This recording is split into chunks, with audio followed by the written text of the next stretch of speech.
Together. Father, we just want to tell you we love you and thank you and praise you for the opportunity to be in this country and where we can openly debate any issue. I pray, Lord, that you'd give everyone here just a spirit of love and cooperation and stay issue-oriented. And Father, we just want to ask you, please, Almighty God, to pour your spirit out upon us. We pray for the commissioners that you would, dear God, give them wisdom from heaven. And Lord, allow them to see all the issues as they deliberate their business tonight. And Father, thank you for your mighty Son, the Lord Jesus Christ. And thank you for him dying on the cross to pay for our sins. And Lord, we just want to tell you we love you and praise you and thank you for this opportunity to be together. In Jesus' name, amen. Thank you. I pledge allegiance To the flag of the United States of America and to the republic for which it stands, one nation, under God, indivisible, with liberty and justice for all.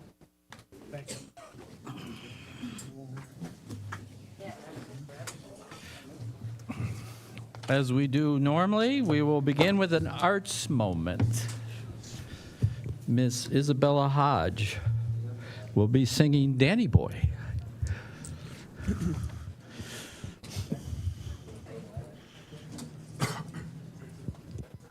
Hi, I am Isabella Hodges, and I go to Murray Middle School, and I will be singing Danny Boy.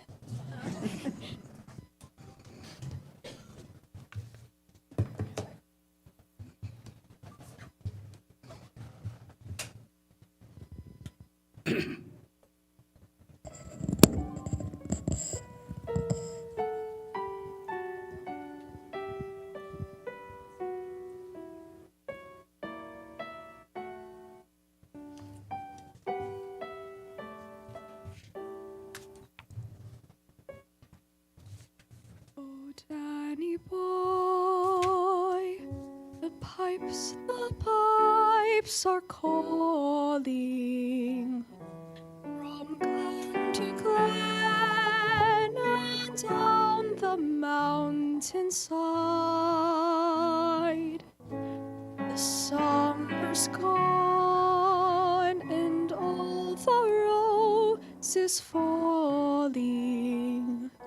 It's you must go, and I must bide.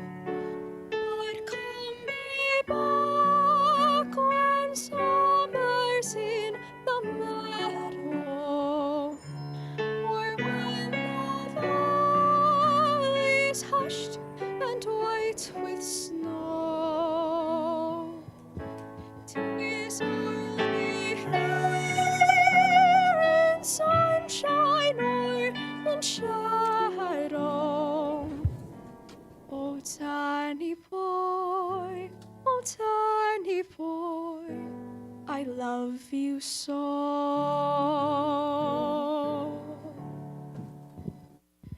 But when you come and all the flowers are dying, and find them dead, as dead I well may be, you'll come and find the place where I am lying, and you'll say an Ave there for me.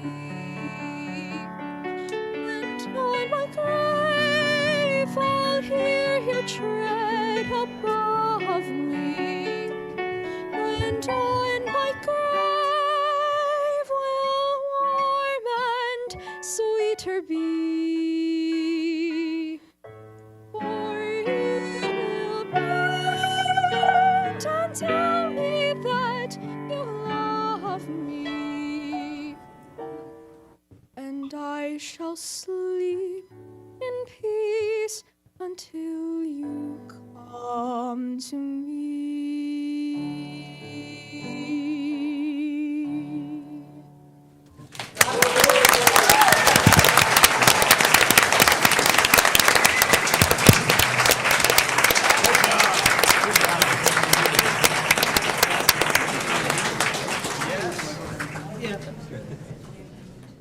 He's coming to bring you Come up some. and down.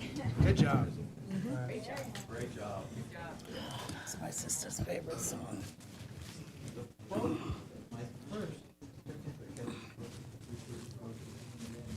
My Irish mother would be very happy.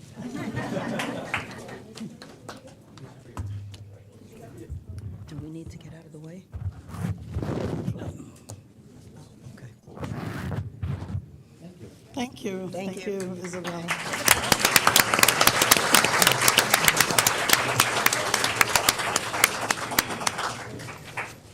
Oh, brother.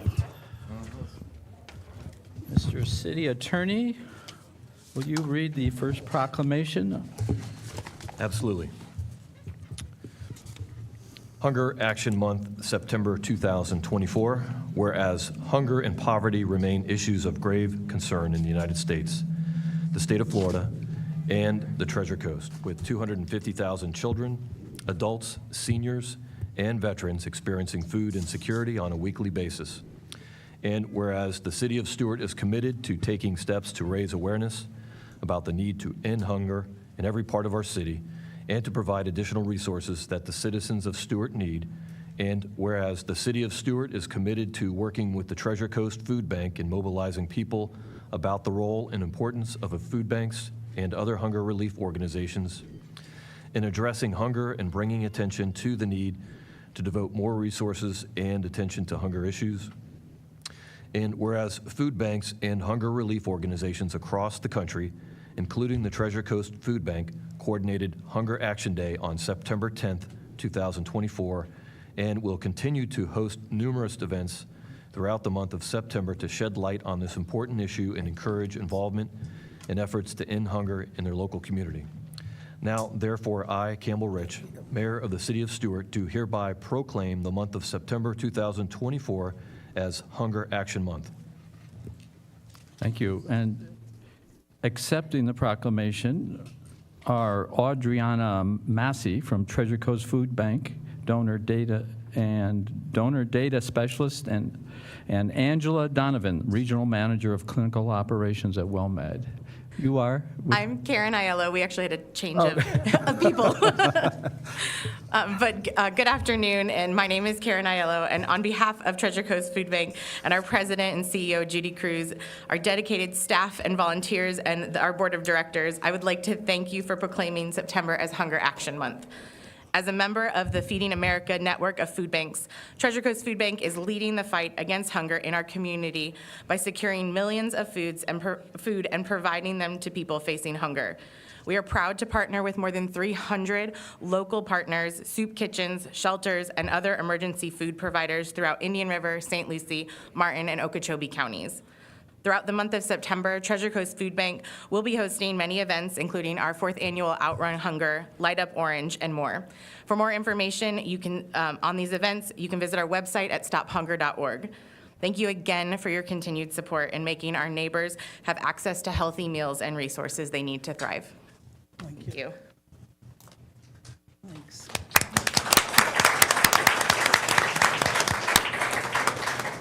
We're not doing orange ties or anything? She's an orange baby. Yeah. Good. It'd be great if we don't.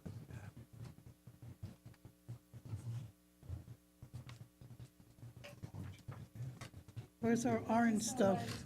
No orange ties or scarves? She's an orange bag. Oh, so we don't take pictures. We used to do that, I don't know. Mr. City Attorney, will you read this evening's second proclamation? Oh, there they are. We usually take a picture with them. Treasure Coast Day of Prayer, September 26, 2024, whereas a National Day of Prayer has been part of our national heritage since it was declared by the First Continental Congress in 1775, and the U.S. Congress in 1952 approved as a joint resolution that the President shall set aside and proclaim a suitable day each year other than a Sunday as a National Day of Prayer, on which the people of the United States may turn to God in prayer and meditation at churches and other houses of worship, in groups and as individuals. And whereas the Treasure Coast Christian Alliance is an organization of people from every walk of life, from different denominations and cultures, joining together in prayer for various gatherings and dinners. And whereas the Treasure Coast Christian Alliance seeks to unite business, civic, and ministry leaders together in one accord to serve the people of the Treasure Coast, and whereas the Treasure Coast Christian Alliance established the Treasure Coast Christian Alliance Day of Prayer to be held on the fourth Thursday in September every year. Leaders and residents of the Treasure Coast are invited to join in prayer if they so choose, seeking divine guidance, strength, protection, and comfort from God. Now, therefore, I, Campbell Rich, Mayor of the City of Stuart, do hereby proclaim September 26, 2024 as the Treasure Coast Day of Prayer. Thank you. And accepting this proclamation on behalf of the Treasure Coast Christian Alliance, I'm hopeful. You are Sherry Way? I am Sherry Way, thank you. And I want to thank all of you for having me come and receive this proclamation from you. We are having this is our third annual Treasure Coast Christian Alliance Day of Prayer. It's going to be held this year on September the 26th at 6 p.m. in the Fenn Center in Fort Pierce. All are invited to come. We're going to have praise, worship, prayer, and some very special guests that are going to be there. We do have tickets. They are tax deductible because we're a 501c3, and you can find out more on our website, Treasure Coast. It's tccalliance.com or treasurecoastchristianalliance.com. Thank you. I hope to see some of you there. Thank you.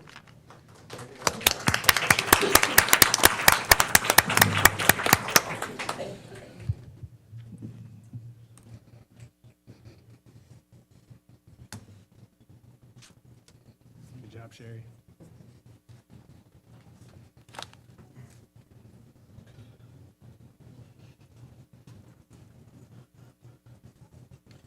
Service awards.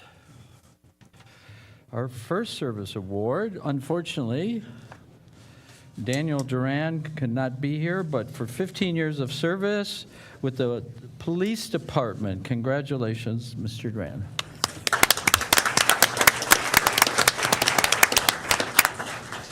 And for 5 years of service to the fire department, Stephen Vanya. Come on down. Come on down, you. Speech. Not so interested. We'll go stand there. All these people came out just for you.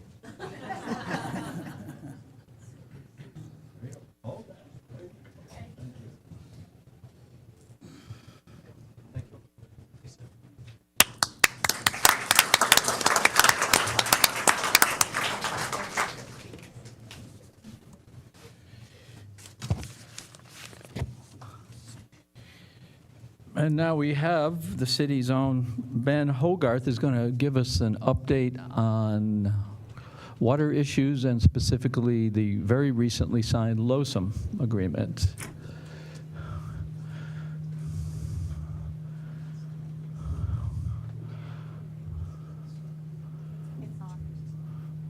Am I the only one hearing that hum?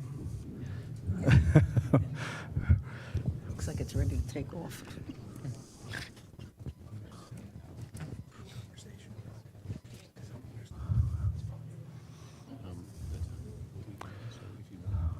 Testing. Okay. So good evening, Commissioners. Ben Hogarth. Ben, before you begin, I attended a meeting of the Florida Inland Navigation District and met the new head. And apparently you and he had worked together in an unusual community called Marineland. Could you tell us why Marineland is such an unusual? Marineland, Florida used to be, the original Flipper. If you remember the original Flipper, the dolphin. It was similar to SeaWorld is today. It was kind of like in Florida, the first marine habitat. They actually hid hippopotamuses and, of course, dolphins still today. It's a marine research lab. They have wonderful PhDs and doctors there and stuff that work with the mammals and the animals. And at the time you worked there, the population was?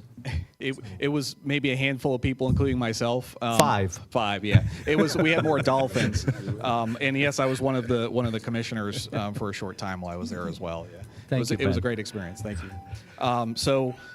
Tonight, I'm going to be giving basically a brief review of the last 5 or 6 years. Normally, when I give a presentation, I try to know my audience as best as I can. I've sort of failed tonight, just in effect. But I hope those of you, especially who are local, who live here, will bear with me through this. It was about 5 or 6 years of my life kind of dedicated for the city to advocate on our behalf for the river. Really, in a way, this is kind of a TED Talk for tonight, but I'm going to try and keep that brief as I can. It's going to get a little technically involved just to show and hopefully get kind of an appreciation of what staff had to go through, the immense effort that agencies like the Army Corps, the South Florida Water Management District, so many people came together to make this a real thing. So some of the slides in here are kind of my own. Some I've sort of stolen from the Army Corps because really I don't want to supplant anything I say for their work and how they positioned everything for us. So thank you again. So what we're talking about is what is going to be the future of lake regulation, lake schedule, lake flows from Okeechobee, and how much in the way of discharges we're going to get and we have the potential to see. So for 5 to 6 years, city staff, Martin County staff, consultants from more than 50 jurisdictions in South Florida, in some cases, battled a little bit in who was going to win and priority. In other cases, really collaboration and how to improve the Lake Okeechobee system and how to advocate to the Army Corps what that should look like. So what we're really talking about here is this whole area, east and west, these canals that some of you are very familiar with, and of course the southern part of Lake Okeechobee in particular. How do we manage the Okeechobee waterway, and we being really the Army Corps and their water managers with the district? So here are some of the structures that are used. The most important for tonight's purposes, to know where the S308 is. That's where Port Mayaca is. You might see that in the news a lot. Whenever there's algae growing on the east side of the lake, they always talk about Port Mayaca. The S80 is the South Fork of the St. Lucie River, and that's where discharges come to us. It's also where basin flow from this part of Martin County, the western part of Martin County and St. Lucie, some of that basin discharge goes through the canal, even if the lake is closed, the lake structure. But this is just a reference point for the rest of the presentation. The S308 and the S80, these are the two most important structures that hold back water from the lake for us, and how those are managed are critical to whether or not we get discharges and what the quality of water is here. Again, nothing you have to super pay attention to on the right side. This is going to get a little technical, but what was LORS? LORS was a regulation schedule that was created after Congress mandated the Army Corps go back to the drawing board. Between 1998 and 2002, there were substantial drought conditions. Some of you may remember those years, others may not, but there were substantial drought conditions. In order to reduce the volume of releases to the estuaries, they also felt like we need to go back to the drawing board in 2008 and change the plan. And what we got here on the far right side of this this slide in this LORS schedule is what we're going to talk about later, and that's how many discharges and what the flow volume of discharges were allowed to be for years at different elevations of the lake, and how dramatically it has changed under new schedule that was just signed last month by the Brigadier General. So what is LOSUM? LOSUM is basically an update to LORS. It is a new schedule. It was designed to follow NEPA, which is National Environmental Policy Act regulations. It's an assessment process.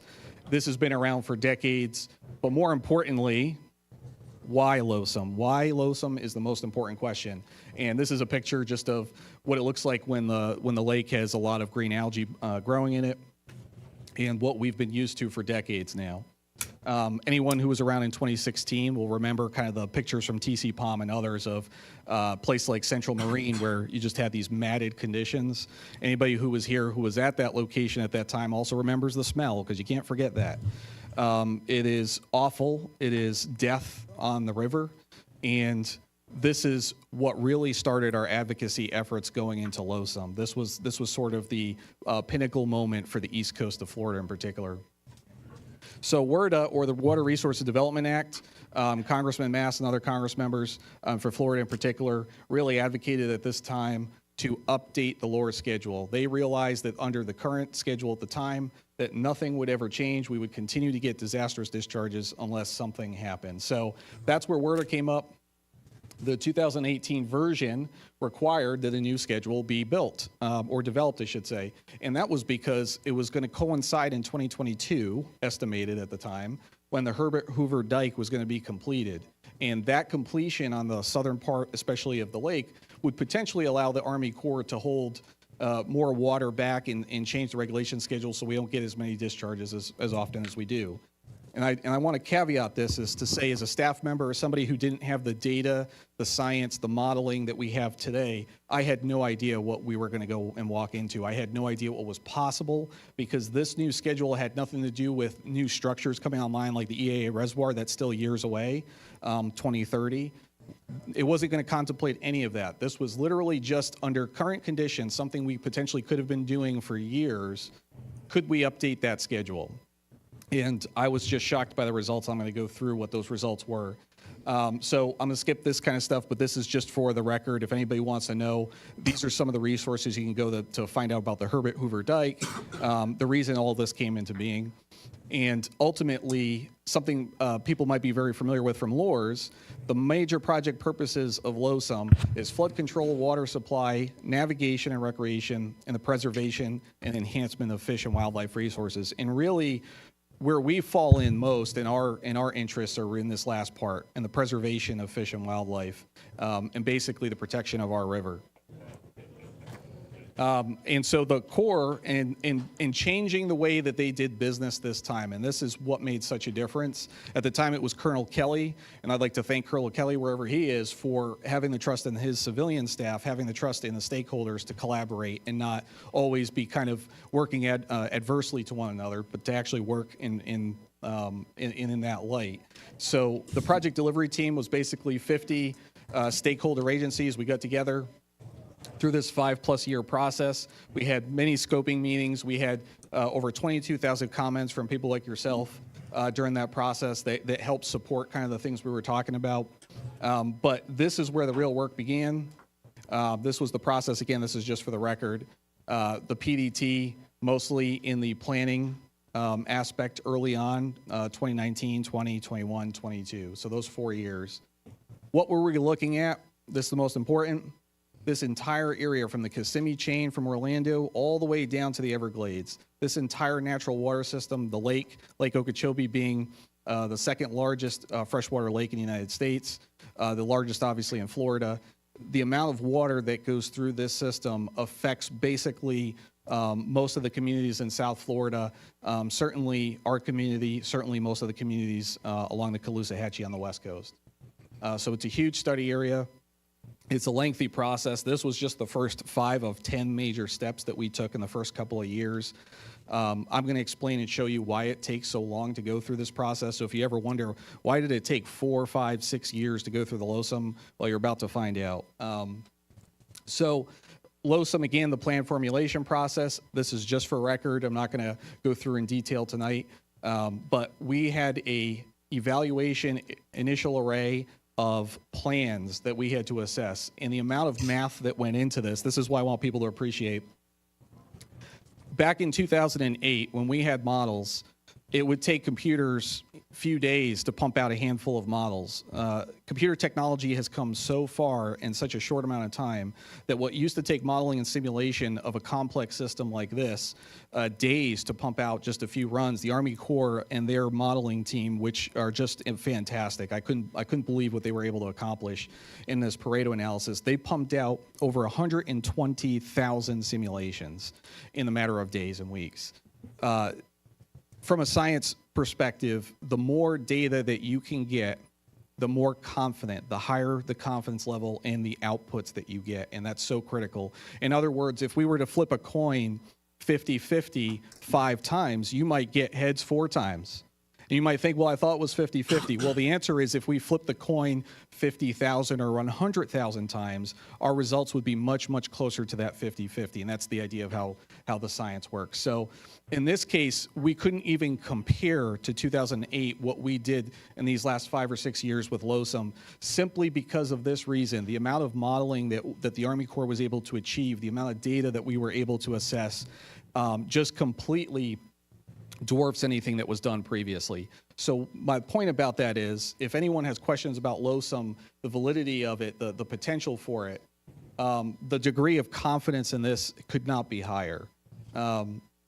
So I'm not going to go into all the details. I just, again, have this for record in case anybody wants to go through later on. The Army Corps has done all of this to show how Pareto analysis works. It shows and establishes how correlative relationships occur. In this case, minimize cost, minimize risk of failure. In XY axis, how do you compare these two? Well, in this case, the lowest number is the best number. That's the lowest cost, the lowest risk of failure. When we were doing correlation analysis, things like these alternates, 2, 7, 4, and 1, they would be thrown out immediately because they're not even anywhere in the ballpark of what we're looking for. 6 and 3 would be really good. For example, 3 would be really good on minimizing cost, but a little bit too high on failure. 6 would be the opposite. 5 would be kind of nestled in that area. And that's how the Army Corps set up their relationship. And the problem is, it wasn't 2 relationships or 2 correlations. We were talking about dozens, 50, 60. In how that relationship works. So this is sort of what it looks like. You don't have to understand what this sheet. I just want everyone to appreciate the technical process that goes into analyzing this. A green color on this sheet shows a strong positive correlation. A red shows a strong negative correlation. So the greener it is, the more positive a correlation. Easy example, if the lake is a low level, below what we would call a stage envelope where you would want it, water supply is feeling pretty good. There's a strong correlation to the fact that it's, or I shouldn't say they're feeling pretty good, they're feeling concerned because there's a strong correlation between the lake being so low and how much water supply cutbacks they're having. Conversely, when the lake is above the stage envelope, when the lake is too high, who's affected? We are. There's that green correlation down there. The the algal bloom risk metric is a lot higher when the lake is above the envelope. So that's what we had to start doing. Understand the system from day one, what correlates, what has a relationship, rather than just assuming this was the data that the Army Corps was able to give us and show us what actually worked hand in hand or what worked against one another. Same thing here. I'm not going to go through this, but we showed if we changed something in the modeling, what improved, what got worse. And this is the key. This was the key point in the modeling that changed everything for us. When we had to break everything down and the Army Corps identified, they went down again from 120,000 models, and then they doubled that in a second analysis to 240,000. So over 360,000 simulations were done, and we had to break it all down to just a handful of models to compare. And that's what we did. And in this comparison, and what you'll see on the left side is all the objectives of LOSUM that are important to all the communities in different ways, whether it's water supply or for us, the ecology and algal bloom risk. Plan CC, which is highlighted in red here, Plan CC continuously came up as the plan that improved the conditions and met the objectives. Now, it wasn't on every objective, but it was most, and that's why mainly we supported Plan CC, is because it helped us and it helped a lot of others, and that's what the Army Corps asked. The graph on here is normally called like a spider graph, radar graph. It's a 11-sided graph. In this case, the best answer is the one that takes up the whole graph around perfectly, and the red right here, CC, is the one that's the closest to doing that. So some of the takeaways that we got was that both Plan AA and we're the best, AA and CC were the best for the East Coast. CC demonstrated broad spectrum benefit. All plans ultimately showed a net reduction to the ecological health of the lake. So that's important to remember, is that while we improved conditions almost unanimously across the board for all the other stakeholders, we still have concern about lake health and what's going to happen in the future as a result of sometimes discharges being withheld for a little bit too long. So that's something that we're going to see, and the Corps and the district are going to have to figure out other ways to improve. And then the last thing we learned was that alternatives proved to be to send more water south. And you might remember that from 2016 and 18, send the water south. And before then, this LOSUM does improve that, but all the plans ultimately showed a benefit there no matter what we did. So we worked on Plan CC. We supported that. This is one of the slides that I made really quick because I just wanted to show everybody how dramatic of a difference in discharges Plan CC showed and Plan AA historically compared to all the other plans. The gray bar at the top is called the existing condition baseline. That's what we were dealing with. We were dealing with volume way out here to the right, and a couple of the plans would have made it even worse. The red was what the existing conditions would have been like if we hadn't changed anything, but the new infrastructure coming online would have made minor improvements anyway. The blue and the yellow is where we were at, what we were trying to get discharges down to obviously as close to zero as possible. And so we supported CC over AA because we knew CC improved across the board conditions for almost every other stakeholder. We couldn't sell AA in the sense to the Army Corps, and it wouldn't have been genuine for us to represent that because AA didn't do as well for other stakeholders as CC did. But we knew CC, other state agencies and other agencies could get behind. So the amount of acreage, thousands of acre per feet, or per year, I should say, that was on here comparatively is sometimes a third from what it could have been. So it's at least half less on here and a third, but what was finalized is a little bit different than CC. I just want everybody to understand why staff had advocated for that. And even more important is this graph. This is a graph that would show the amount of discharges over a period of record 30, 40 years that we would get in the worst months of the year when algal blooms are occurring. So this is where all the blue-green algae is occurring, when it's coming down the river.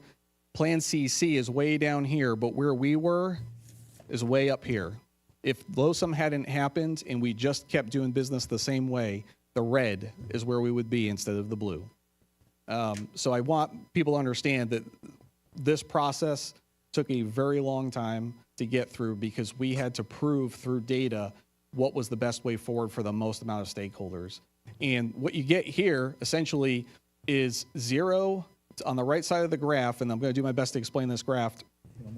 All the discharges to the East Coast would represent on this graph, depending on the elevation of the lake, 19 feet down to 10 feet here on the left side. So 0, 0, 0, 0, all the way up basically to the yellow line. That is what we advocated for, was zero discharges everywhere we could get it. And that's essentially what we got with the final LOSUM plan I'm going to show you in a minute. What the Corps ended up doing is merging B and C together, these blue and yellow lines. To put it in perspective, what LORS was a bar here, this yellow bar. Move that down a foot, a whole foot across the bar, and we would have been getting discharges at 15 feet instead. But even worse, LORS allowed the Army Corps to still discharge a foot below where that line would have been. So we would have been getting discharges at 14 feet. And so my point about that is when I show you in a moment the graph for LOSUM, the new plan, it is dramatically different from what we just looked at. Again, this is just a reference of some of the benefits of LORS or LOSUM over LORS, the process involving more staff. A rigid release schedule is what LORS was. We advocated for flexibility. That is something that is going to be critical in the future because too often we heard from the Army Corps and the excuse that was kind of used is, well, I'm sorry, it's what the regulation schedule says. We don't have any flexibility. It's what we have to do. How many times have you heard that over the decades? So the number one thing we said is no more excuses. Give them flexibility. If these people are really the best, and I believe they are, but if they're the best to make these decisions, give them that flexibility. But at the same time, we need to have hard limits. And I couldn't believe at the beginning of the process to how it ended, how good those limits in favor for us ended up.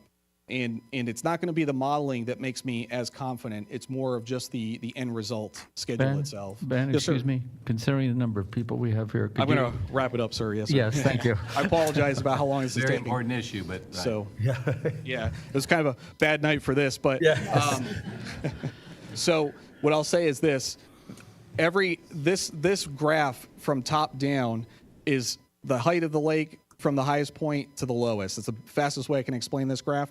Every single place on here where this is 2008 Lours, you can see discharges to the S80. Every single place, there's discharges to the S80.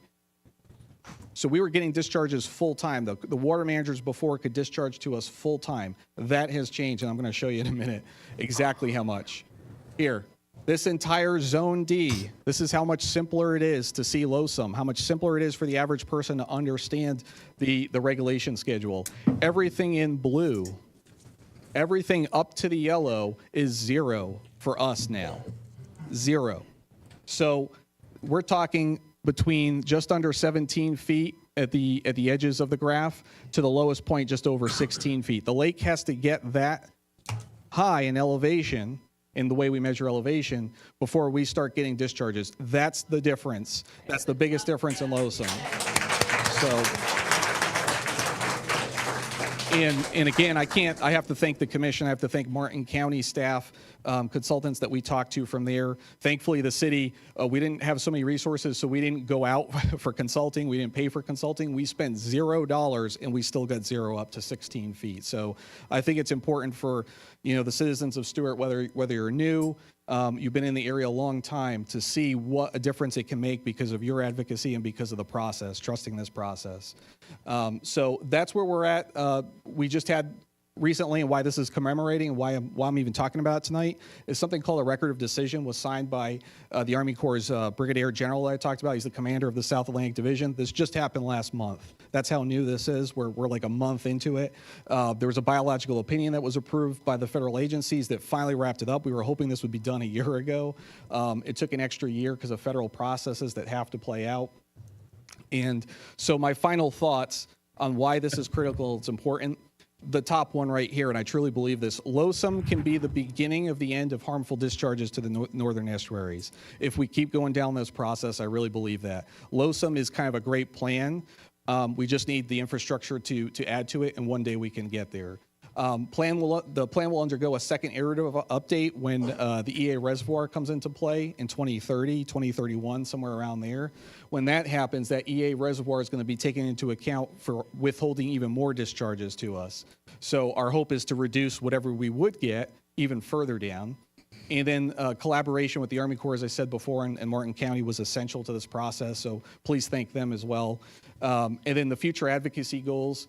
Once we get to the EA reservoir, something that really the East Coast needs to think about, and you're going to hear from experts on the East Coast more than myself, the Mark Perrys of the world and everybody here on the East, we need to start thinking about removing legacy pollution at some point. Now that we've got this other part kind of a little bit better under control, we need to start thinking about fixing some of the old mess. So anyway, thank you again. I appreciate it tonight. So. Thank you, Ben. Thank you. Now we will have comments from our commissioners. Commissioner Giobi, do you have any comments this evening? No, I do not, thank you. Commissioner Collins, do you have any comments this evening? I do. I was just going to ask that we, as a matter of courtesy, kind of switch the agenda up a little bit and move 15 ahead of 10 and 11. You want to save that till we get to the approval of the agenda? We can do that. Oh, do it, make the motion. Just throwing it out there now. Okay. And then, just a couple housekeeping points. So just so that they don't have to wait for all the comments. And then 2, also sort of housekeeping would be when it comes time pulling item 7 out of the consent so we can talk about it. And then, yes, okay. And then my major comment was going to be around Sailfish ball fields. In talking to residents, I know there's a lot of concerns about what could happen there relative to transit-oriented development, whether it's Brightline right now or future development. And I know that's not a part of exactly the deals we're discussing tonight, but I do think it's an adjacent issue to Brightline there. So what I wanted to do was propose a D&D, future agenda item where we could discuss potentially requiring the Sailfish ball fields to go to a referendum if a future commission were to ever want to develop or sell that. I don't think it's something that the commission should necessarily be doing. I think that's an issue the public should have to decide on whether or not they want to go in that direction. So if there was consensus, I was going to see if you would be willing to bring that back. I know you have some future conversations around parks anyway, so that might be appropriate. I will, just as a matter of course, at our next meeting, kind of update the board on the process for a charter amendment or the requirement of any type of referendum, and I'll also provide the history on the parks. I think there may be some language already that regarding parks that you need a referendum, but I'll fill you in on that. I'll get it. Thank you, sir. And with that, I was done. Thank you. Commissioner Reed, welcome to your second meeting. Do you have any comments this evening? My only comments would be that I actually read all the emails from everybody that showed up tonight, so thank you. You kept me busy between 9 and 12 o'clock on the weekend. Thank you. But I did read them all. Thank you. Commissioner Clark. Yes, thank you. So are we going to pull item number 15 and put it up on the calendar? Or do we need to? Well, we're going to, fine, we can talk about it. We're going to pull item 7 from consent, correct? There's no I just wanna objection. know if we're moving And that item up. 15, for the sake of these, which is the first reading, we will move in front of item 10, correct? Okay, because I had a We motion. approve the agenda. Okay, all right.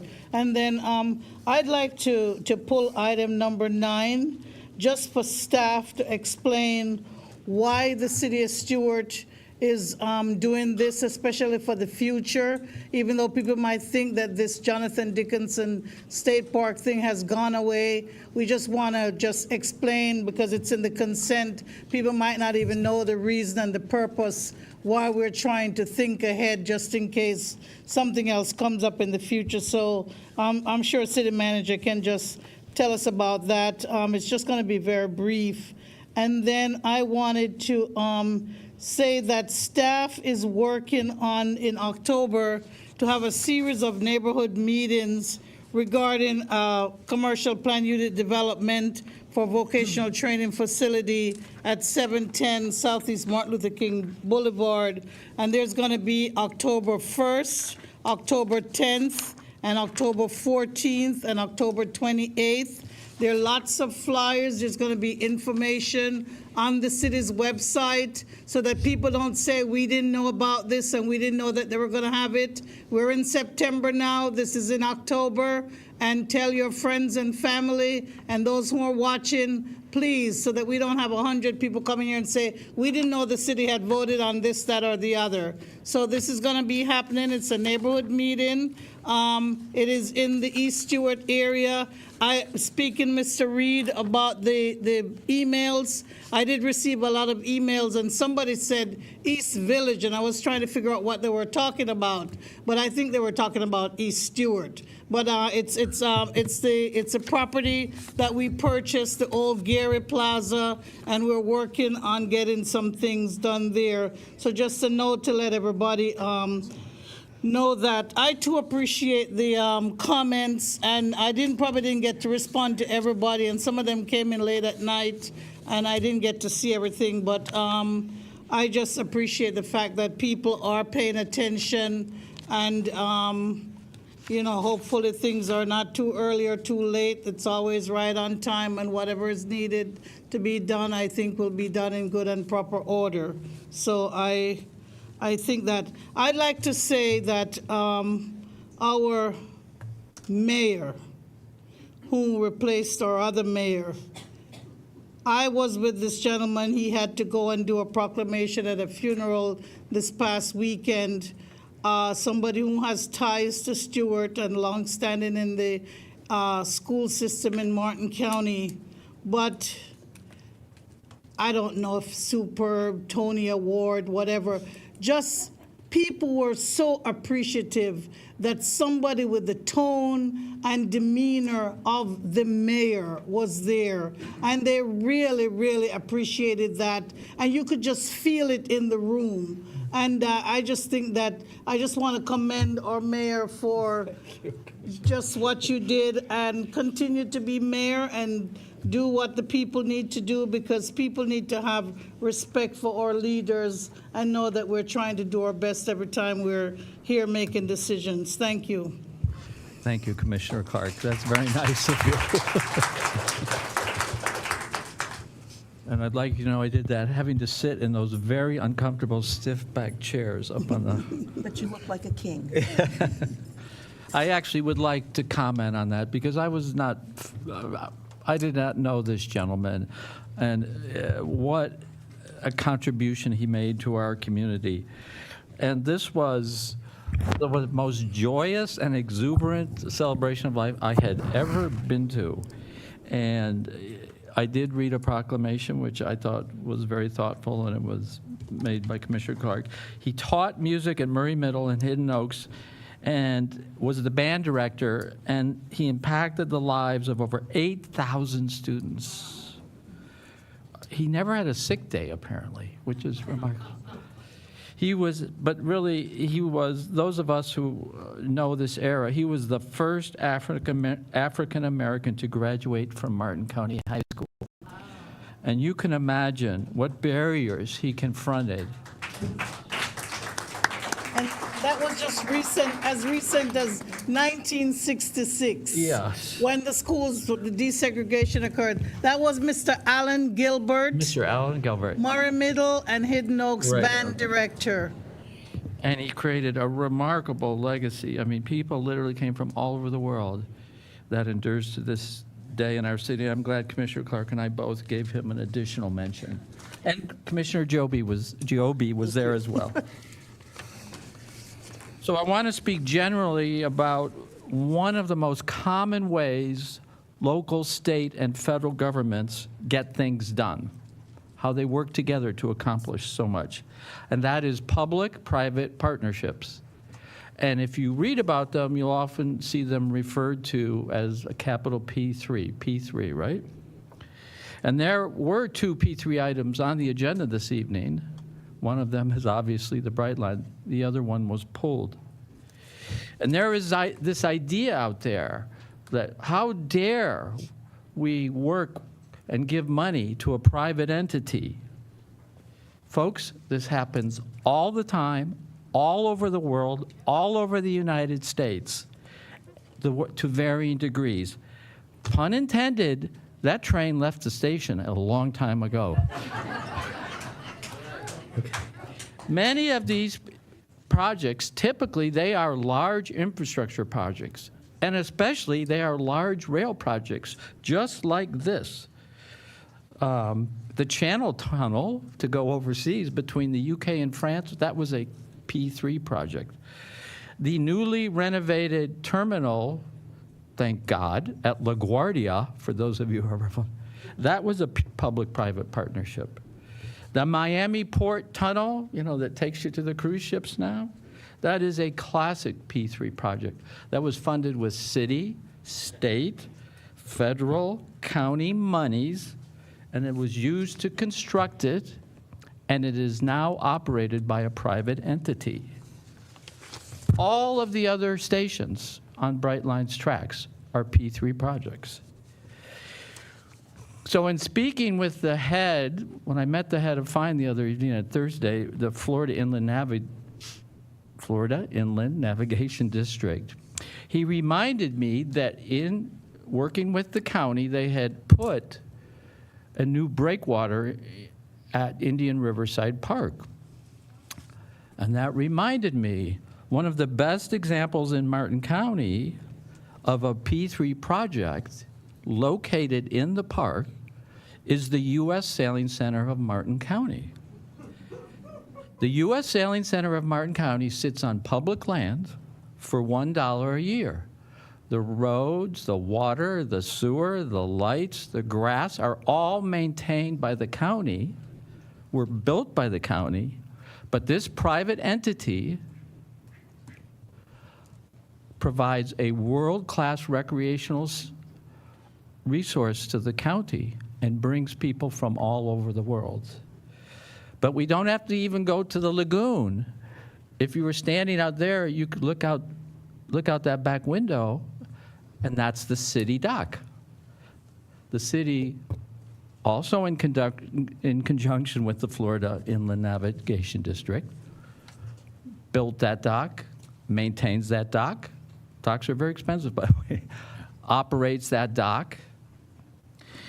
And this is one of the cutest examples, actually.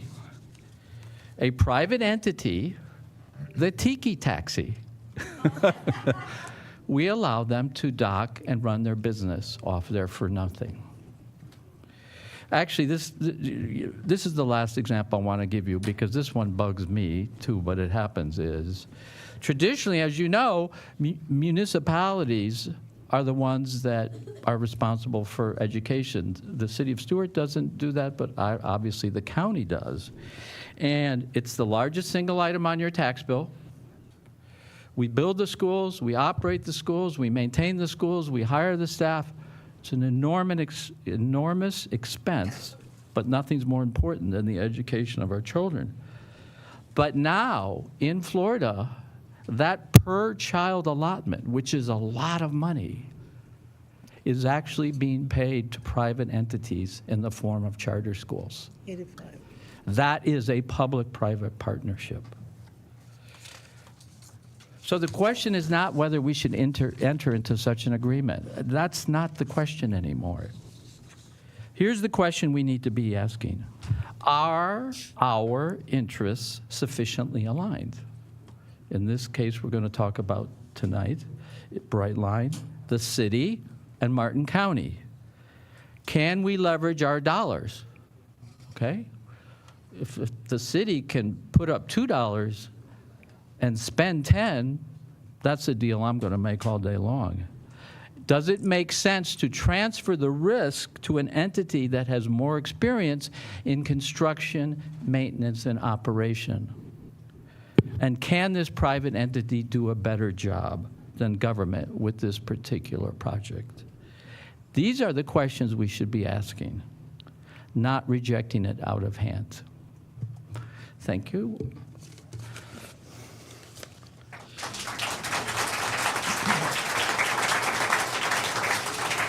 So I would like to acknowledge the presence of two former mayors. Carol Waxler is in the room this evening. And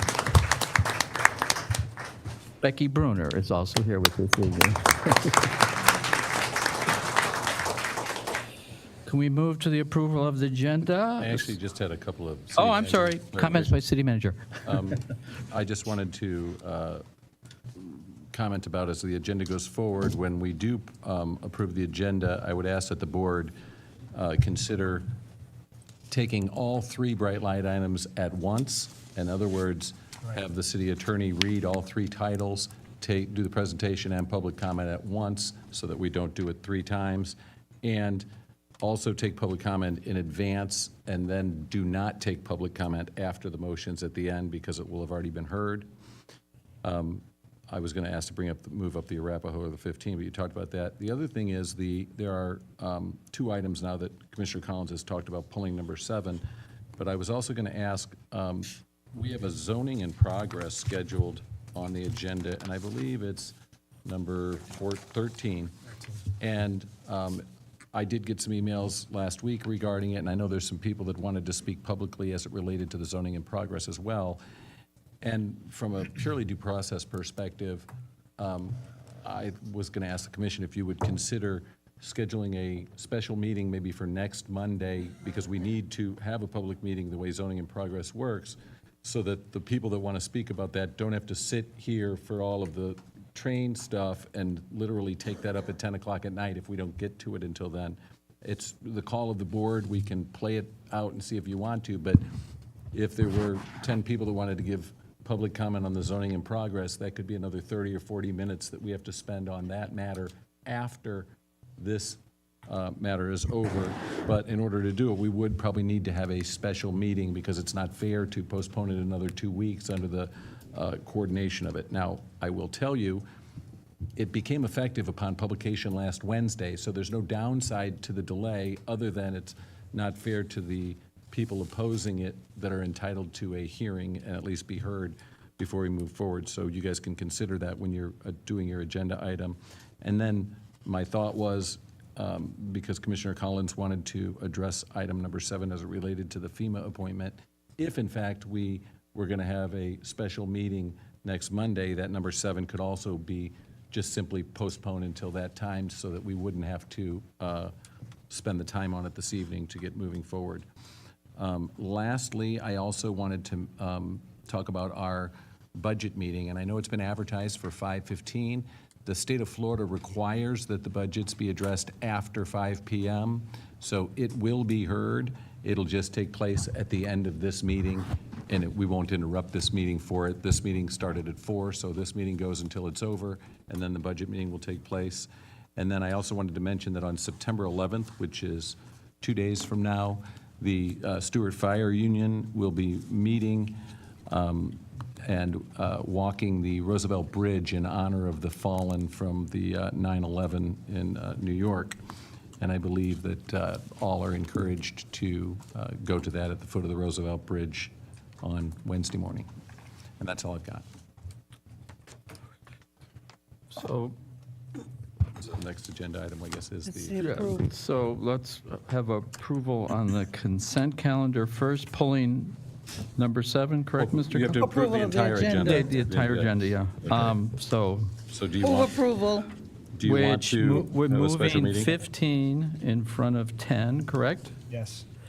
And Pulling 7 and 9. are we pulling 13? How do you guys feel about a special meeting? Okay, so, Mr. Mayor, I cried during Danny Boy. It's my sister's favorite song. And anyhow, my son is away as a pilot in the U.S. Army, and I've planned to be away in September in Germany. So I will not be here until September 20th. I'll be back on September 20th. I'm going to see my son. So And you're that's leaving- it. I'm leaving tomorrow morning. I'll get there on September 11th. I'm leaving tomorrow evening, You can just actually. hear it. It doesn't matter. So I won't be here, and it seems like a lot of items. I know that we've had issues where commissioners haven't been at a meeting and they asked to redo an item when they come back on the dais, but I won't do that because I know that all of us can't be at every single meeting at times. But I just want to let you know, if there's no big reason to have it within the next 2 weeks, I'll be here for the next meeting, just won't be here for a special meeting in between. I mean, we could just hear it tonight. Commissioner Joby? Was the question posed as to whether I have? No, do you have a comment? No? With regard to having a special meeting, Excuse- I'm available, and I think it's important. I just wanted to ask, Mr. Mortel said that the ZIP was based technically in progress, so they would not be accepting any applications? Was that? Yes, ma'am. My That became understanding? effective on Wednesday Okay. last week. Yes, but I think we should address it sooner rather than later. That's the issue. The question really is, are we going to do it tonight, or are we going to do it next Monday? Because we can't fine with put it Monday. off for 2 meetings, like till the next meeting. I'm okay with Monday, special meeting. That's the 16th. It's going to be a long meeting, and people feel very strongly on this zoning in progress for understandable reasons. Which is why I was recommending to have it be standalone rather than making it wait.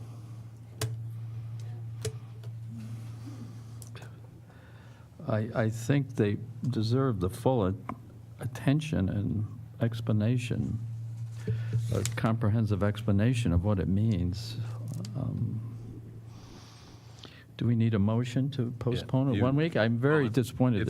If you're inclined to move it 1 week, it'd be a motion to postpone the zoning in progress to next Monday and item number 7, and direct me to schedule a special meeting for Monday. so I'd move that we have a special meeting next Monday. That includes the zoning in progress, take it off of tonight's agenda and have that number 13 at that meeting, and include also item number 7 at that meeting. I second the motion. And you can- any All pub- in favor? A little public comment Is first. there any public public comment, comment? sorry? Yeah. Seeing none, all in favor? I Okay. just know that I won't be there. Thank you. In still spirit. vote. You'll be there in spirit. That settles item 15 and item 7. And now, if you guys want to address the... 13. or, I'm sorry, 13 and 7. And now, if you guys want to address the agenda, moving item 15 up to after 10. Mary, did I say 13? I'd ask you or to 15? talk about item 9, city manager. It was the zoning in progress. Yeah, okay. It's Can we 13. approve, I Item don't 13. think we had a vote to approve the agenda. So moved. Including the consent calendar, pulling item, we're moving 7, 9. pulling 9. So moved. Second. All in favor? Aye. Aye, okay. Aye. Okay, so item 9, Comments on non-agenda item. oh, right, sorry. Comments from the public, and this is on non-agenda items. If you're here about the Brightline and you're wearing a yellow T-shirt, this is not the time for you to come up. Did we have an approval of the agenda? Madam Clerk, do we have any green cards filled I have out? 4 for general public comment. Okay, let's I go. have Albert Brinkley.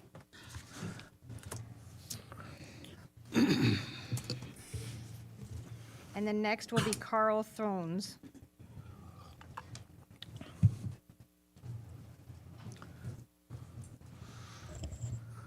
I'd say good evening to each and every one. My name is Albert Brinkley. I'm a resident and an activist in the East Stuart community. And right now I'm before you all upset with the situation with the kids being moved from the 10th Street Recreation Center. This is my granddaughter. I take care of her. I house her. I feed her. And my point in saying that is we, the parents of the community, did not have no say of this incident being happened with our kids moving from the 10th Street to the Boys and Girls Club. We didn't have no say. When we found out that night at the meeting at the 10th Street Recreation Center. That is not wrong. This has been going on too long in the East Stuart community. When we know something, it's at the last minute, or we don't know at all. This is not right to the kids, because right now, with the kids being moved, it's kids on the streets right now. You're hurting the kids. You did not take the kids in consideration. This should have been first priority here. When you make decisions for me, when I'm taking care of her, that is not fair. Not only to me, to other parents. When I'm in the store today, an employee from the Boys and Girls Club came out their mouth. I'm passing them. You know what they said? Oh, we'll hire anybody. This is an employee of the Boys and Girls Club. It is wrong for you all. This is a continual thing in the East Stuart community. You make decisions for us without any knowledge from us. It's time you stop overlooking us in this community. We're part of Stuart. Stop overlooking us in the community. This hurts. Today, I'm still in the community with parents upset, telling me they're upset with their child being moved over there without our knowledge. Take us in consideration.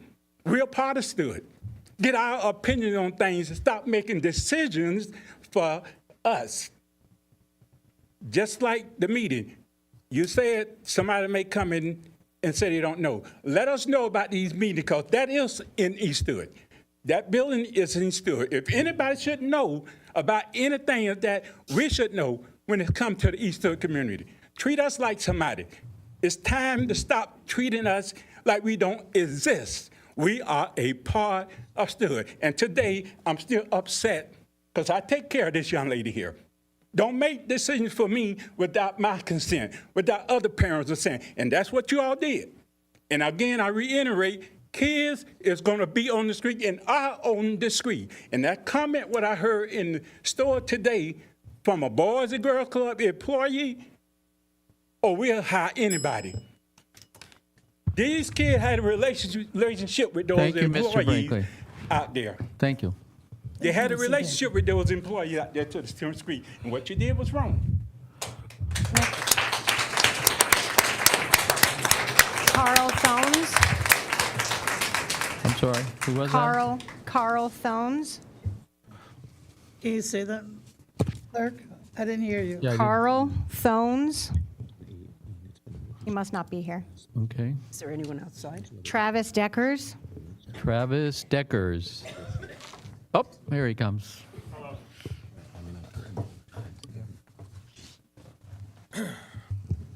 Good evening, commissioners and members of the public.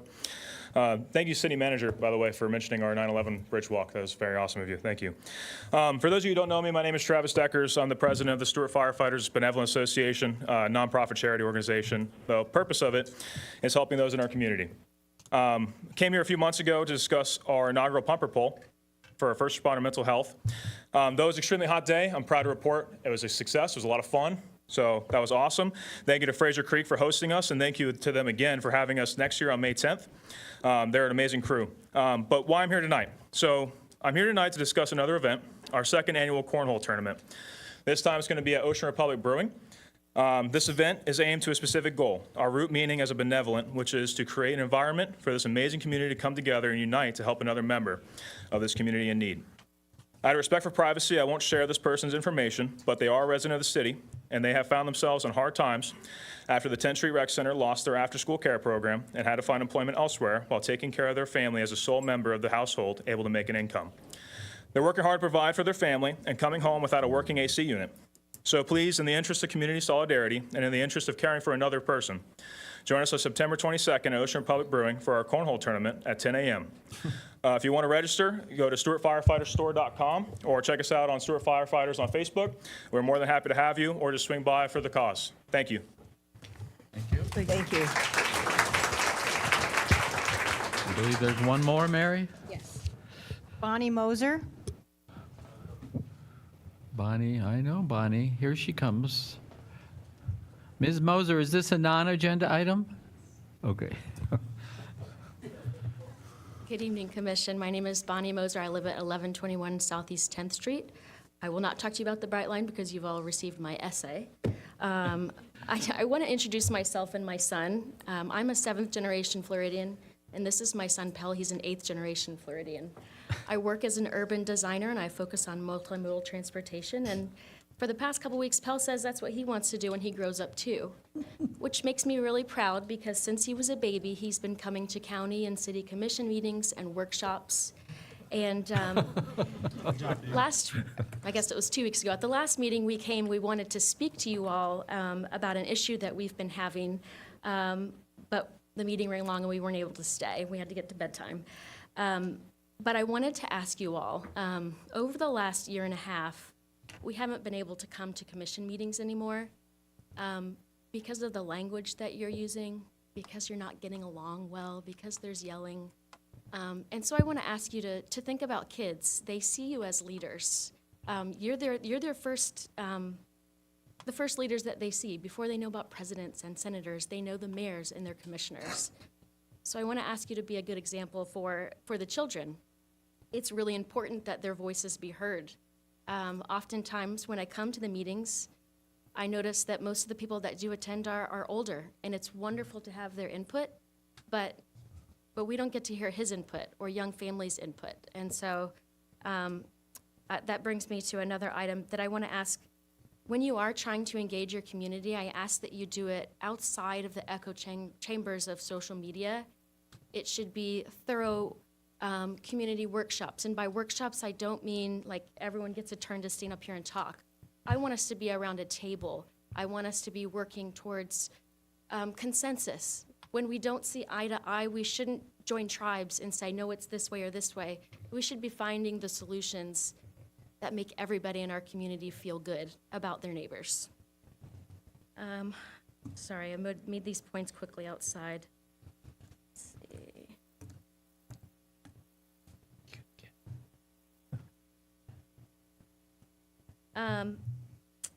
I think that's it. I appreciate your time, and also to the audience, I hope you're listening today about being a good example for the children in the room. Thank you. Thank you. Thank you, Bonnie. Thank you, Ms. Moser.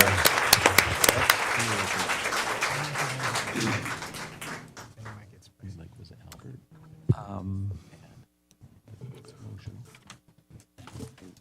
Mr. City Attorney, will you read Resolution 93-2024, please? Are we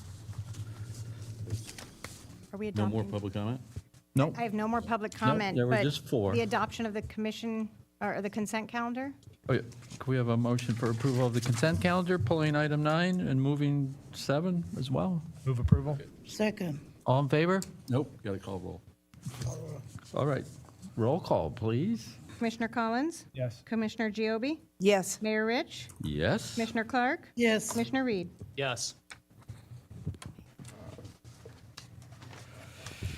Now, Mr. City Attorney, will you read item 9? Of course.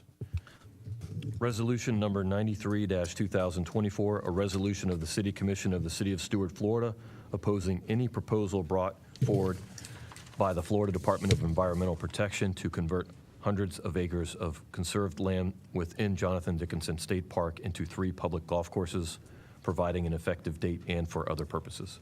To keep it short, I didn't have a presentation developed for this, but originally, when the first news came out that the DEP or whoever it was having the public meetings related to Jonathan Dickinson State Park, because the City Commission had never taken a formal position on it, as city manager, I was not able to send a letter or sign anything against the meeting or against it. So when the matter was resolved, I put it on the agenda so the commission could pass a resolution, taking a position that they never want anything developed on the park, so that as city manager, because it was going to fall between 2 meetings, so I wouldn't have been able to organize the commission in time. As a result, it'll be the formal position of the city that you do not want any development in Jonathan Dickinson State Park. And if in fact they want to expand the Boy Scout camp there sometime in the future, you can always have a resolution to endorse whatever smaller project is there. But this is just as a blanket authorizing the city to have a formal position against it. Thank you. Can, Mr. Mayor? We would need a motion and a second, correct? To adopt proceed? the Yes, So Mr. can we have a motion first if we're going to have discussion? Resolution number 93-2024, motion to approve. Second. We have a motion by Commissioner Clark and a second by Commissioner Collins. Is there any discussion by the commissioners? No, you can go to the public. You should. Yeah. Is there any public comment on this issue? The problem is, I have a suggestion, but no green card turned in, just the 100,000. I'm sorry, it's, okay. Oh, Any comments, Mr. Collins? No. Okay. You want to take a roll call, Madam Clerk, on this issue? Commissioner Clark? yes. Commissioner Giobi? Yes. Commissioner Reed? Yes. Commissioner Collins? Yes. Mayor Rich? Yes. Mayor, may I interrupt one moment? I'm Yeah, sorry. certainly. It was brought to our attention that there was another comment for general public comment. It was added to the wrong pile, so we apologize. We do have one more person. I think we can accommodate them. Okay. Is she standing at the back of the room at the moment? It's Barbara Grass. Ms. Grass, will you come forward? Sorry about that. I didn't want to miss the big crowd. Okay. Come on. When are you going to get an audience for public speaking? Yeah.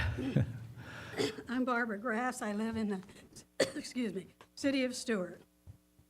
I attended the first reading, the second reading, and the final reading for the 192 rental units on Central Parkway that now has become Serenity. This property did not have the qualifying number of parking spaces on their own land, so exception was given to them for roadside parking, speed bump, road color change, and a push button flashing to cross the road. What I did not see or hear at any of these approving readings was an approval for a 10-mile-per-hour speed limit on Central Parkway, just for this private, for-profit company that owns and runs Serenity. Now going east on Central Parkway, the 10-mile-per-hour is at the canal crossing. And by law, you cannot change your speed until you meet the next miles-per-hour sign, which is at Ray's Way. Coming west on Central Parkway, the 10-mile-an-hour sign at Serenity is at the dog park, almost 1/2 mile at 10 miles per hour. This area has a speed bump, road painted a different color, a flashing crossing button. Why do they need more? This could become a great speed trap for my city, and maybe we could augment our budget with the tickets. That's an idea. If in fact 10 miles per hour is what is best for Central Parkway, why don't we have one at our bus stop? Those children only get 20 miles per hour. Are they not as important for safety reasons as the residents of Serenity? And for a private corporation to get a better entitlement than our school-age children seems to be putting our concerns wrong. So, who put up the 10-mile-an-hour sign? Did my city planning department do it? Did my city chief do it? Make the decision? Or did a private company take it upon themselves to buy and install a speed sign? So tomorrow, I need to call the city clerk and get my application to get that 10 mile per hour along Central Parkway, so the same entitlement we all get, including my school-age children.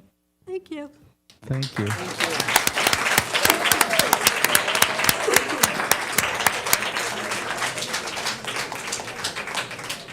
So let's move on to commission actions. And just to clarify, for the purposes of presentation and public comment, we are going to treat 10, 11, and 12 as one item. I will not ask for a motion on these because when we come to vote on them, we will vote on them each separately, and at that time we will require a motion and a second.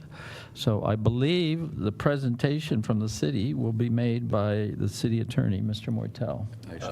Mayor, I think we missed 15. We had, Oh, we did? yes, when we changed the agenda. You're right, I'm sorry, thank you. Another question on number 7. Was number 7 covered in the approval of the Yes. consent? No, it was No, it's going moved to in the special meeting. Oh, you're Pulled it. moving, okay, you're pulling, okay, that's what it was. pulled. Okay, you're right, thank you. So let's, first commission action, will you read ordinance 2534-2024, Mr. City Attorney? Of course, just merely reminding, this is the first reading of the ordinance. Ordinance number 2534-2024, an ordinance of the City Commission of the City of Stuart, Florida, to provide for the abandonment of certain public right-of-way within the city, being that certain 50-foot right-of-way as set forth on the plat of El Dorado Heights, as recorded in Plat Book 1, page 5 of Martin County, Florida, Public Records, as described in Exhibit A attached here to, and depicted in Exhibit B attached here to, and requesting the $19,000 privilege fee for abandoning public property to be waived in its entirety, providing for conflicts, providing for severability, providing an effective date, and for other purposes. Thank you. We have a presentation? No. No? Okay. I was asked, it just had to be read. It's a two-meeting process. The law requires us to simply read the title at one meeting. I'm requesting that you guys move approval. We can address the privilege fee and all the other stuff at the second meeting just to expedite it for time purposes. It will make no bearing on it because the adoption actually takes place at the next meeting anyway. So there was no need other than a motion to move it to the next meeting to comply with state law. Mayor, I'd like to move ordinance number 2534, 2024. Second. Do we need a roll, or can we all in favor? It's an Roll ordinance. Roll call, please. Mayor Rich, Yes. Commissioner Clark, Yes. Commissioner Giobi, Yes. Commissioner Collins, Commissioner Reed. Yes. No public comment. Now we can begin. You want to read them first? So, items 10, 11, 12. Mr. Mortel. We're going to ask the city attorney if he would please read the title for the three Okay. before we get started. Mr. City Attorney? Resolution number 90-2024, a resolution of the City Commission of the City of Stuart, Florida, rescinding the interlocal agreement with Martin County dated December 12th, 2023, authorizing the submission of a joint proposal to Brightline Trains LLC for the development of a train station in downtown Stuart, providing for conflict, providing for an effective date, and for other purposes. Resolution number 92-2024, a resolution of the City Commission of the City of Stuart, Florida, rescinding the ground lease agreement with Brightline Trains Florida, LLC, dated August 12, 2024, providing for the long-term lease of property and construction of a train station in downtown Stuart on Flagler Avenue, providing for conflict, providing an effective date, and for other purposes. Resolution number 91-2024, a resolution of the City Commission of the City of Stuart, Florida, rescinding the amended interlocal agreement with Martin County relating to the development of a train station in downtown Stuart, providing for conflict, providing an effective date, and for other purposes.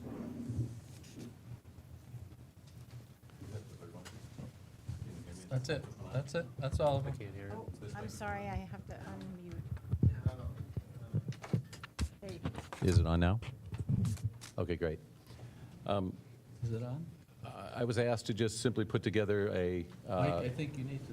I was asked to put together a history of how we ended up with the negotiations with Brightline. So I put this together, and it's not perfect, and I only put it together last week, so there's a lot of meetings I probably missed, but I did my best to kind of go back and figure out the history of it.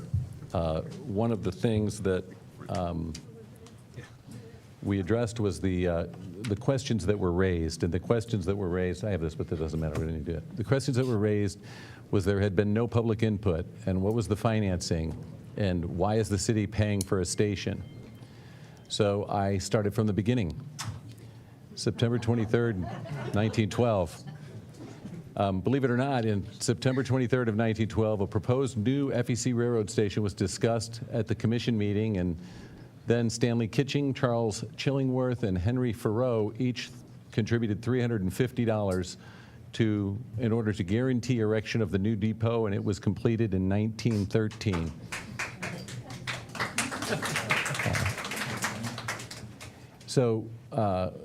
Jumping forward to 1968, I'm sure there was lots of discussion between the two, but in July of 1968 was the last time passenger rail actually happened in the FEC corridor. And the 70s had Vietnam, and then a bit of an economic downturn for the city. And in the 70s and 80s, the downtown of City of Stuart had actually become somewhat blighted and had about 50% occupancy. In 1988, the city held a charrette related to the need for a new Roosevelt expansion bridge. And during that charrette, they also had created great detail and added to the comprehensive plan the need to include passenger rail back into the corridor. It should be noted that that was roughly the exact same time that the Jensen Beach Mall opened and that the city of Stuart had essentially gone vacant. About 10 years later, the city began negotiating with Amtrak to build a station, which was in 1998 through the state of Florida as well as federal. They were trying to do an Amtrak station from Miami to Jacksonville, and then it would go on throughout the United States.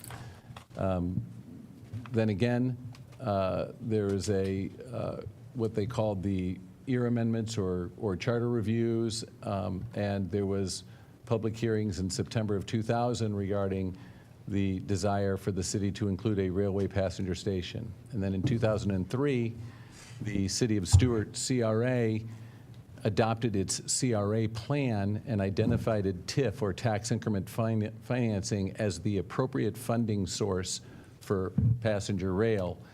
The language in the CRA plan actually said that TIF was the appropriate funding source for rail, but later the city adopted a comprehensive plan and identified rail and said appropriate funding source and used that exact language. Then in 2006, there was a presentation and a charrette as well as public workshops on all of the transportation needed to meet the future needs of the community, and it was determined that there was $615 million needed to build the roads necessary to handle the anticipated traffic that would be coming here based upon the 2030 plan, which was the next 25 years of growth in our surrounding communities.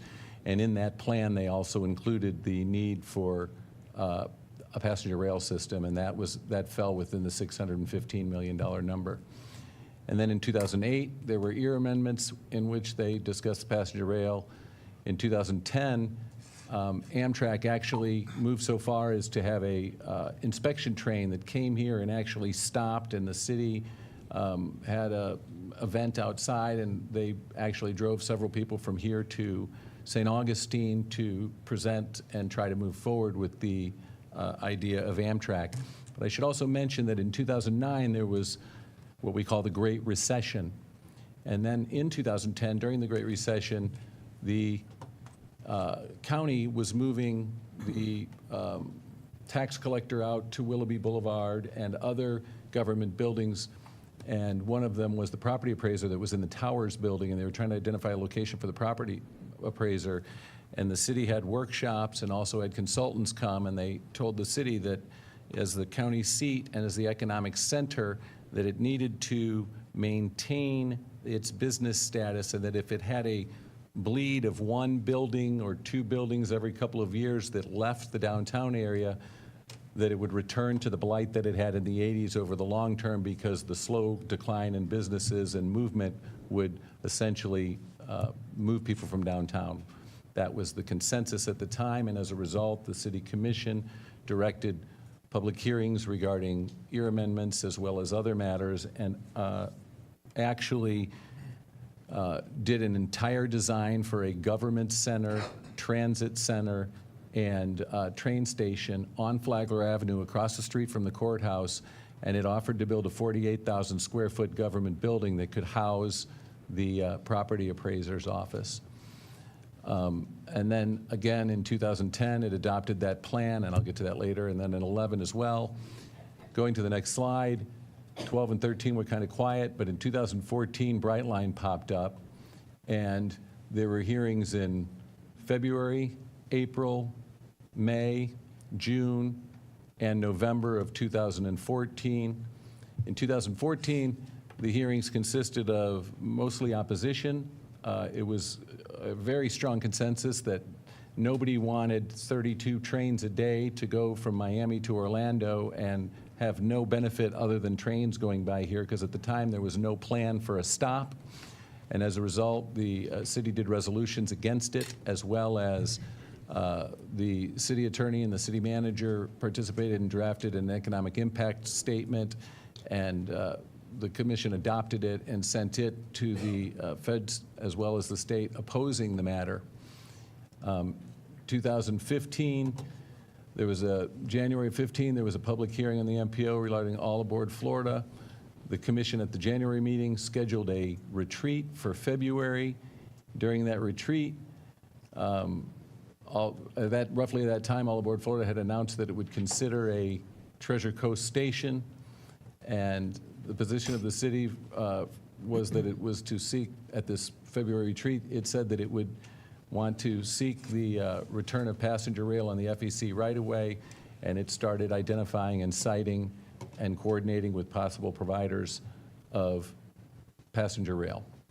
In May of 2015, there was also another workshop regarding All Aboard Florida. In June of 15, there was a request by the city to participate in the federal process, and we asked to be a Section 106 consulting party. It's kind of like an intervener, but not really. It allowed us to participate at a higher level than just anybody, and as a result, we were able to write more and participate and give more opinions. I don't know that it made a significant difference at the end, but it's still, we spent a lot of time on it. And then in August of 15, there was yet another meeting regarding All Aboard Florida. 2016, there were multiple meetings, multiple updates. There was even a candidate forum where we had the county commissioners come on July 18th of 2016, and one of the 5 questions that was opposed to all the candidates was related to All Aboard Florida. And then in July 23rd of 18, there was also a bridge advisory group that also included comments about the need for a passenger rail station. But at these advisory group meetings, the mayor wanted a survey to be done. And you have to remember the timing on this. I don't remember exactly when Martin County filed this lawsuit it had challenging the Brightline, but I think it was in 2016. And in 2018, that case was still pending, but it looked like Brightline, or All Aboard Florida at the time, or Virgin, depending on what it was called at the time, was considering a Treasure Coast station. So the city held 2 workshops and decided it would do a survey to see if, in fact, the city residents were in favor of a station. And as a result, this workshop was held, and a survey was performed. And in the survey, these little red dots are where the people that responded from the survey, and you can see like the larger dot. If you look in this, like, I don't know if the button's turning on, but the larger dots are actually where more people responded from than the smaller dots. And the survey results were that 61% of the people responding were in favor of a station and 39% were against. Most of the responses were that they did not want Brightline to run at all and that we should not support or endorse it, and that way there would not be a train running from Miami to Orlando. But when limited the question, the first time we did a survey, there was a concern that people could answer more than once, so a second survey was done, and it included geofencing, so it could only be the pictures of the people that I showed on the map before, like in the region of Martin County, and it also had IP addresses, so you could only vote once. The first survey was actually 62% in favor. The second survey was 61%. In that workshop, in August of 27th, 2018, when it was saying it was exploring the feasibility of a Treasure Coast station, what the question was in the event that Brightline did in effect have high-speed rail service on the FEC corridor running through Stuart, would the residents of Stuart want to have a station? So it was a very limited question, and Brightline was seeking a response within 60 days, which is why the city went forward with it at that time. Moving on to the timeline, in 2019, there was, again, public hearings and discussions regarding passenger rail, and November of 19 was a resolution to seek funding for a new railroad bridge. 2020, we get into the public hearings regarding a comprehensive plan and evaluation and appraisal report. July 13th of 2020, there was a public hearing regarding the comp plan and the evaluation report. October 26th of 2020 and December 14th. During those evaluations and appraisals, the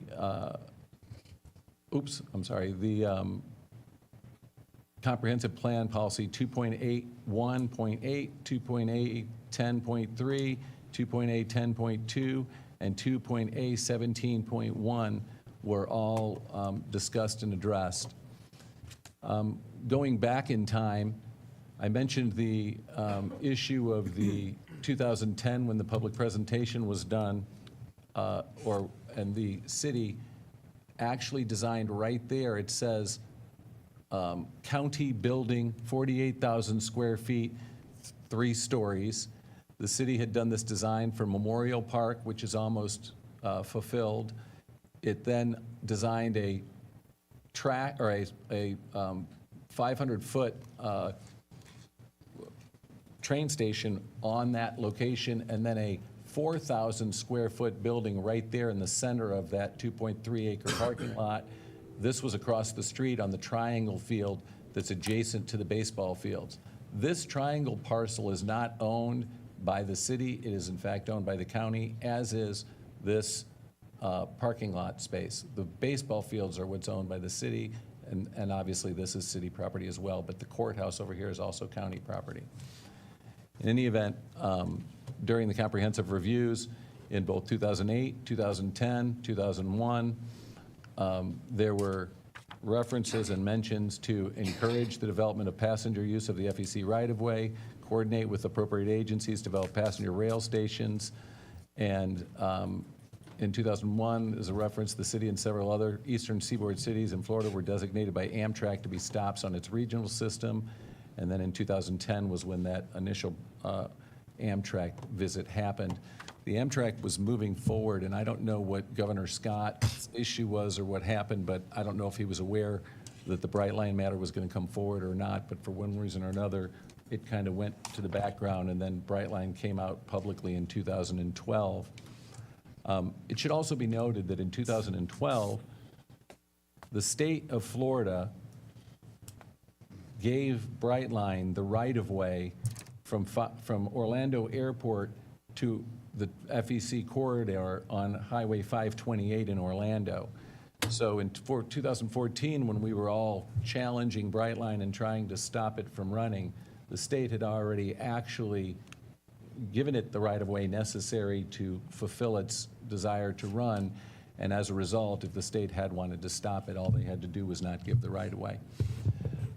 Moving forward, there's also a 1996 EAR amendment, and I included this just because when I was reading the stuff, I found it interesting that in 1996, this would be the same year that the Roosevelt Bridge opened, it said, with major north-south traffic movement along the coastal area limited primarily to US 1, there will be increased pressure to widen the facility beyond presently committed plans. As a recently adopted Martin County Transportation Plan was being developed, it became obvious that US 1 through Stuart was to be widened to possibly 10 lanes. Without a doubt, allowing such an action would have a dramatic effect, changing the character of the city. And as everyone that's sitting here knows, the city of Stuart did not allow it to get widened to 10 lanes, but instead it made 8, which still is a dramatic change from what it was in the 80s. And daily we hear about how crowded US 1 is. October of 23, coming forward, those were some of the public hearings, and like I said, I didn't cover them all. In October of 23, Brightline announced that it was publishing a request for proposals. The tab 1 said to include a letter of intent included with your proposal. Tab 2 provided the site criteria of not less than 2 acres, must accommodate 200 parking spaces, be contiguous to the FEC right-of-way such that a platform at least 500 feet and track of 1,000 feet can be constructed, and must be at least 100 feet away from any crossing. And then tab 3 instructed the applicants to include the financial terms. December of 2013 was when the original interlocal was entered between the county and the city of Stuart to respond to this request for production published by Brightline. The county in October had hired the Treasure Coast Regional Planning Council for technical assistance, and the city and the county worked together to develop a response to the proposal. In doing that response, the city identified with the county and through the Treasure Coast Regional Planning Council and the Travel and Tourism Board that approximately 2.3 million people visited the Martin County area on an annual basis. And one of the bigger surprises was that 1.6 million of that 2.3 million were local in-state people. They weren't from out of state, they were actually from Florida, and they identified the 1.6 million as coming from the Orlando-Fort Lauderdale area, or the Orlando area or the Miami-Fort Lauderdale area, and then the other 700,000 people came from outside of the state of Florida. In the submittal, it was the intention that any cars that arrived here, or any people that arrived here by train, would in fact be a car that did not arrive here, because the theory would be that people coming from, whether they're flying into the airports or whether they're coming from within the state, if they could take the train, they may choose to do so, and then those cars would not be on our local roads as well. On Friday night, if they're staying at the Marriott on the beach and they decide to come into town to go to dinner, they would be taking an Uber or some other form of transportation, and that would also have some alleviation to the parking. There was no science to it. There was no actual study done as to how much it would affect, but it was taken into consideration and discussed quite a bit, as it had been over the years for the desire. In fact, one of the issues that came up back in 2010 was that the city was quickly approaching maximum build-out, and that is that under the EAR amendments and comp plan, it was literally built out, that there wasn't going to be any land left, and when the construction boom came to an end, the city was going to need to position itself that it didn't have to rely on those economics of the construction industry, because during 2010, the city's budget had dropped to the floor, and we had to close different facilities, and the Great Recession was having a significant impact on the city. And it was looking to get out of the glut of relying on redevelopment like that, and was hoping that at some point it would go to just a straight, true tourism resource rather than development. When it did address those in 2010, in September of 2010, in doing the comprehensive plan and ERA amendments, it adopted policy 2A.10.3 and said, through one, direct advocacy aimed at elected officials as well as federal, state, and local transportation agencies, active participation in Martin County MPO, and acquisition of grants and other appropriate funding sources, the city shall actively support the reestablishment of passenger rail service on the East Coast FEC Railway right-of-way, including the construction of a downtown rail station/transportation depot, preferably on Flagler Avenue between East Ocean Boulevard and Martin Luther King Jr. Moreover, the city shall actively support the introduction of commuter rail services to the FEC right-of-way. Back then was right after the city had had the tax collector leave and the property appraiser leave, and the city was trying to get the county to have the property appraiser be downtown, and it recognized that trying wasn't going to be enough, and that's why it actually put the language in the comp plan to identify the actual location of the plan to be right where that transit depot and government center plan that it had been building and that it had presented to the county for the property appraiser's office, so that in the future the station would be in Stuart. There was some discussions and presentations that included the concept of the bleed, that if businesses leave your downtown, you create other centers of business that become more popular, and it competes with your downtown. The presentations told the city that if, in fact, a railway passenger station opened in the future, that 30 years from when it opened, wherever it opened would be the new downtown. So when there was some discussion about the fairgrounds, and there was discussion about Hobe Sound, and there was discussion about Jensen Beach and other matters for where the train station could be, the city, back in 2010, was adamant about wanting to make sure it was in Stuart. And in 2014, when Brightline started announcing that it might do a Treasure Coast station, the city again pushed for the location to be downtown. Also, another policy in the comp plan said, the city shall continue to encourage expansion of tri-rail, passenger rail service, bus service, and other multimodal forms of transportation, with a particular emphasis on developing a downtown Stuart as a transportation hub. I mention these comprehensive plan comments because every one of them were a result of multiple public hearings and multiple public input opportunities. When you do those ERA amendments, you have to, by law, hold at least 3 public workshops on top of the 2 public hearings to adopt them, and they all come from residents' comments, et cetera. The comp plan also had policy 2.A1.8. It said the following strategies shall be implemented by the city in its effort to maintain and improve traffic conditions throughout the city. And I didn't include all of them because it was a list of other traffic issues, but downtown rail station and transportation depot was included at that time. It also had objective 2.A7, I think it's A1.7, that's a typo.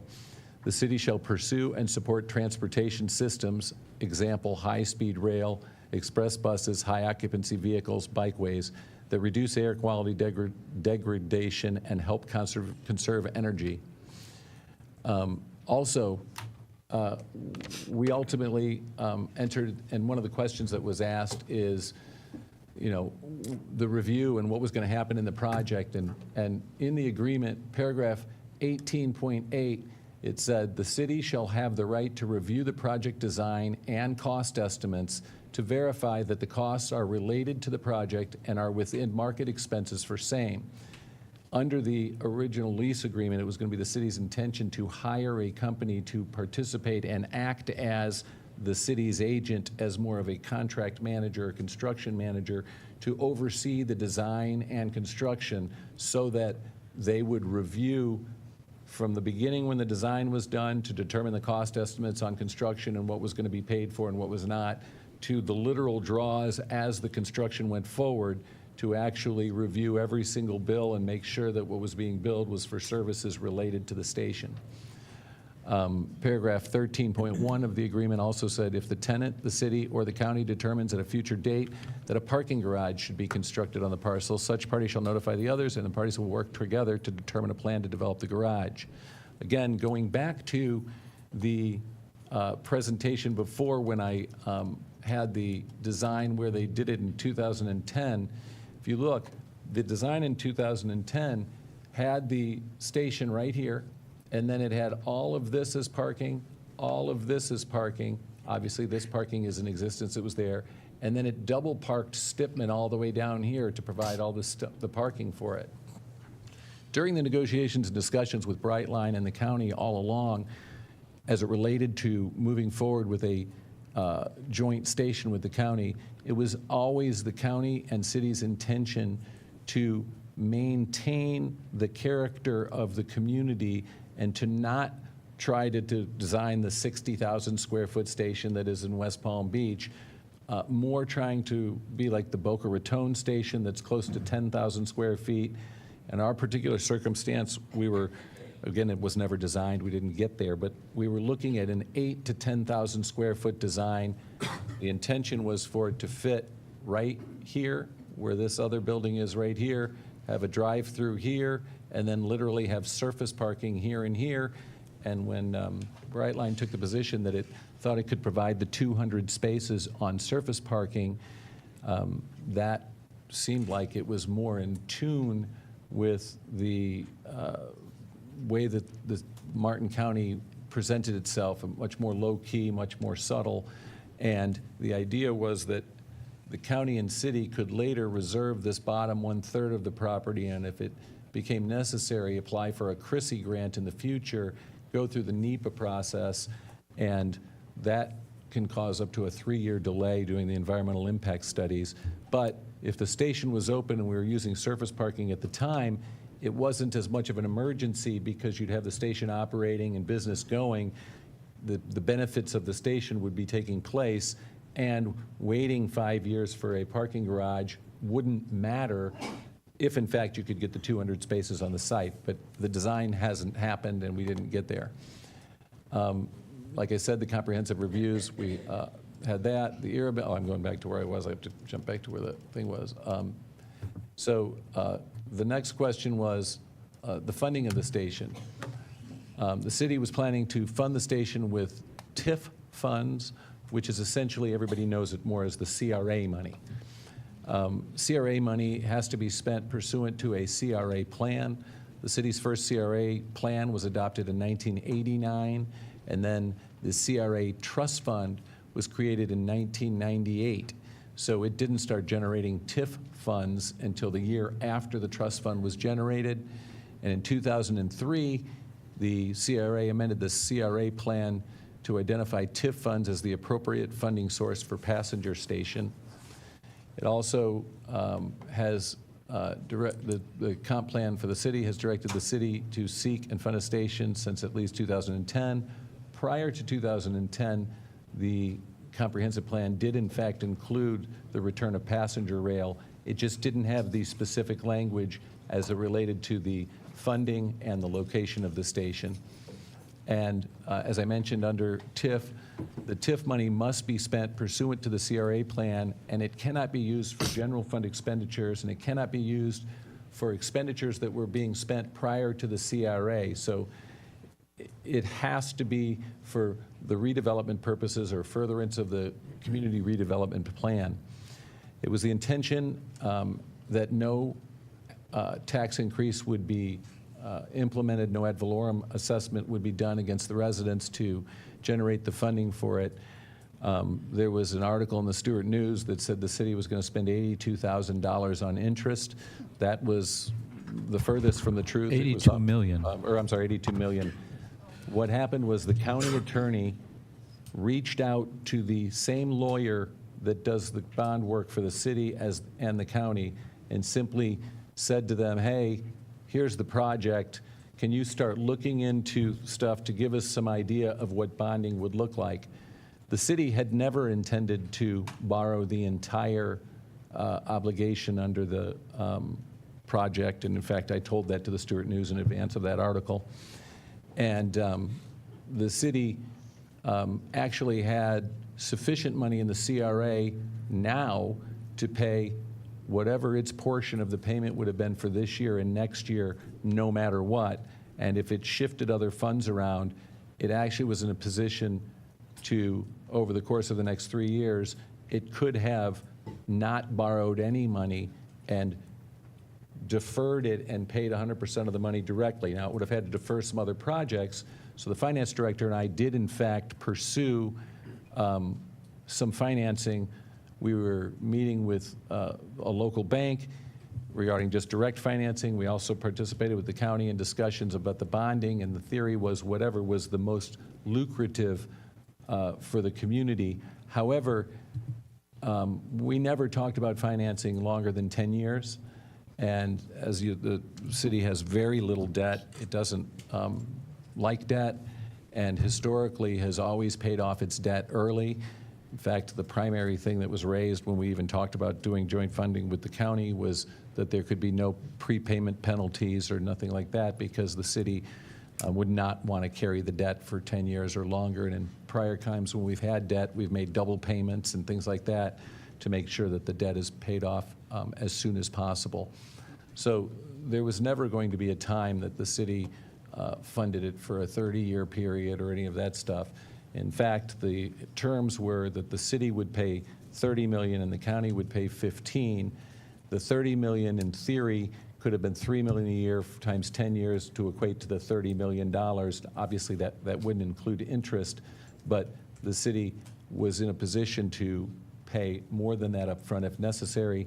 The plan was to pay for design right now from now until roughly January, and then when the design was done, the county and the city were planning at that time to make a determination as to the actual cost. One of the things that we had discussed was to wait until after the elections, because historically interest rates fall after presidential elections, regardless of the winner. And as a result, we didn't want to do any borrowing before November of this year because we wanted to wait to see what was going to happen to the interest rates. The intention was to carry it in the beginning just by paying our proportionate shares directly, and then address the borrowing or the funding of it next February or March, and then as it goes forward in construction, using that funding to pay it off. And then from the city's perspective, we were going to then turn around and use the CRA funding to pay it back. As a note, the CRA funding is generated from value of land in the CRA, and if the value of that land goes up, the CRA funding goes up proportionately, and as a result, even with the train being announced, the CRA had specific examples where it saw values of the land increase significantly surrounding the station and in other areas of the Stuart just because of the announcement of it. So the anticipation was that the money budgeted in the CRA right now, based upon its current numbers and values, was actually going to increase if, in fact, we started moving forward, and would therefore put us in a position to pay the funding off sooner, because we could continue to do the CRA operations that we've been doing in the past, but use any excess funds that were generated to pay toward any debt service to eliminate it as quickly as possible.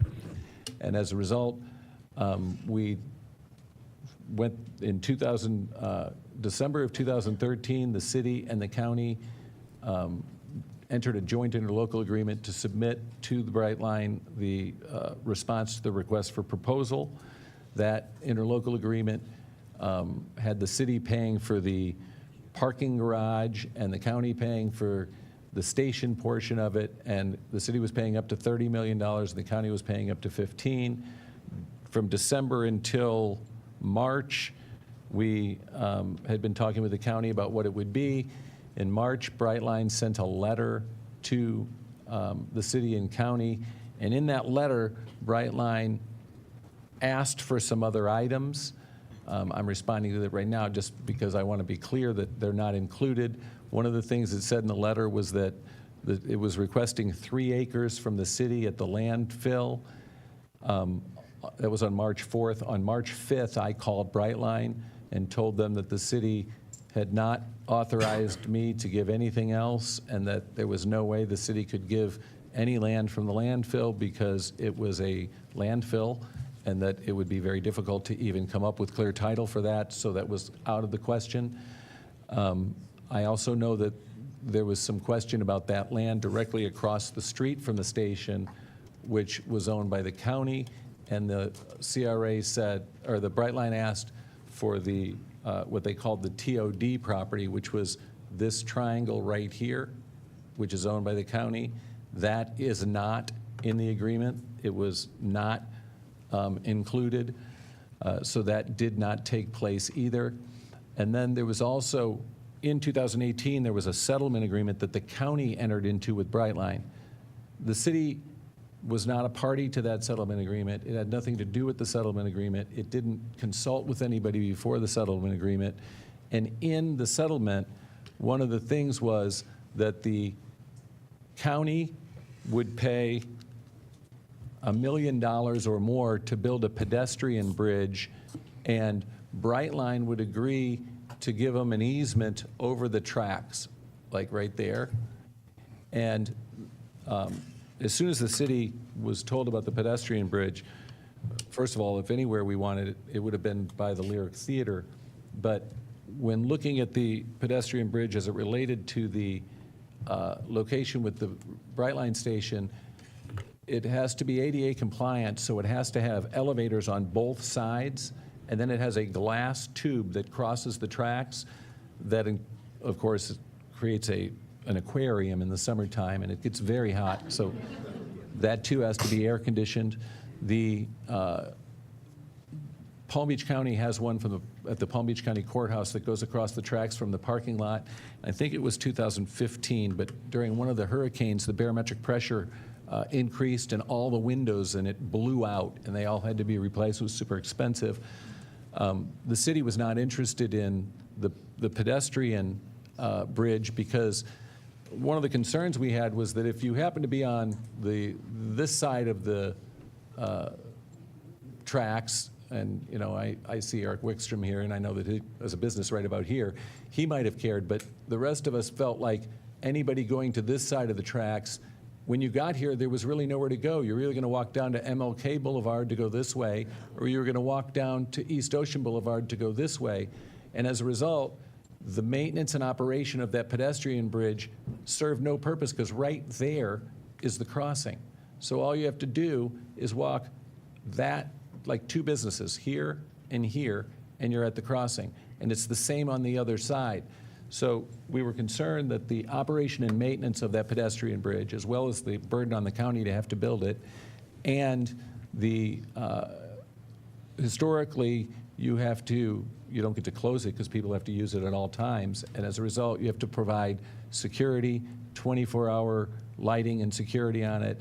It has, historically, those types of bridges have had vagrants and other matters take place there, and people put graffiti and pollution and other things, and so it becomes a pretty expensive endeavor to balance against the benefit of it. So we actually had been saying to Brightline and the county, not really interested in the pedestrian bridge, so it didn't end up in the county's amended settlement agreement. And I know that there's been some conversation about it, but I just want to be clear that it wasn't a decision that was taken lightly. We really, evaluated it and went through it and just decided that the benefit of the pedestrian bridge against the cost of maintaining it just wasn't worth it to the city at this time, especially at that location. And as a result, that bridge was also removed from the plan. Now, I know that there's a lot of other stuff in that settlement agreement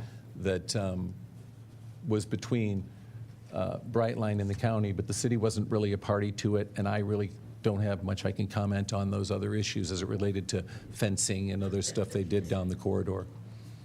And that's all I have. Do you have any other questions? The last slide just said thank you. Any questions from the board members? Thank you. Mr. Baggett? Any questions before I sit down? What? Do you guys have any questions before I sit down? Oh, okay, fine. Do you have any questions Do of any me of or the no? commissioners have any questions of Mr. Mortel? I don't have any question, but I appreciate the presentation, especially at a time like this where so many people. I came to Martin County in 1985 when Rule 9J5 was passed by the legislature to do comprehensive plans. I worked at the Martin County Board of County Commissioners. I was a transportation planner. I also sat on the bridge and took counts when nobody wanted the road to change in downtown and a whole bunch of other things. So this has a long history, and I've been here on the commission, and I'm glad that you were able to put together something so comprehensive that kind of gives people the history that it's not just today or yesterday that we've made a decision about certain things, but we just want to make sure that everybody knows that we have, people always say, follow your comprehensive plan, and this has been in the comprehensive plan. I do have to say, I told this to Commissioner Collins earlier, but I haven't told anybody else because it just happened. But when I was doing the research to try and find this older stuff, I found a reference in either 1987 or 1988 that references the Stuart Beach property.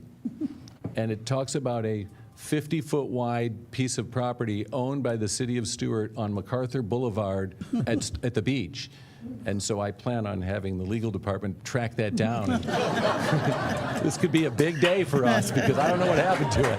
We have a little piece. Actually, I have a question there. Commissioner Collins? Mike, when we were looking at the original ILA, the terms of it, you mentioned that the county was going to pay $15 million towards that station. The city would be on the hook for $30 million towards the garage. Who was responsible for the rest of the station beyond the $15 million that the county would be on the hook for? Was that Brightline that was going to cover that? It was obviously to submit the RFP, so I believe that the RFP had, and again, Brightline was using, the county was referring regularly to their settlement agreement, and that's referenced in our interlocal agreement. So I believe it was the county requesting that Brightline pay a 50% of the station cost, but that wasn't in the county settlement agreement. So that's where the conflict arose. But that was the original understanding and expectation. In that ILA, yeah. Mm-hmm.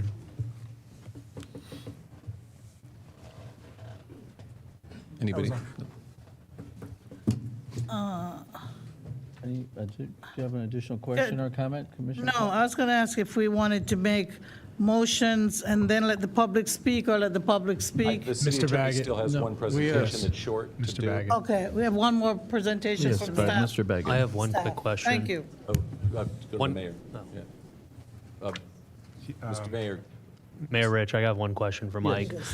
So I see Brightline was going to have 200 parking spaces. They were going to accommodate the 200 parking spaces in the station on these three parcels, right? On the three parcels. The RFP required the tab 2 or whatever, Brightline said you had to have at least 2 acres and be able to accommodate 200 parking spaces. And that was on the three parcels in the RFP that they responded to. That we responded to. Yes. And I believe with the parking lot that's existing, there's 169 spaces, I believe, that exist in today. I don't know. I believe that's what it was in my research, so I wasn't sure how they were going to accommodate 200 plus the station then. They weren't.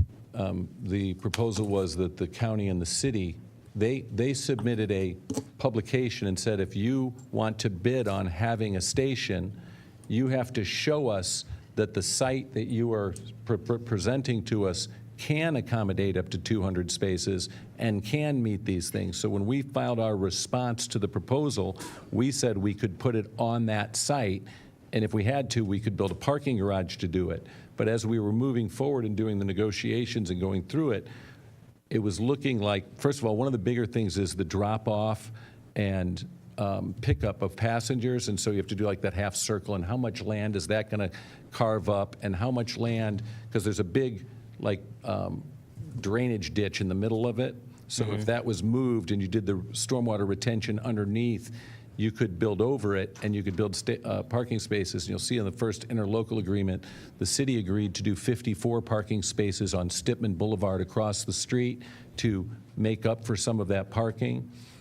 The reality is you could double park on Stipman across the street to come up with it, but part of the design that Brightline was putting together looked like they might be able to get to 200 on site. It never got to the point that the structure was absolutely removed from the deal. That would still be determined in design. There is no, all right, post it, there is no design now, so you're right, I don't know where the parking spaces would be, but the interlocal, the city, what we said is, we didn't squeeze ourselves to anything. We didn't say we'll build 336 parking spaces or 450 parking spaces. We said we will build the parking necessary to meet the RFP.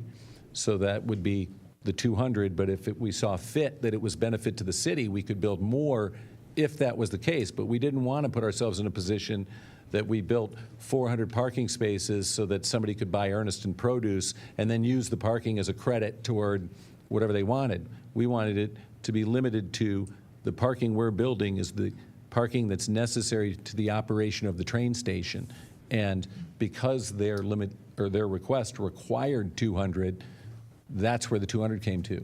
Quite frankly, we might have said 100. I mean, I don't know how many parking spaces you need for a station. I don't know. I know that Boca Raton built a parking garage and they were finding people parking in the library parking lot, and that the demographics of our community is such that people believe that the vast majority of people from this area would actually get dropped off at the station, and then those people coming in would take an Uber to the hotel or whatever. So the question of whether parking or how much parking was necessary has never really been answered. It hasn't been determined, which is why I made that comment about reserving the bottom third of the lot for a future parking garage and applying for a CRISI grant, which is a Consolidated Rail Infrastructure and Safety Act. But that could be done even if you had to go through the 3 years of NEPA. It wouldn't matter because you could wait because the train station could be open anyway if you had the surface parking. All right, thank you. Mr. Mayor. Excuse me. Commissioner Giobi? Yes. I don't have a question for the city manager, but I'm just wondering, protocol, will the commissioners be making statements prior to the whatever you guys want. audience doing public comment, or after? No, we will listen to the public, and then we will make our comments. You guys can deliberate, or, I mean, the board can decide however you want to Yeah, do we it. can do That's whatever you we want, guys. No, we'll listen to the public first, and then Whatever we we'll. want. Did you have a comment for Mike? Because No, I didn't. Mayor, I had a, oh, you have a You have an question? additional question? I do. Okay, Commissioner Collins. So assuming that we do need future parking, who would pay for that garage? Because if our 30 million Well, is being rolled into the station and the amended ILA, who So- would be on the hook for the garage? So if in fact, presuming that the agreement that we're talking about right now went forward, because if the agreement doesn't go forward, then there's nothing. Hypothetically. But like hypothetically, under the current agreement, the city was on the line for the maximum of 30. So anything over 30 was on Brightline. But for a future garage, you said that there's the potential. But under the agreement, once we got to 30, even the future garage would not be on us because we're maxed out at 30. You're talking about the original ILA. No, I'm talking about the actual lease agreement, the document, the land lease document. So who would pay for the garage then? You're saying we If might have a if future it needed a garage. garage in the future, the city and the county could apply for a CRISI grant and assist in grant money, but we'd have no obligation to pay $1. But assuming, If the hypothetically, entire 30 had been spent already. Right. Now, if 15 of it had been spent, then there might be 15 left that'd be an obligation for the garage that could still be there. Right. But, so hypothetically speaking, City if the might have entire, to pay for that. once the 30 got spent, it was capped at 30. I understand. That's all. Mr. Mortel, Perhaps you could explain to people, because it seems we're very well aware of it, but I'm not sure everybody understands what the CRA, where the CRA is, and what TIF funding is. And the point of my question is, many people think that in order to finance this, the city was going to have to possibly impose an additional tax.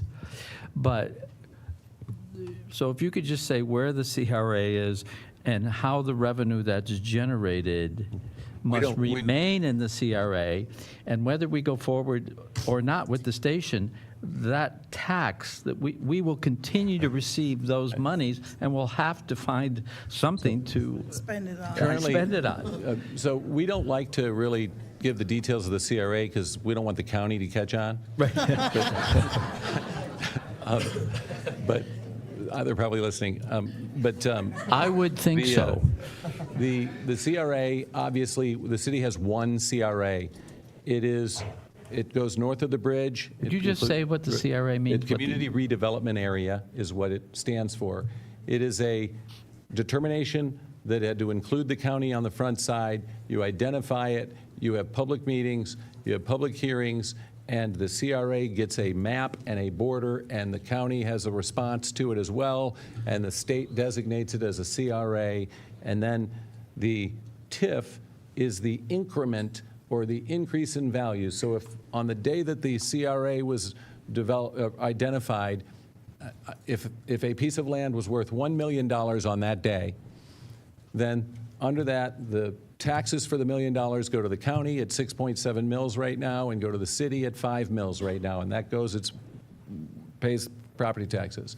If over the next 10 years that property went to $2 million in value, the 90% of the taxes or the increment increase, the difference between the 1 million and the 2 million at 6.7% and 5%, the city actually gets the county's ad valorem dollars. They actually go to the CRA, and the city, those money don't go to the county, and the state mandates that those funds be spent in that geographic area. The theory behind it is to say to the potential property owners or those people willing to invest in those areas, and it says, look, if you invest in this area, the money that's generated from this property must be spent back in this area, and it must be spent to beautify the area and to, redevelop the streets and the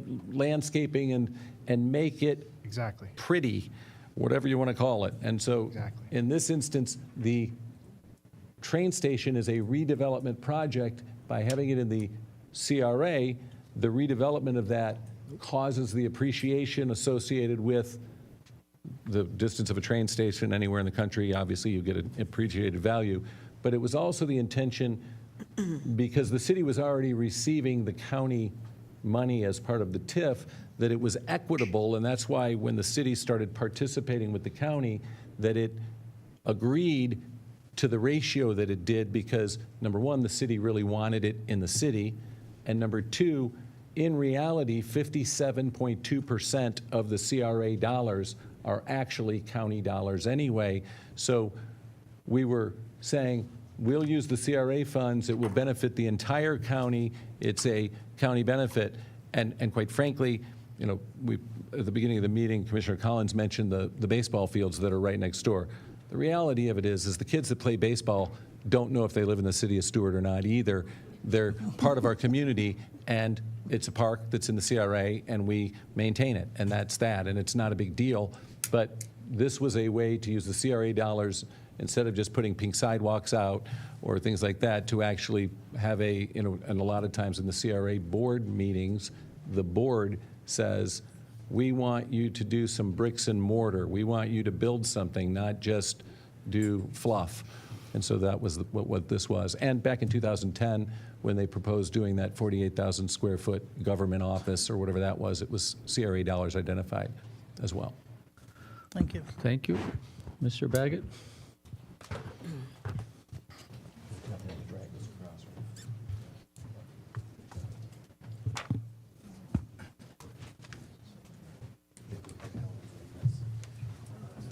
What? Nobody, the news didn't get that. microphone's on the podium in the center. He's talking from over there. What's that? Okay. And again, just to be clear, Mr. Baggett, you're going to be speaking regarding all 3 items, correct? That's correct. By the Sorry, way, I'm not Mr. used to being- Baggett is the city attorney. Good evening, folks. Feels weird being over here. You're doing great. So anyway, Mr. Mayor, I would receive questions from various commissioners, about procedures and legal issues associated with the vote tonight. So I thought it would be best to put together a presentation. I'm not covering everything. I'm covering as much as I can. Obviously, and some of the stuff I'm discussing is potential liability. I don't want to put too much out of my mental impression of our liability out there.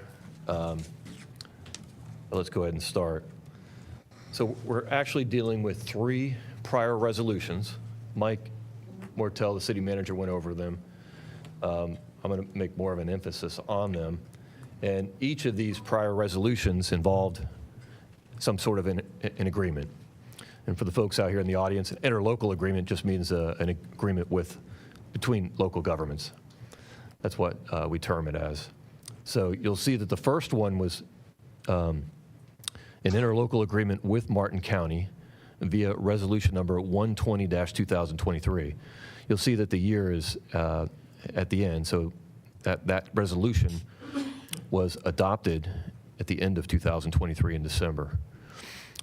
Shortly after the resolution authorized by the board authorized the city to enter into an interlocal agreement with the county, as Mike went through earlier, a joint proposal to Brightline in response to the RFP, or request for a proposal.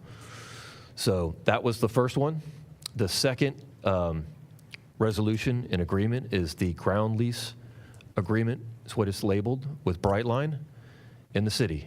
And that was via resolution number 52-2024. And that was last month. The ground lease is not only a lease for the land, and to back up even further, Mr. Mortel, the city manager, mentioned it.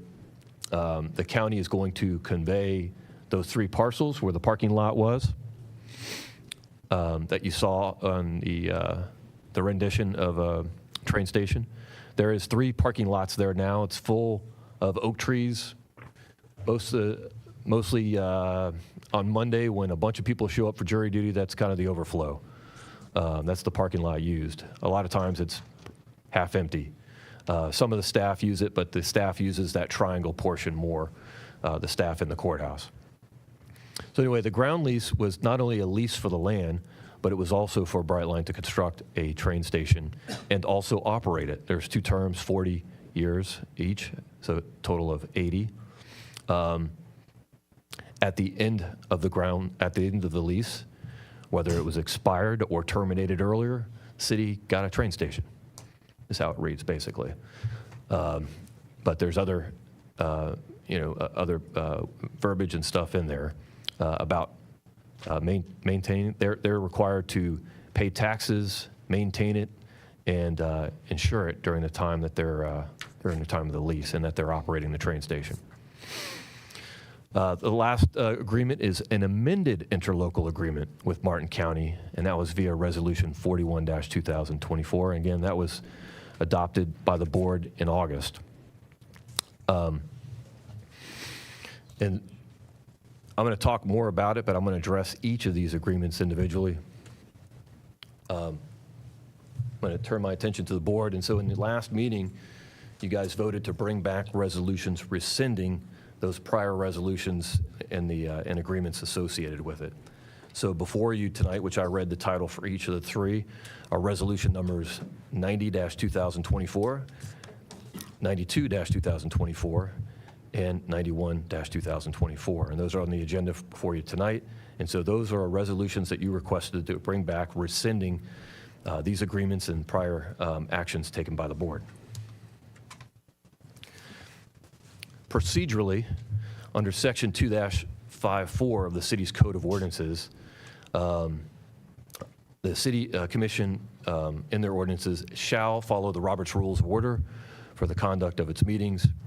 That's parliamentary rules, as we have the mayor as the chair, and he, introduces and he controls the order of things here in the meeting. And we go along the agenda. These are all parliamentary rules under Robert's Rules of Order. Each of the commissioners, as you've heard them, ask for the floor from the mayor to be able to speak. And those are Robert's Rules of Orders. So in this, it says you shall. So some of the questions I got from the commissioners is, what can we do in this situation under the Robert's Rules of Order? So I've got some options for you, the board, tonight that I foresee that you're going to need to be aware of. And you'll see that I've got 4 numbers up there. The first one would be motion to approve resolution on rescinding prior action of the board. As you've seen, and they've been posted on the agenda, are each of the 3 resolutions, and that would be rescinding the prior action of the board. The purpose on a motion to rescind is to cancel the prior action altogether. You're null and void, and you're getting rid of it. And again, these are under the Robert's Rules of Order. When some action has taken place that cannot be undone, a motion to rescind is not available. And that's one of the rules that I think is important for you in your decision tonight. Another option I have on here is a motion to amend prior adoption. And in this, the original adoption of the resolution and affiliated agreement stays in place. It remains valid, but the board seeks to substitute a different version. One of the important things, though, if you do decide to do any type of motion to amend on any of these prior actions with their agreements, you need to be specific about the amendments. You can't be broad with it. So you need to provide specifics under the Robert's Rules of Order for this motion to be available. And I also want to point out that a motion to amend can substitute a motion to rescind as long as it involves the same subject matter. And I point that out because we obviously, y'all, last meeting, you voted unanimously to bring back these resolutions rescinding. And so we put out notice that the issue was that we were rescinding each of these 3 agreements. And I point that out because we, under our state law, we're required to provide notice to the public of the issues that's being addressed. And even though a motion to amend was not on the agenda, it is available under the Robert's Rules of Order as long as it involves the same subject matter. So obviously, if you're amending one of these agreements and in the prior resolution, it's involving the same issue, which is rescinding it. Again, this is not available if some action has taken place that cannot be undone. The action that was approved in the original adoption by the board. So that would not be available in those 2 situations. A third option would be motion to lay the issue on the table. So any of these 3 resolutions on the agenda, you could lay it on the table, and that just postpones it indefinitely. And I also have on there, you could do a motion to postpone it to a date certain if you choose to do that versus just tabling it. And last but not least, no motion, or if someone does make a motion, there would be no second. And if either of those happens on any of the 3 agenda items, it's just going to die and it won't pass. Lee, quick Sure. question, which would mean that in the situation with the amended ILA, that would be voted on by the county tomorrow then, if it died? Yeah, I'm going to get to that Okay. in a second here, but the third amended interlocal agreement, just so that you guys were clear, the mayor signed the agreement last time that it was adopted, and it was sent to the county. The county was supposed to have the hearing on the matter the day after our hearing, but they were missing Chair Jenkins that day, and so they decided to postpone that issue to their meeting, which is going to take place tomorrow. I'll address that here in a minute as well. So the original interlocal agreement, it's dated December 12th, 2023. So on December 11th, the city approved and executed the interlocal agreement via Resolution 120-2023. The very next day, the county adopted it and executed So we were in a binding contract at that point in time with the county. And then later in December, the city and the county submitted a joint proposal to Brightline, which Mr. Mortel, the city manager, went over some of those specifics. And so since what we have here is we have a binding contract and it's been several months, the longer you go, I think it's harder to do a motion to rescind or a motion to amend. And we're going on 10 months at this point. And not only has it been signed by both the county and the city, but the parties have acted on it. The city and the county jointly filed a response to Brightline and negotiated and had further discussions with them. So it's my opinion that those two motions are not available on the original interlocal agreement. And the obligation that lies out there by that agreement still being there is that the city agrees to pay the cost of a parking garage necessary to meet the criteria set forth in the joint city-county proposal to Brightline. And as Mr. Mortel mentioned to you earlier, that criteria is 200 spaces. So if Brightline did mention that they think they could do 200 spaces along with the station on the parcels currently without building a structure for parking, and if that's the case, then we don't have this big parking garage, and the parking lot, they could probably save a lot of the oak trees and so forth there.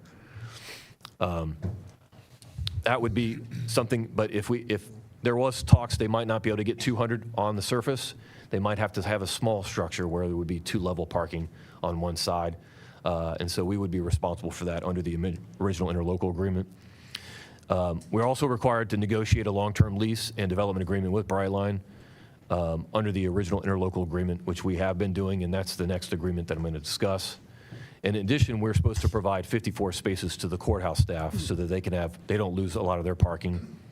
And last but not least, we're still required under the original interlocal agreement to cooperate with the county in seeking grants to help not only them recover some of the funds that they spend in addition to what the city does. Lee, I have a question. What would it take? Could you seek the attention of the chair, Commissioner Collins? Mayor. Lee, what would it take to resolve that original ILA with the county? Like a joint resolution where we... I think the best solution, in my opinion, is you can't do a motion to rescind or a motion to amend. And my suggestion would instruct us to somehow go back and get an amended interlocal agreement, which is the third agreement that I'm going to talk about. And I think the best solution is to leave this as is, and I think we could do a motion to rescind or a motion to amend the amended interlocal agreement, which I'm going to get to in a minute. Hypothetically, though, what I'm asking is how would you resolve the tension with that agreement with the county? Would there be a joint resolution or something where we're both saying that we would probably need to do a joint, agreement together that we're, rescinding this prior interlocal agreement. That's what I was asking. And release each other of it. Thank It would need to be an agreement among both the county and the city, obviously in writing. And then it could be adopted by both boards at their respective meetings. Thank you. Now, the second resolution, which approved a ground lease agreement with Brightline. So, as I mentioned, that happened last month. The City Commission, via Resolution Number 52, 2024, authorized the city to enter into a long-term lease and development agreement with Brightline for the construction and operation of a train station. However, in that resolution, there is a condition precedent, which means something has to occur before the city can act. And in that, the condition precedent for the mayor to execute the agreement was the adoption of the amended interlocal agreement by both the city and the county. So the city approved the amended interlocal agreement, which I'll discuss next, but the county has not yet. So under our resolution, the mayor did not have authority to sign it, although the mayor did sign it, the ground lease, on August 26, 2024. The condition precedent had not yet occurred. So as a result, it's just not enforceable because the mayor did not have the authority on behalf of the city yet to sign the agreement. It's not uncommon for us to have agreements and resolutions signed by the mayor when he or she is here on a day of a meeting, because they're not here every day. So it's not uncommon. He was here that day at the meeting, and he signed it before the meeting on the 26th. And it's not uncommon for us to do that so he didn't have to come back. But at that point, it was under our impression that the county was voting on it the very next day. So anyway. Mayor? Yes, Commissioner Collins. So, Lee, I think that's a huge point that I would like to reiterate, is you're saying at this point, the mayor was not authorized to sign the ground lease with Brightline. The city is technically not in a signed agreement with Brightline for that ground lease. Is that? Yeah, currently, yes, that would be my opinion, that in my opinion, this could be rescinded or a motion to amend. All of the options, the 4 options that I mentioned, would be available So under there this would one. be no issue with rescinding? No, and we need to that do it, ground though, probably as soon as Today. this meeting's over, because the county Yes. has it tomorrow morning on Exactly. their agenda, so. Thank you, Lee. Again, all of these options are available. Liability, I want to discuss that.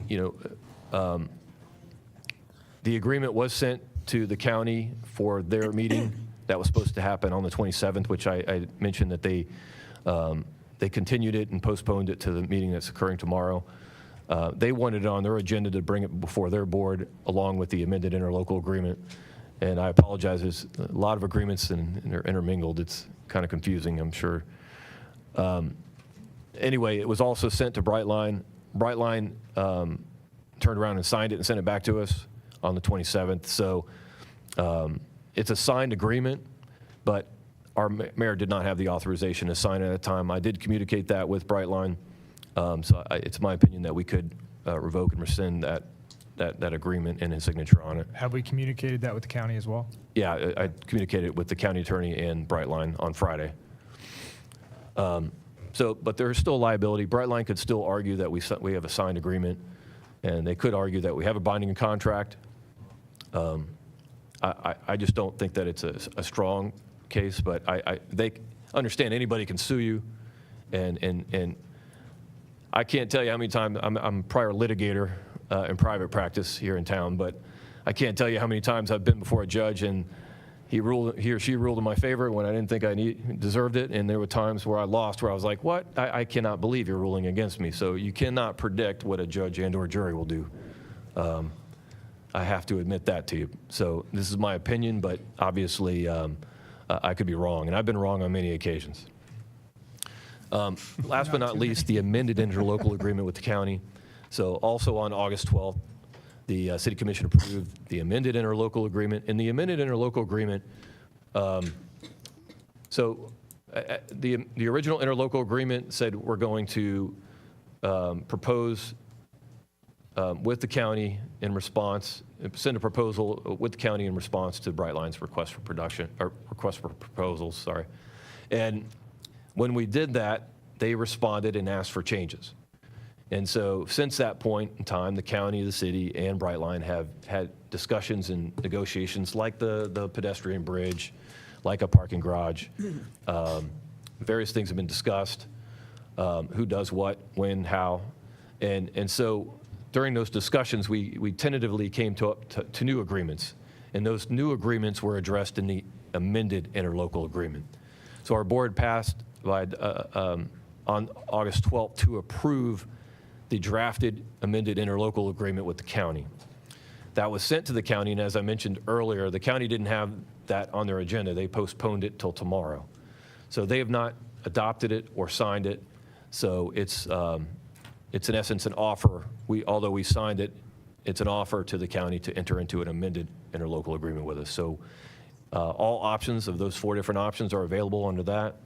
I just want to point out that if you table or no motion, it's going to go to the county tomorrow, and it could become effective upon their adoption. And then that would trigger other things under the lease agreement with Brightline. So by tabling that, you are putting it in the hands of the county, and at this point, we don't know what they're going to do or vote on tomorrow as well. Liability and exposure. Again, I want to be kind of brief. I don't want to spill the beans per se to anybody who wants to sue the city. But primarily looking at a breach of contract claims by the county or Brightline. We are in an forcible binding contract with the county in the original interlocal agreement. As I argued before, Brightline, I think we've got a defense to that. Potential exposure would be litigation costs, injunctive relief, and/or specific performance. So injunctive relief is, you've probably heard the term restraining orders, prevent you from doing something. Well, an injunction could prevent you from doing something or enforce you to do something. So that could be relief. And also specific performance is, hey, you're in a contract, you got to perform and pay the money and enter a development agreement with Brightline. So that would be specific performance. I want to mention, because I've seen people ask and inquire about attorney's fees. The ground lease agreement with Brightline expressly states that in the event of litigation, each side bears their own attorney's fees. A lot of times these contracts says the prevailing party gets attorney's fees. So if we were in litigation over this ground lease agreement with Brightline, we would handle our own attorney's fees and they would be responsible for theirs. So sometimes that could cost a lot more than the damages or the injunctive relief, obviously. More of my other concern, though, I do have a concern about violation of the comprehensive plan. So this is more of a concern of mine. You know, if someone has standing, they could sue the city and allege a deck action is a declaratory action, and it's not necessarily, doesn't have to be for damages. It's just for a judge to declare that we violated our comprehensive plan, and that could have some consequences. And one of the main consequences I put up there is under the Florida's Growth Management Act, Chapter 163 of the Florida statutes. It could affect, if we have some sort of court order out there declaring a violation of our comp plan, it could have an effect of us having issues with our grant funding with the state. And not only with the grants related to the train station, but all of our grants, because I look at grants all the time here in my job. We have grants for everything. So it could jeopardize some issues with the grants and funding with the state. Mayor. Commissioner Collins. So just to clarify, Lee, what you're saying is if somebody were to bring a claim against the city for violating their comp plan, and that was found to be the case, primarily what they would be doing is damaging the city's ability to get grants in the future. Yes, it could. Right. Right. It would not force. I can't say that for certain, but I would. I've honestly never had. That would be the outcome. That it's a potential outcome if you won. And beat the city in that someone case. withstanding might have other grounds to sue the city for other grounds, related to this train station. So, as a follow-up to that, if the city was still pursuing a deal with Brightline, do you feel like there would really be a claim there that we were violating our comp plan? Assuming that these two that you've said could be rescinded were rescinded tonight, and it gave the opportunity for a new deal new negotiation to be reached with Brightline, would that necessarily be a violation of our comp plan if we were still in talks? I think that would be, an arguable defense to a violation of our comp plan. But if you are just rescinding these agreements and then, there are no discussions, I would say that would be a stronger argument for the deck action on behalf of the individual or entity suing. Yes. They could, like I was mentioning, I was trying to get out before, they could sue for other grounds that might have damages, but under a deck action, you're really just getting a judge saying to declare that you violated the comp plan. Right. So there could be some other issues if such a declaration was made. That was the one that really stuck out in my mind, because that could have wide-ranging consequences beyond even cost in a case. You could get taxable cost for the cost, not necessarily attorney's fees, but taxable costs against the city, whatever they incurred in such an action. And I wanted to bring up, Mr. Mortel brought up the comp plan, some of the comp plans, and these aren't listed in the comp plan in this order. They're scattered throughout. But as a lawyer, I wanted to point out some stuff that, if you guys decide to just rescind these agreements and not negotiate with Brightline, there could be some issues like under a deck action, especially with the language in our comp plan. You'll see that not only will we assist, but we will also pursue grant funding and other sources, particularly on developing a downtown Stuart as a transportation hub. That's one. So it's not only entering into an agreement, but also trying to pursue and provide funding for it. The city, and you'll see I underlined the second one, the city shall. That's always important to a lawyer. There's a big difference between may and shall under the law, and I've argued that many times, and you'll see in our comp plan that shall is repeated when it deals with a train station. So the city shall continue to encourage expansion of the tri-rail, passenger rail. So that's not an option. That's our comp plan mandates it. And also below in the next policy, you'll see, and Mr. Mortel went through these, so I'm not going to read through it all together, but again, the city shall actively support, and you'll see acquisition of grants and other appropriate funding sources like the CRA. And I've obviously I go online, I hear people also mentioning the fairgrounds as an option, but that's not in our CRA. That's not even in the city. I used to work for the county, and that's associated, I think it's under contract still with the fairgrounds, so they can't use that land currently. And I think there's more, I don't know how long that lease agreement is with the fairgrounds. It's still up. But our comp plan says that it needs to be in downtown Stuart, exactly where the train station's being proposed. I mean, even in our comp plan, it says on Flagler Avenue between East Ocean and Martin Luther King, which is where it's at currently, the proposed site. You can't get more specific. So, and again, the last objective, the city shall pursue and support transportation systems, high-speed rail, et cetera, et cetera. And again, these are not listed in these. I just picked them out. They were scattered throughout our comprehensive plan. And I wanted to point out some that might not have been apparent when Mr. Mortel brought these up. That concludes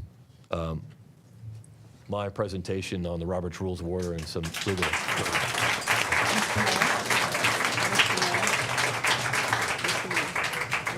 I'm open to questions too. Commissioner Giobbe. I have a question. Mr. Brackett.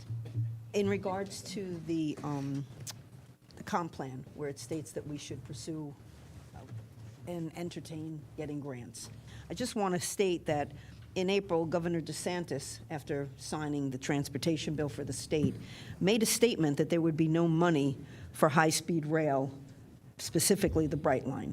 So there's no state money out there for any sort of grants that are going to be coming. I'm not, I confess I'm not a grant person. I've worked for Martin County as an assistant county attorney and City of Port St. Lucie as a deputy city attorney there, and I've had to deal with grants and review contracts and all, but I am by no means someone who's gone and gathered grants or actively pursued them and successful in getting them. So I can't tell you that. I've had conversations with people at the county over this and people in the city, and most people feel pretty confident about getting grants, whether it's federal grants or state grants. But again, I have to disclose, I have no idea about that process other than having to review contracts from time to time.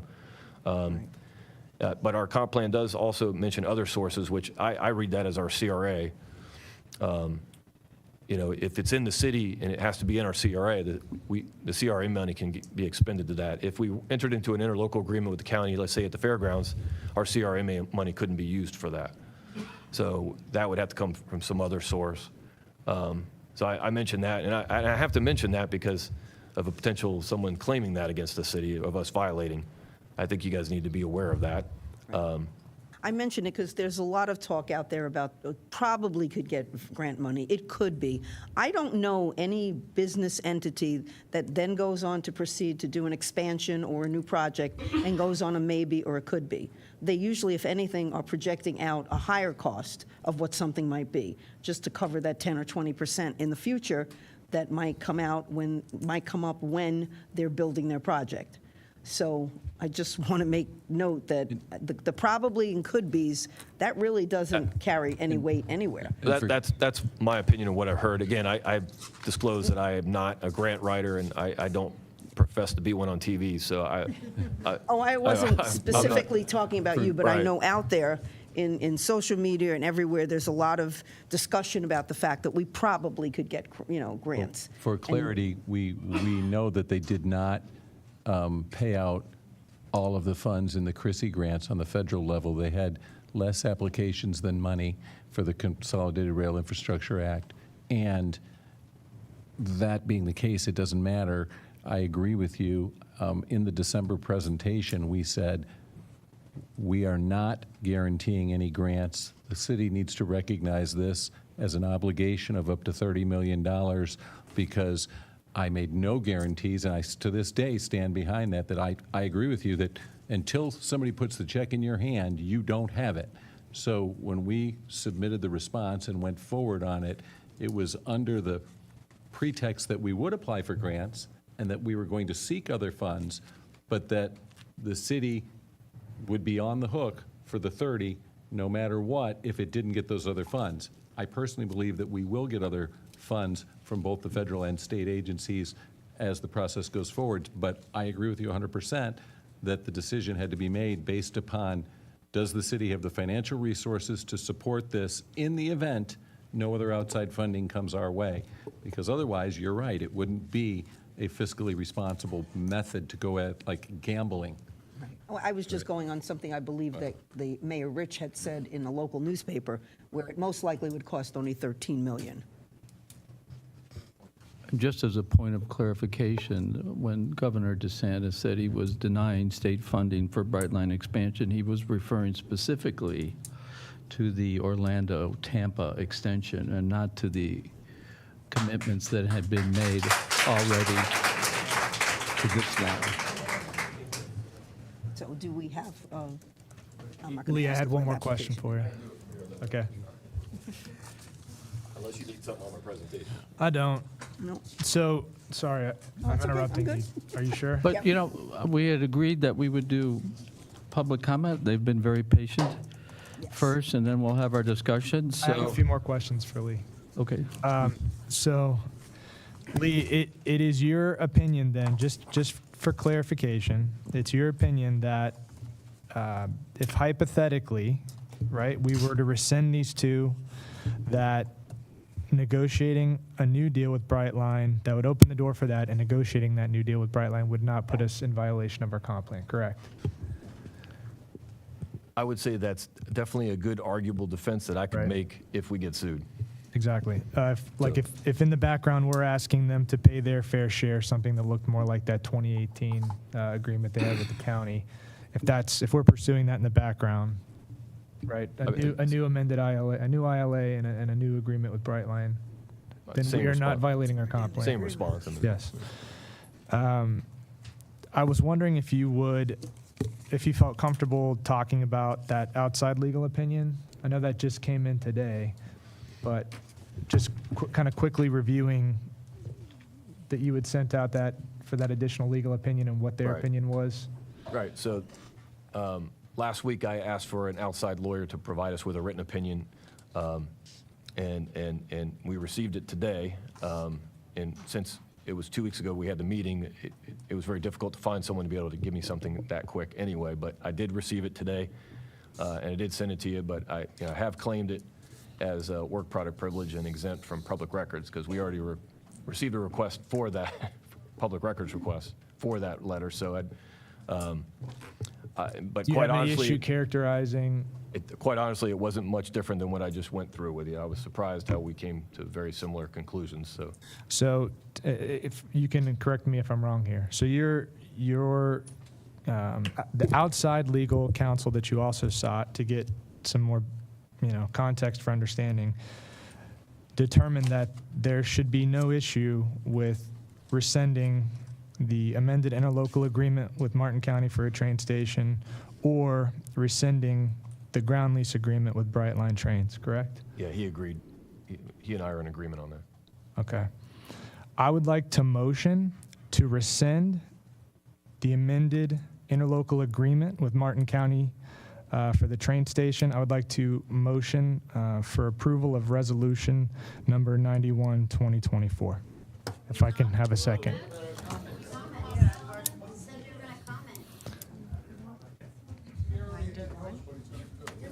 No second. Just drop it.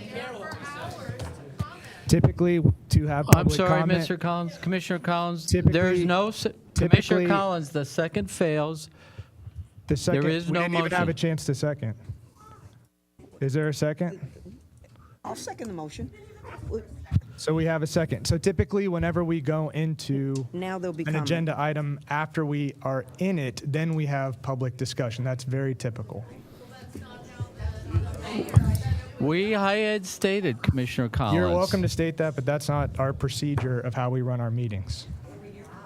There was no objection from the other commissioners, and we will proceed in that So we manner. have a motion and a second. So move forward and call for the amendment. So now we can have public comment. Mike, call public comment. Okay, we will have public comment on this issue. There still needs to be a vote, they understand that, right? Do they understand that we've only made the motion, there still needs to be a vote? Well, I'm just asking you now. Yeah, that's what I'm We will saying. have public comment, then we will have discussion among the commissioners, and then there will be a vote. As your name is called, please line up at the podium for your turn to speak. Aaron is our first speaker. Rick Olson, please get in line. Glenn Kellis. Hi, good evening. I didn't wear yellow, but I wore my oyster dress for LOSUM, so I just had to get my yas in for signing that agreement. My name is Erin. I live in the Potsdam area. I live in a very modest two-bedroom home, 20 years old, and I pay $10,000, approximately $10,000 in city and county taxes. And it's the most I've ever paid for property taxes. I was elated when the city of Stuart, said they were getting the station, and not just because we would have access to 3 international airports, 2 seaports, but as a retiree, I've been retired 10 years now, 10 years today, actually. Congratulations. Yay. But we would have world-class medical care. We have Cleveland Clinic here, but the main Cleveland Clinic is in Weston. We would also have Jackson Memorial, University of Miami, Miami Heart Institute, Bascom Palmer. All of these great medical facilities would be available to retirees. And I think that that is very important, and quality of life up here. Where am I? And having Brightline, we would not have to get on 95. I drive down to Broward quite a bit. My sister still lives down there. And it's not healthy. There is a section of Broward County, of 95 in Broward County, that has been deemed the deadliest highway in America, this certain stretch of highway down there. And I think that Brightline would make so many people's lives better. We've been retired for a while, and we had planned on Stuart being our forever home. This was going to be the last stand for us. And since I'm a retired government employee, I think that I look at the function of government differently than the rest of the citizenry. I look at it as helping people and making lives better. And it doesn't always mean the bottom line. And I really think that we need to be brought into the 21st century here in Martin County with mass transportation. And I was surprised to see policy A.2.A10.2 about Tri-Rail. I have always wanted the county and the city to somehow give us some link to the northern terminus of Tri-Rail. And we're taking Tri-Rail next Saturday. We're coming back into Port Everglades in October. So if we had Brightline, it would be so much easier and better, and we would stay off the road, and that's it. Thank you. Rick Olson. Is Rick Olson? Okay, and then please Glenn Kellis, if you could go to the microphone. Okay, my name is Richard Olson. My family has owned a place in Stuart for 40 years. I have a bachelor's, master's, and PhD in civil engineering for UC Berkeley. I've spent 7 years in Washington, D.C. as the lead engineer in geotech and also as a national policy advisor. My job was to get engineering designs done fast, quick, and under budget. That was my job. So, I only have a few comments. Do you really want the next generation to say, what were you thinking when you rejected the Stuart station? Because that's what they will say.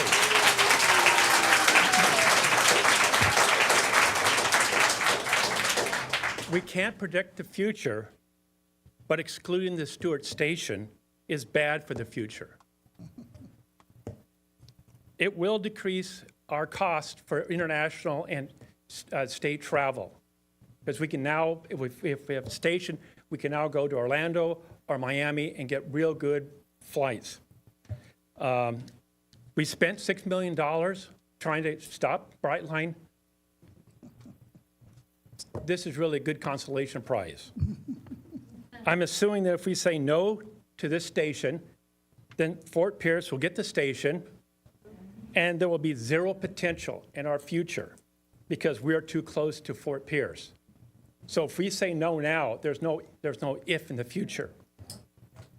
Now, the Stuart Brightline station is unique in all the stations of Brightline because we are within walking distance to a semi-small town downtown center. All other stops require Uber or taxi. So we can keep our small town because it's walking distance. This will allow visitors to come to our town and not have to be burdened with travel. There are arguments that this station is too expensive for middle class or for families. We know it's not really a commuter system, but what's wrong with people having disposable money, visiting Stuart for a quick fun day of walking the boardwalk and shopping and dining? Thank you for this opportunity. After Glenn Kellis, can I have Albert Brinkley and Raj Patel? I wanted to ask if you, when you state your name clearly, Excuse me, Commissioner Collins. if we could also make sure we include our address as per public comment. Mary, am I correct that that is how we're supposed to do this, name and address? It's typical to request the name and address. Why, you got to come by and, shoot my house up, or what are you going to do? No, it's just to show that you are in I the live on city. Akron Avenue. My name's Glenn Kellis. Thank you. Okay? My wife was the first speaker. Everything's not about money. There's just some people on the board here seem to think that everything is about the bottom line. Everything's about money. This is about quality of life, okay? Austerity has been tried all around the world many times, and it always fails. It fails because it's the government's job to spend money. It's the government's job to spend taxpayers' money to make the town better, to make the city better, to improve infrastructure. That's the purpose of government, okay? Martin County is one of the wealthiest counties in Florida. We're not short of the money. We have the money. The CRA has the money. You're not going to have to raise taxes and all these other scare things that I hear out there online. No, it's not about that. Okay, that's a red herring that is being thrown out there. We need to come into the 21st century. This is a blessing, if you want to use that term. It would be a wonderful thing for Stuart to have a train station. It's the one thing that Stuart's missing is a train station. All the other cities up and down, Palm Beach, Miami, Fort Lauderdale, they have train. They have a train. You can get there from other places. Here, you're stuck in, You've got to drive out to 95 and then spend, risk your life, doing that. It would be so convenient to get to the airports, not just the 3 south of us, but to Orlando. They're talking about going to Jacksonville and Tampa. You could fly out of anywhere, fly into anywhere, and get to Stuart. It would be an enormous benefit to Stuart.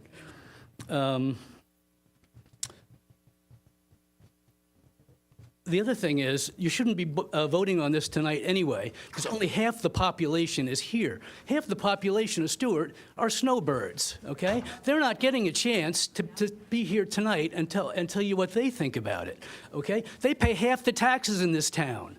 That's their money too, and you're ignoring half the population of Stuart because they don't live here at this time of the year. So this, if anything, it shouldn't be voted on. It should be tabled until the winter when people are here. Okay? And also, if you want to renegotiate with Brightline, fine. You don't have to rescind these orders to do that. You can talk to them in a rational way and negotiate in good faith and come up with a better agreement if you think you can get one. And nobody would blame you for that. But to rescind these things is ridiculous. Thank you. Thank you.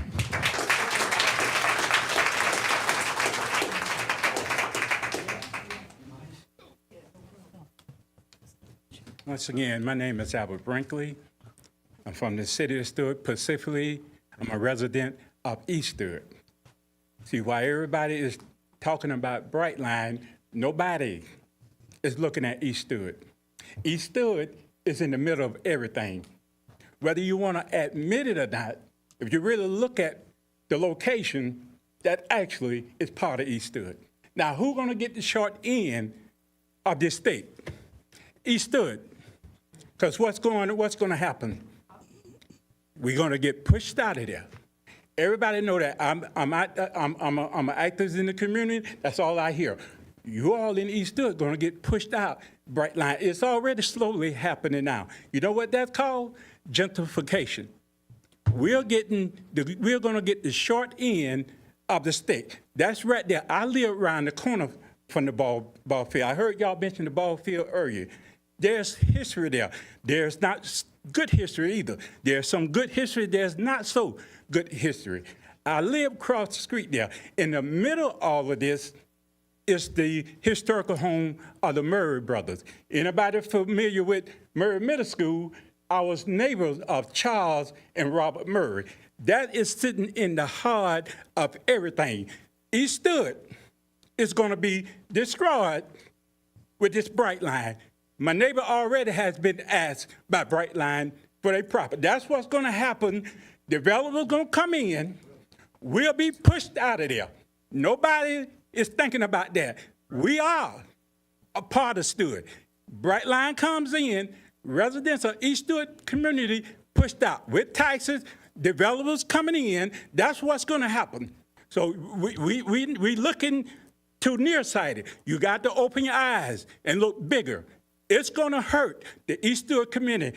I'm on the East Stuart Historical Board, which you all created. I'm looking at you all saying you want to preserve the history of East Stuart. This is going to destroy the history of East Stuart. To me, this situation wasn't looked over thoroughly. This was not looked over thoroughly. You all are in a position where y'all should have took time with this here, because this actually need to be rescinded. Because we're in the middle, East Stuart, and you look at this all over the United States, the black neighborhood is being pushed out. And again, I reiterate, that's what's called gentrification. And that is slowly happening right now in the East Stuart community. You all want to continue to push us out of there? Something that belongs to us. We live there. We're proud of that. And I'm asking myself, why is I'm on a board that says you're going to preserve the history, but at the same hand, you're destroying the history of the East Stuart community? Thank you, Mr. It needs to Brinkley. be rescinded. After Raj Patel, Lisa Councilman, and Bill Moore. Lisa Councilman, after Raj Patel. Good evening, commissioners, and a warm welcome to our new commissioners. Thank you. Good evening, Mayor. I'm Raj Patel, Commissioner Collins' best friend. I love you, Raj. The opposite. I love you, Raj. Thank you. In 2008, things were not too well in Stuart. Businesses were closing down, people were out of work. We all remember that. Retirement accounts were imploding, housing was collapsing, and the outlook was foggy. I wanted to buy the building next to the Lyric Theater. It was for sale, real cheap, scared. I passed. Wanted to buy land in Stuart, didn't have the guts. These type of times come and go within all our lifetimes, more than just once. We gotta remember that. I'm a developer. We see that, we worry about it. We need to get all we can get to get us through. I can tell you one thing. If you fast rewind 2008, if Brightline was here, there's a station here, there's connectivity to the north and to south of us, things might have not been that bad. We would have people come and go, spend money, businesses would have managed. It wouldn't have been great, it would have managed. We cannot let this moment pass, and I'll tell you why. I had 9 points, but city attorney seems to have covered 8 of my 9 points. So I've canceled out all that. Brightline is in a position of strength. Market forces dictate who pays what. Melbourne isn't wasting time. Vero Beach is regretting their decision. Jacksonville is gearing up. Fort Pierce can't get their act together with the crime and the police force. But I'll tell you one thing. I build stuff, and I just don't see, I know we're going to get grants. An 8,000 square foot building with a platform on it, I don't see it costing so much. I build things, and my 50,000 square foot Hilton that I'm building is going to cost $20 million, all inclusive, turnkey, land, everything, all of it, $20 million. I don't get grants. I pay taxes. I've been paying taxes in the city for over 25 years, 24 years. If you want to hire me for free, I'll work the numbers for you guys. And if I don't do it right, fire me. I don't care. I had a lot of stuff on the Muni Code. All that's out. Everything was covered. I just want to let you guys know that everything costs money. Nothing is for free. To meet the objectives of the comp plan, which we all trying to work with for so many years, costs money. Whether it's new roads, new walkways, streets, it all costs money. But rarely do they bring a stability to the taxpayer. The taxpayer, please don't take away our future. If you're worried about growth, change the codes. You guys are ready to do that. Change the density. Do the right thing. Don't let this be your legacy. Please don't let us lose the station. I just had a few points here. None of this matters anymore. This is from the American Public Transportation Association. Every $1 invested in rail transportation creates $4 in economic benefits. Just one more, please. U.S. Department of Transportation, Florida transportation deaths from 2018 to 23. This is Department of Transportation. Thank you, Mr. Patel. Railway 297, Thank you, Mr. roadway, Patel. 20,000 people dead. 20,000.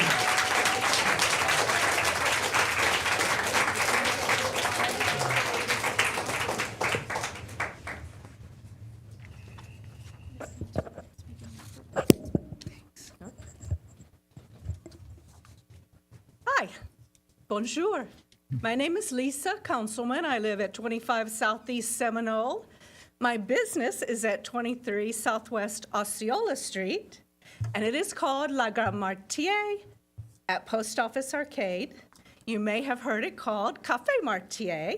We did change our name during the past 12 months because people thought that our very grand 6,000 square foot restaurant was a coffee shop. So I'm here to tell you a very personal story about what's happened with the perceived approval and passing of the rail station. Sorry, I'm nervous. And the action that we took in my restaurant because of the rail. So we were in a situation where other restaurateurs and entrepreneurs here know that this past season was not quite as good as past seasons have been. And then with the early Easter this year, the snowbirds left, and we were faced with pretty impossible situation where we couldn't survive. So we're looking at closing one of the most iconic landmarks in all of Stuart, the biggest restaurant right in the center of the historic district of downtown, and a place where we regularly host ghost tours and tours about bootleggers and rum runners and all kinds of entrepreneurs, and we tie Stuart history all the time to bigger things in American history, which reminds me that we all know that the most wealthy people in American history made their money on what? Railroads. So I want you to think about that, because here's where I am. Based upon the news and the media reporting, including reporting from here in Stuart, we said, you know what, we don't want to lose our place. That train is just survive till the train gets here. And then that will bring those customers without bringing their cars to our restaurant, because the problem is, and I'll try to make this quick, is that sales have been very consistent over the past 5 years, notwithstanding the pandemic year. The problem is that our cost of goods and services and utilities is soaring. The minimum wage rises every year, and we can't stomach it without some additional traffic that the Brightline will bring. So please understand that. Thank you, ma'am. My business will be bankrupted if you rescind you. this decision. Sorry for the nerves. After Bill Moore, I have Stephen Vitale and Michelle Smith. Hi, my name is Bill Moore. I'm the owner of Kilwin's Chocolates and Ice Cream here in downtown Stuart. I'm also the president of the Downtown Business Association of Stuart. The DBA, as we call it, represents over 40 businesses here in downtown Stuart, and also has, which equate to about 500 employees. It's interesting that this has all come about in the last couple, 3 weeks, because, you know, a few months ago, we were all celebrating and high-fiving getting a Brightline stop here. And how things change so quickly, and it really rests on 5 people sitting in front of me. Whether or not it happens or not is just incredible after we kind of thought this was done and we celebrated it. We felt it was progress for Stuart and gave us some stability in the downtown area for our businesses and for our employees and families. Tonight, we're trying to keep the train stop that we were awarded, and we're all asking that. I think most of the people in this room are. Why do we need the train stop? And Lisa kind of touched on a few of these things. In order for Stuart to survive and our businesses to survive, we have to grow. The only way we're going to grow is for more people coming to town. We'd love to get them to town without cars. Brightline offers that. Costs are through the roof. Our building in downtown Stuart recently sold. Our insurance cost for our building, and it's divided among 6 of us, went from $23,000 to $66,000. The only way we pay that is for more customers walking through our door. We can't pass all that cost on through our food costs.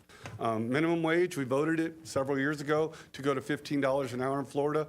We're at $13 now. Going from $8.35 is what we were when we began to $15 is an 80% increase in our entry-level employee pay. It's significant. The only way you're going to pay for that is putting more people in downtown Stuart without cars. We don't have enough parking for more people. Brightline brings that. Rent's gone up, other costs of goods, and so on and so forth. Brightline brings customers with less vehicles. That's what we're looking forward to. Reduce the traffic. We heard earlier, potentially 1.6 million people come here a year from Orlando and Miami. If we reduce 10% of that on the train, that's 80,000 cars less in our community. That doesn't even kind of, you know, talk about statewide and how many less cars would be on I-95 traveling back and forth. You know, one of the biggest fears is, you know, we can negotiate if we leave things in place and try to find better ways to build and such. But my biggest fear is we lose the station and it goes to Fort Pierce. What happens if it goes to Fort Pierce? No one really knows exact numbers. But if we just lost 10% of our visitors to Martin County, That's going to decimate Martin County. It's going to send us backwards. And it's not like in 3 years or 5 years. It's 10 years, it's 15 years, it's 20 years. I heard Mike earlier say something about 30 years out, what that looks like. Where you put the stop is going to be your next downtown. Well, that's what Fort Pierce would look like in 30 years. They would have that spot. Tourists love the beach. The hotels will be built in Fort Pierce. Our tax dollars will go there, and our jobs will go there. Let's keep it here, guys.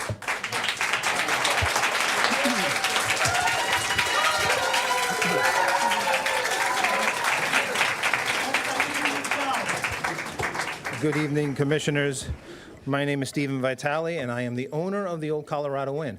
I would like to tell you the tale of two cities. Once upon a time, there was a small coastal city that had a struggling, boarded-up downtown.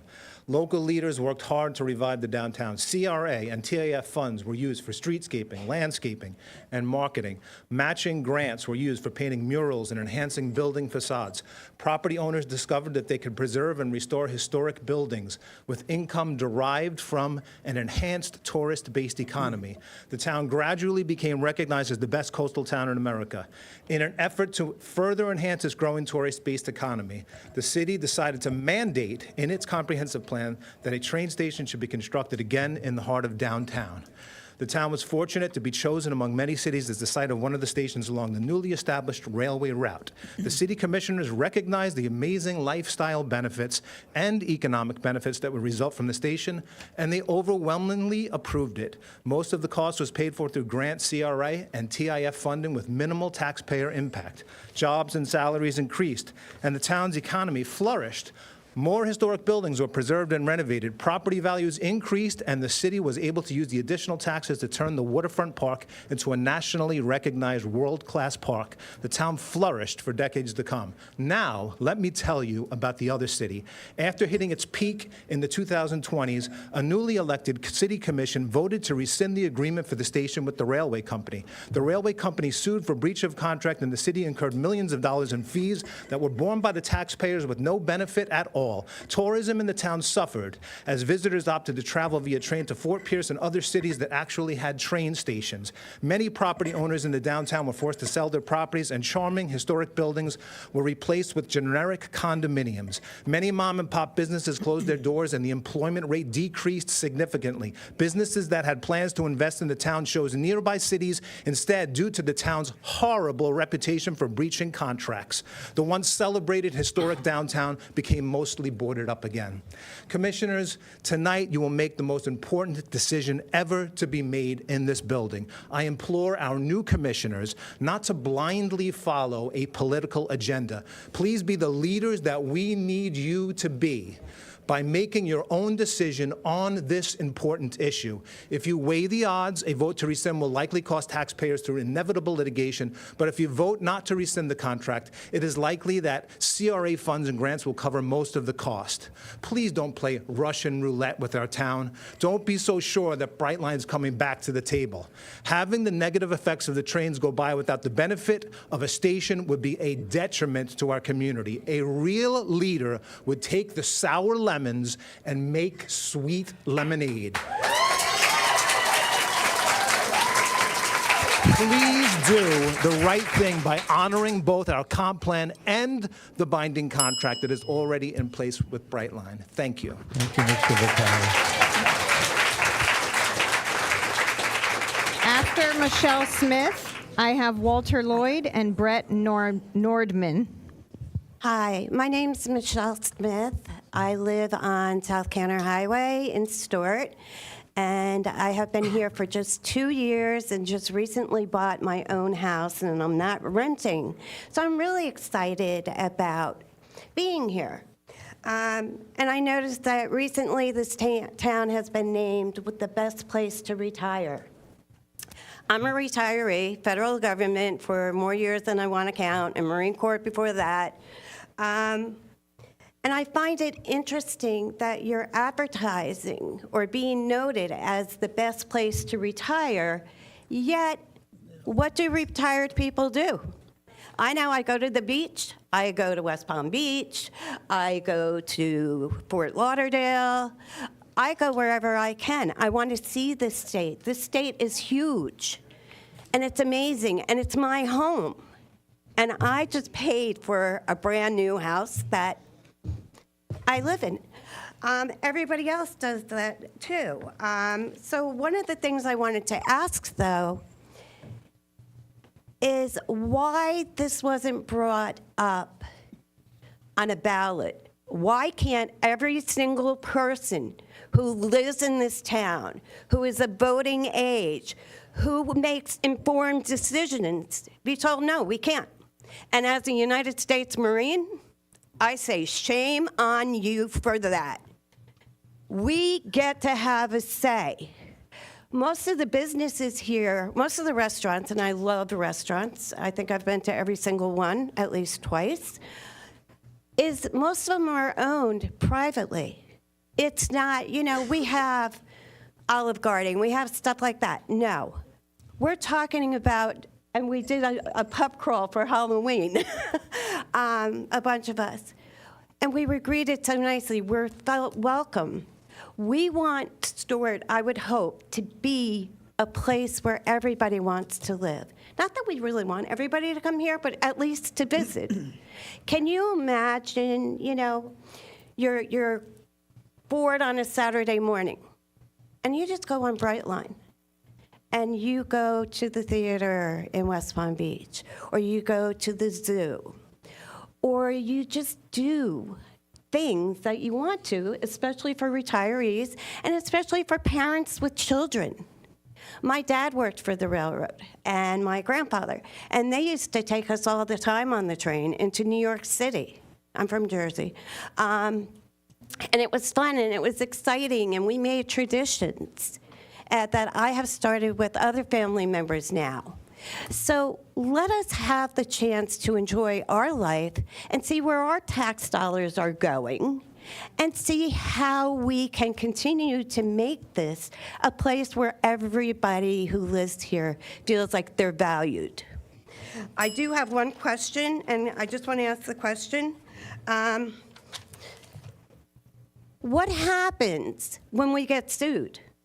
Because I'll tell you what, I'll be the first person to lead a campaign to sue every member who voted for it. Thank you.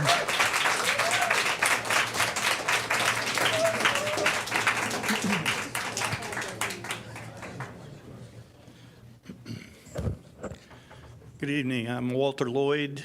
Nice to see you all. I would say Semper Fi to the Marine behind me, but anyway, this community here, you can see, has a lot of passion about being heard, and I think that's wonderful because I was in a position at one point, reminds me of the days of Costco.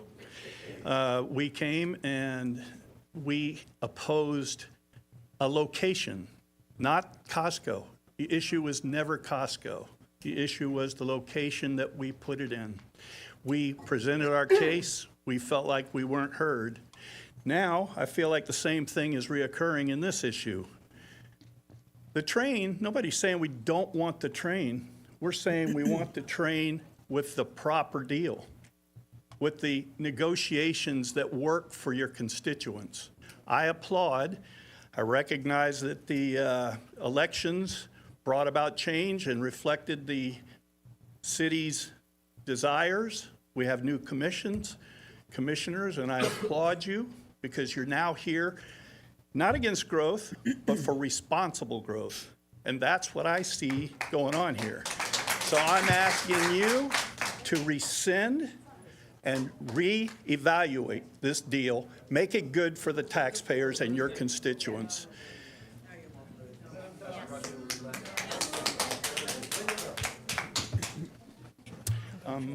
Yeah, that's it. Thank you. Thank you. After Brett, I have Eric Wickstrom and Betty Brinkley. Hi, Commissioners. My name is Brett Nordman. Live in Palm City for the past 11 years. Formerly out of Long Island, retired, moved down full-time. This is the first meeting that I've attended. Been trying to do as much research on everything that's been going on, and I had some questions. Mr. Martell had talked about 1.6 million people come to visit the area. I think you gave that number. How did we do with the cars? We did pretty good. Why do we need a train? We still got 1.6 million people. That was 2018 that I believe that survey was done. Why not take those 3 parcels? Sir, excuse me. Sir, you may not address any one of us individually. You must speak to the board as a whole, and you may not make inquiry of any individual up here. You may state a rhetorical question, but I'm that sorry. is all you can expect. That's okay. I'm sorry.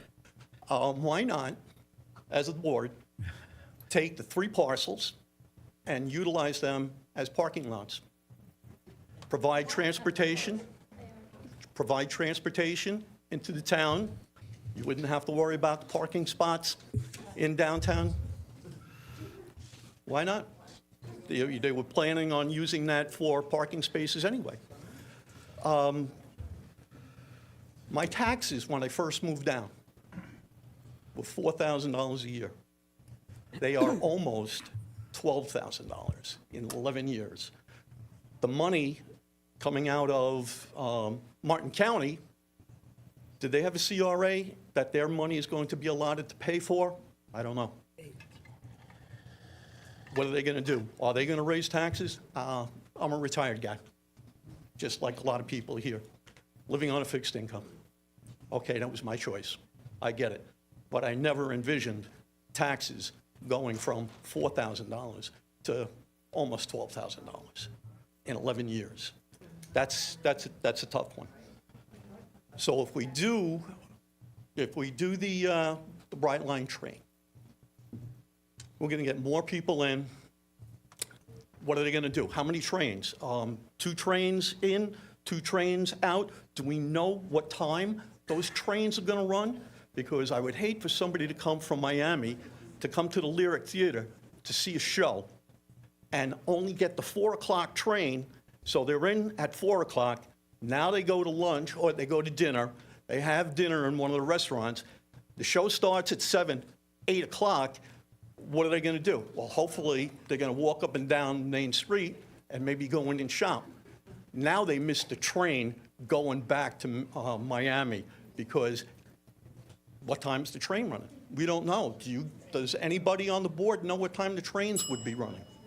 Thank you, sir. Thank you, sir.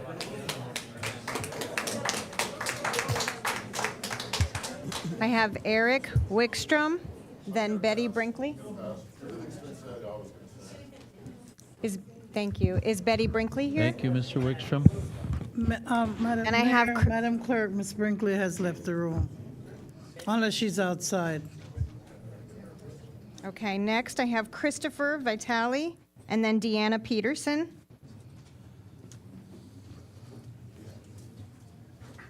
Good evening, Commission.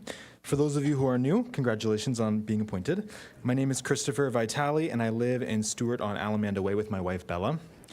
My family owns the Old Colorado Inn here in downtown, which is where I now work as a manager, and my family has preserved dozens of notable historic structures in our town, and we have saved several of them from being demolished. I want to offer a few points today. Just a few days ago, I personally visited 86 locally owned businesses here in downtown Stuart to pass out information about the Brightline issue. At those 86 businesses, I spoke with owners, managers, employees, and customers. Out of hundreds of people that I spoke with, everybody, except one single person, was overwhelmingly in favor and supportive of upholding the agreement for the Brightline station. I went to 86 businesses and spoke to hundreds of people. And almost every single person was shocked to hear that the Brightline agreement was at risk of being rescinded. They had no idea, and they will be upset when they find out if this happens tonight. They were so excited that Stuart had been selected over many other locations, and they had no idea that it would be in jeopardy. Look, the train is already here. I know we were fighting a long time ago, but it's here. It comes through Stuart 32 times every single day with absolutely no benefit to our residents and visitors. Thankfully, our community worked very hard for a long time to secure a highly coveted deal to have the station built here. Without that station, the train is nothing but an inconvenience to everyone in Stuart.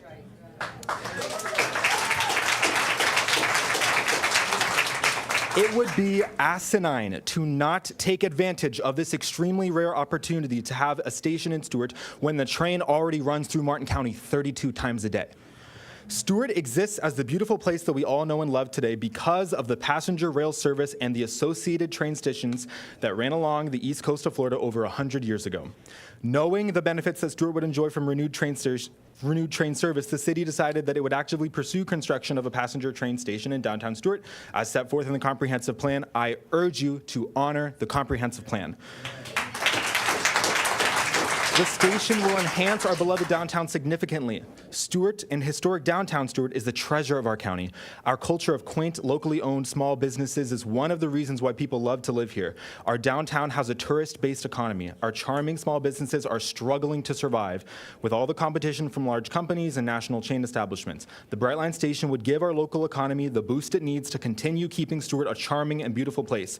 Furthermore, if you rescind this agreement, you may bring our city into a completely unnecessary lawsuit to the detriment of our citizens. This horrible legal outcome can be avoided tonight if you vote to uphold the agreement that our city worked so very hard to secure with Brightline. I implore you all to think about the big picture here. This is about much more than just taxes.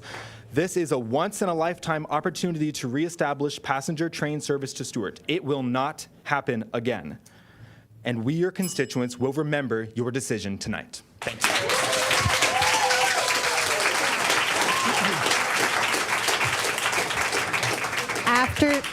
After Deanna Peterson, Helen McBride, and then Nikki Van Vano. Hi, this is Dina Peterson. I live at 221 Southeast Hibiscus. I'm going to read because I'm not, y'all make me nervous. I am not against Brightline stopping in Stuart. It could be an economic help to the downtown businesses without bringing increased car traffic. I would like to be able to take the train to Orlando Airport or to Miami. Just not sure I'm willing to pay those steep ticket prices and parking fees. I am against, however, the size, the scope, and the cost of this deal for the taxpayers of Stuart and Martin County. Brightline negotiated themselves a sweetheart deal. They are a private company. We should not be giving them land, building them a huge station, and giving them all the revenue from both. So let's talk about public-private partnership and use the argument someone made that this is a lot like an airport or a tunnel. Okay, let's take the airport example.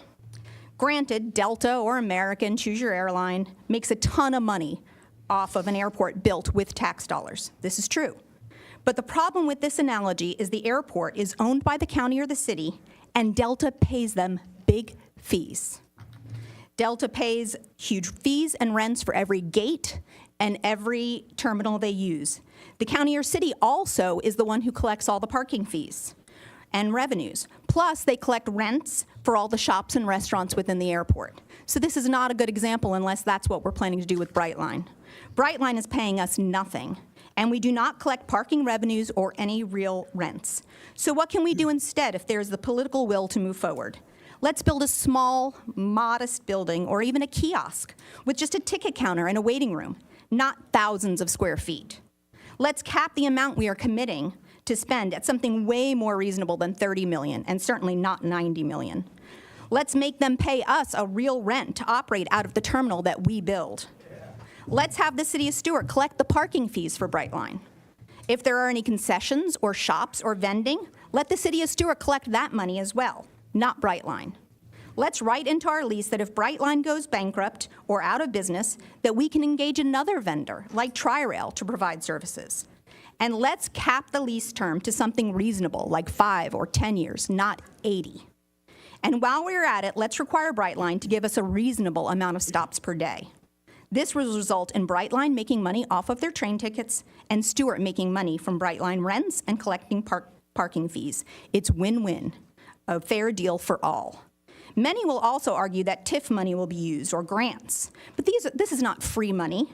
TIF is also our money, and if it is used for Brightline, it cannot be used for measurable other infrastructure and updates in the CRA. Thank you.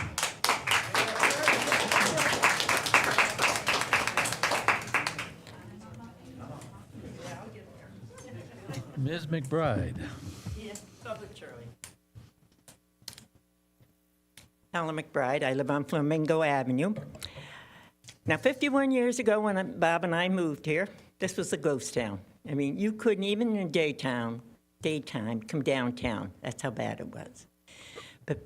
we the people, Ann McMillan, Joan Jefferson, I was just a volunteer, we all rolled up our sleeves and we worked hard to make this town what it is today. And I'm going to talk to you two new commissioners, because I have come, and my first meeting in City Hall was out, there was a wood building, fire station downstairs, City Hall was upstairs. That's when my first city meeting, and you haven't gotten rid of me, I'm still coming. And you know it, because a lot of you is not, and I go to all the extra meetings, the workshops.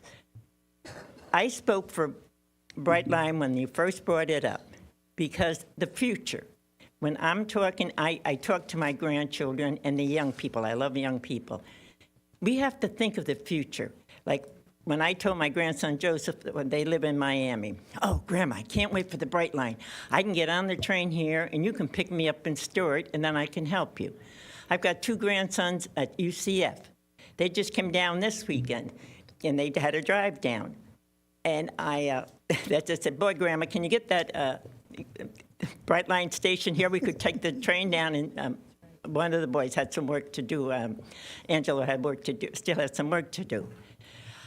Saturday when I went to Publix and I was buying, these are teenagers, I was buying the food, and the young bag boy that brought me out, helped me out to the car, he said, oh, you having a party? No, I said, I'm having a couple of college kids come down. And he said, oh, what college? I said, UCF. Oh, he said, that's where my friends and I hope to go. And I said, oh, what year are you in? He said, we're seniors. Oh, I said, well, good luck. But this is what I want you to. You're just on the board. And all of a sudden, bingo, you want to destroy something that I have, and a lot of people sitting in this audience. We've been coming to all of these meetings and listening and doing our homework. Don't destroy something that we worked real hard to build. And I know the merchants, I'm from a mom and papa family, so I know the merchants, but it's not just the merchants. It's us. And like the woman saying about the parking garage, I hate to say, Michael, but how many years have we been talking about a parking garage in the city of Stuart? It'll be to me, this is the one great thing about Brightline. We'll get a parking garage. And it's not just for Brightline, and it's not just for the county commissioners or that. And when the gentleman said that the land where the parking, where we're going to build Brightline, we can use it as a parking lot. It is a parking lot. I mean, come on. It's been a parking lot for years.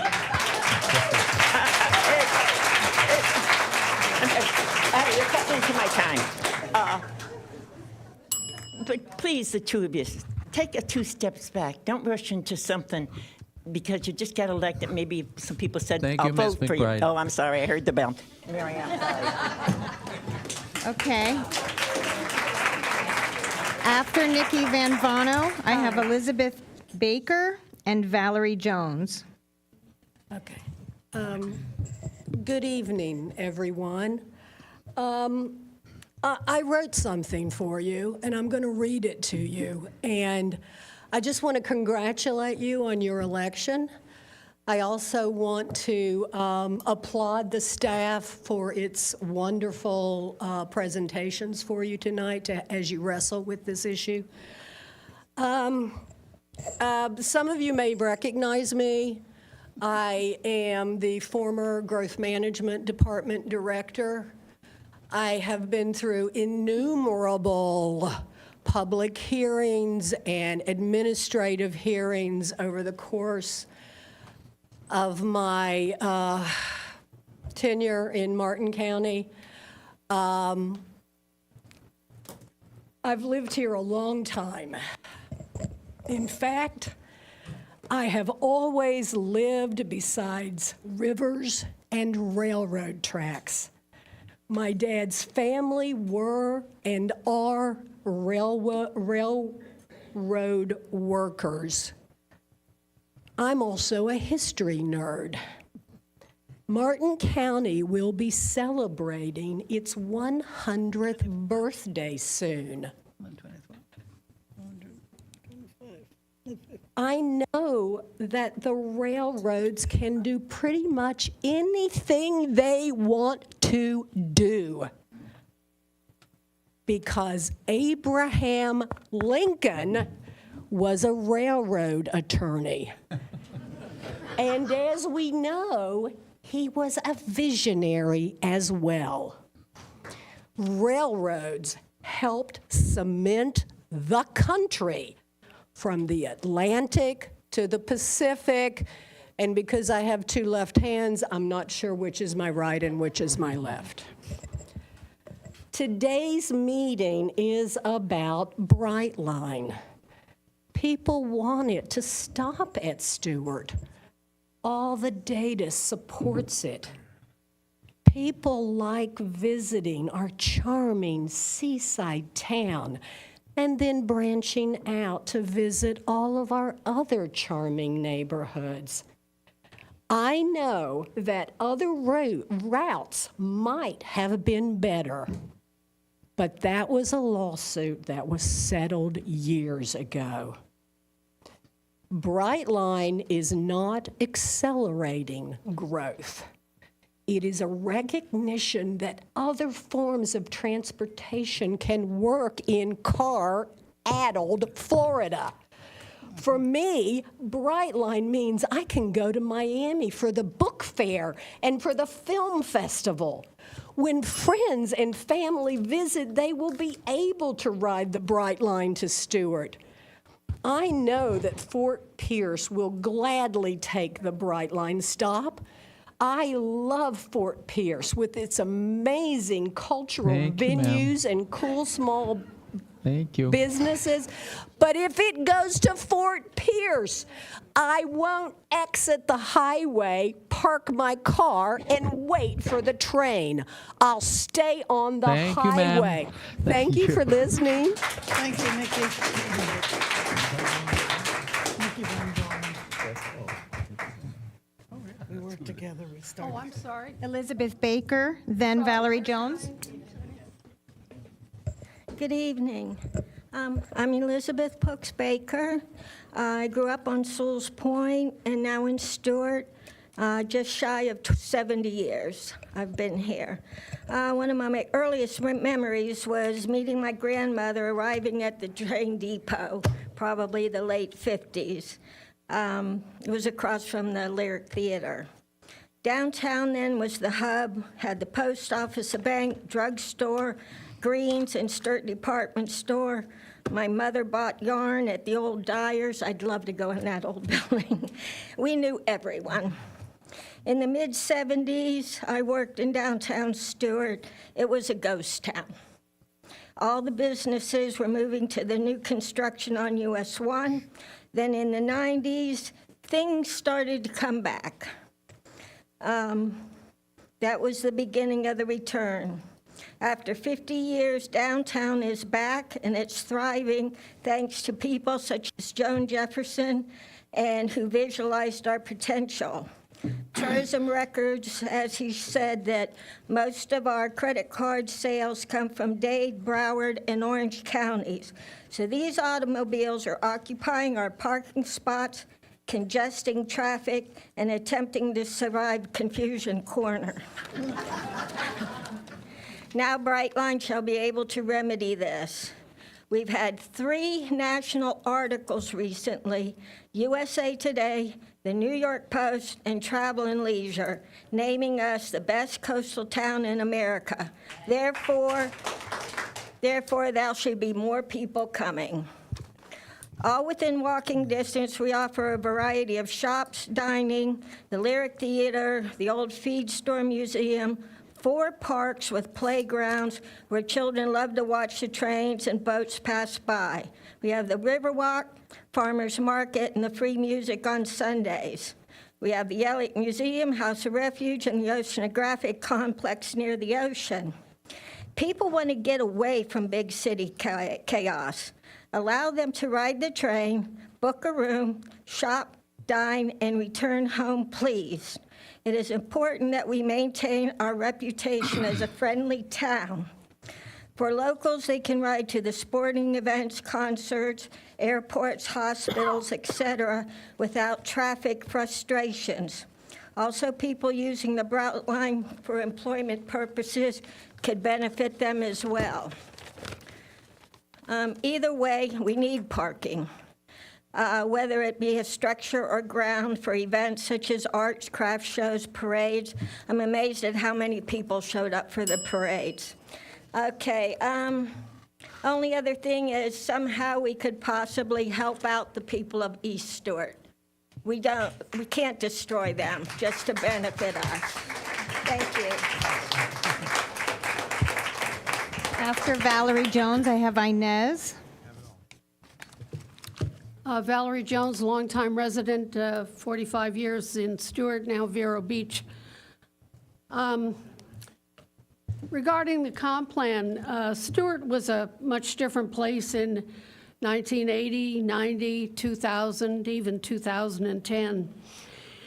But in the intervening years, previous commissioners and developers have jammed 3/4 of growth into a 2-pint city. It's full. It's overflowing. Looking at the numbers of Brightline ridership, 0.04% of 9 million South Florida residents ride Brightline in any given month. That's about 100 and about half are commuters. That's about 179,000 people a month travel from Miami to Orlando. 0.04% of Martin and St. Lucie counties, 400,000 residents, would be around 10 people per day. The fares for Brightline are $50 to $96 from West Palm Beach to Orlando. We can assume that it would be even higher for Stuart to Orlando or for Stuart to West Palm Beach. The parking lot is not free, that everybody's talking about the parking lot. It's $15 a day. And since the rates went up for Brightline, the Boca parking lot is empty. Ridership dropped by half when their rates went up. I was going to say a lot of other things, but the lady in the green dress said it better than I ever could. And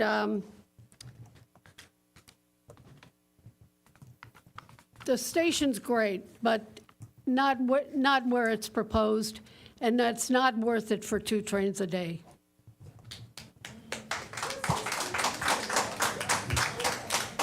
After Inez, I have David Bellamy and Nina Brody.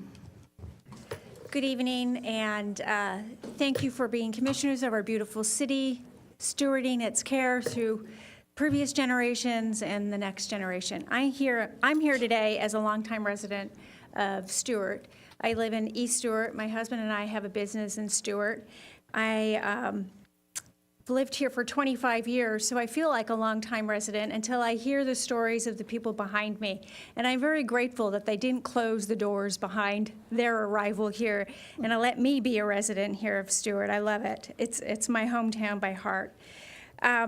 My first job in Stuart was at the Lyric Theater, and it was shortly after it recovered from the great era that they call the boarded up city of Stuart, when you could go downtown and there would be boards on the Lyric, there would be boards on the Post Office Arcade, and a group of people led by Joan Jefferson and Helen McBride and Annie McMillan really steered the economy of downtown Stuart to what we see today. And I'm also here as a board member of Stuart Main Street. Candace could not be with us this evening, so I am speaking in her stead.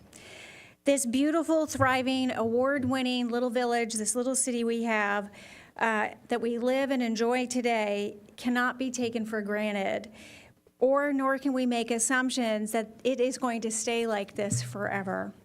It is thriving and prosperous because of the people behind, that have led the way and the economic vitality and revitalization of the city. And they did so by leveraging the historic value and the historic beauty and the historic structures in our city over the years. And we can't take that for granted. I'm greatly greatly appreciative of their work. But there's only so much work to be done on that front. So we have to continue to look for new opportunities to create that economic vitality in our community. And Brightline is just one of those economic vitality opportunities for this city. We've heard today from numerous people, small businesses, that have struggled over the past few years to make ends meet, and they see this as an opportunity to have their businesses grow and thrive and continue to employ their staff, which often are the kids, our kids and our grandkids that work at Kilwins and they work at the restaurants downtown. So it's important that they have this opportunity to grow their business because this is the next opportunity for this city. It will help with sustainability. It will also help us be more resilient against other things that hit our economy. We talked about hurricanes, we talked about pandemic. The lady from Cafe Martier said that this last year was very difficult. So any incremental growth with people coming into our city is incredibly important. I urge you to honor the decision from the previous commission, the comp plan, and the business owners in the city of Stuart to accept, to not rescind this offer from Brightline. Thank you.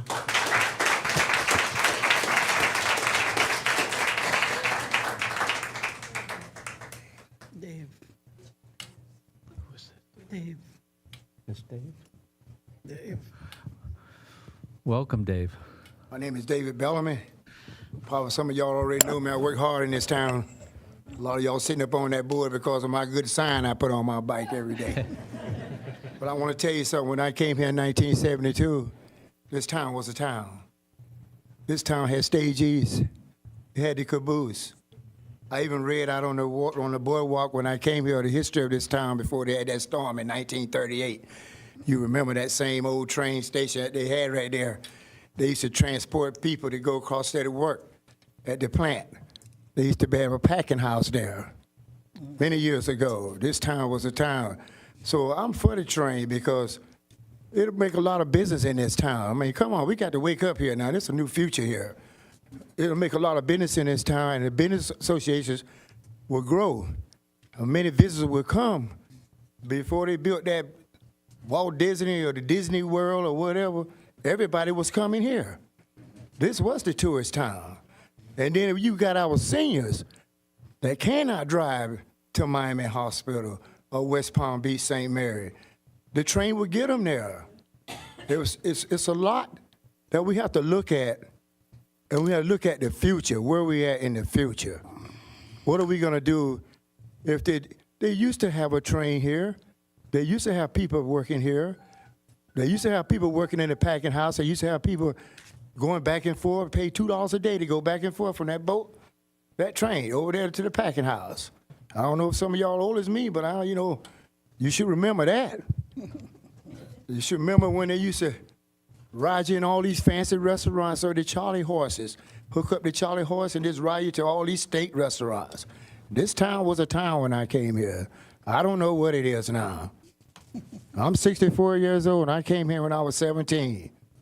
I came from Myrtle Beach, South Carolina. What a tourist area. You really want to see the trains rolling there, you can ride all the trains you want there. I mean, they got trains to take you to every restaurant there downtown. That's where I came from. And when I came here, my mother retired from my dad for the military. She got taught to travel with us as a military brat till I was 17. And then I went to Martin County High School, graduated, went to the Marine Corps myself. I know this country has got to get better. This city has got to get better. I live by Stuart. I live right where they're going to put that train. If they put it there, I'm right across the street from Ernest Produce, if that's where they're going to put it at. The ball fields. Many years ago, we used to play at these ball fields. We used to play with sticks and rocks. Before baseball, we used to play back there. Many years. A lot of people I know in this town. A lot of people gone from this town. They have left and moved on. So I say to y'all, when you go to sleep at night or you wake up in the morning, pray about the train that'll keep on going. Thank you.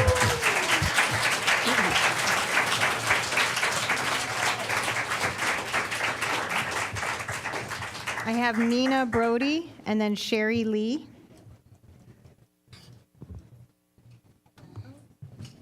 I'm going to read mine as well. So my name is Nina Brody. I live at 41 Southwest Seminole, so I am speaking for all of the residents that live at 41 Seminole, 30 units, 4 offices, 4 retail. We hope you're doing well tonight. Thanks for having us. But we do want to let you know how much we support the Brightline station that was planned for downtown. We urge you to maintain the decision to proceed with its development. We can attest to the vital role that the Brightline station will play in revitalizing our downtown area. We heard from Cafe Martier, we heard from Kilwins, we heard from Stephen, who talked to 86 different businesses. We came here, others come here because it's a charming town. I hear a lot about not wanting to denigrate that charming town, but if that Brightline goes to Fort Pierce, we have no town anymore.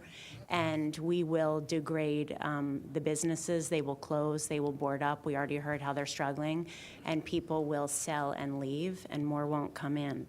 The one good thing that happened with COVID is people could move here because you can have remote workers. But everyone's starting to go back to the office. We need more businesses here. We need to bring more young people and employ them so our town can continue to grow. The station promises to bring significant foot traffic and increase revenue. Everyone's been talking about that tonight. It's essential for the continued prosperity of our local businesses and the charm of our community. If the local businesses go out, we either get boarded up or the big box retailers come in, and no one wants that either. Many of us, including those who have invested in property and businesses in downtown Stuart, have done so with the expectation of the Brightline station's positive impact. The potential influx of visitors and the boost in economic activity are crucial for maintaining and enhancing the unique character of our downtown. The station aligns with our vision for a vibrant, thriving community and supports our long-term economic health. Reversing this decision could undermine all of the progress we have made and the investments that both the businesses and landowners have relied upon. We urge you to consider the collective benefits that the station offers and to uphold the decision to deploy it. Your support in this matter of not revoking, not rescinding, not letting Fort Pierce get our station will ensure that downtown Stuart continues to flourish while preserving the charm that makes our city very special. So those are my comments that I had written, but this is the second meeting I've come to, and I continue to be amazed that things that I've heard that are true and have happened have been approved then get delayed or thought about rescinding. You might remember me from the conversation regarding the utilities that are either going underground or being in poles. The Seminole Street, I understood that it's connected, but I am new to the city. I was so excited to come, and it is a little concerning and hard to understand that decisions that have been made get reversed. It's the second time in 4 months.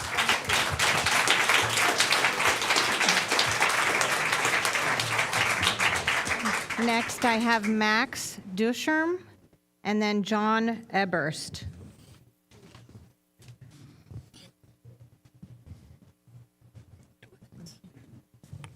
Is there a Max Ducharme, D-U-C-H, it looks like E-R-M, Ducharme? Okay, then John Eberst. Which one is it? Good evening, commissioners, city manager, council, members of Stuart community. My name's John Eberst. A lot of you may know me, you may not know me. I am a lifetime resident of Martin County. I grew up in Jensen Beach. I now have my business, multiple businesses within the city of Stuart. My address, 117 Seminole, 320 MLK, 101 MLK. I am highly invested in the city. It is the best place on earth to live. Look, the train's coming. It's coming through. It's going to be here. It's going to pass right on by us. We cannot let that happen. We're past the negotiation stage of dealing with Brightline. The deal is made. We have to move forward with it. Look, in business, if you're not moving forward, you're folding. We have to move forward as a city. We have to keep bettering this city. A lot of us are not happy with all the apartments that have been built, but guess what? They're here. We need to continue to move forward with our city. We know this is a great deal. That's why Fort Pierce wants it so bad. They would love for us to roll over. Brightline's not going to come back to the table with us. They're going to move right down the road, and they're going to pick up with them. We need to keep this here in Stuart. We need to continue to grow. Look, somebody said this to me earlier, and I thought it was a great point. We have the winning lotto ticket. Why would we throw away the winning lotto ticket? If we rescind, we're throwing away the winning lotto ticket. You know, I think there is no better place than where it's proposed, right on Flagler. That's where it's meant to be. That's part of the comprehensive plan. It's already parking that is usually not used. The only people that park there go to the courthouse. I think the city has a lot of parking as is. A lot of people don't know, and they do not use the trolley system that we have. I've never had a problem parking. You know, there's right down 117 Seminole, right down the road on Friday and Saturday night, you can park anywhere around down there. That's where I just walked from to get here 4 hours ago. But I urge you not to rescind. This is a good thing for the city. You know, I ask that you move forward with it.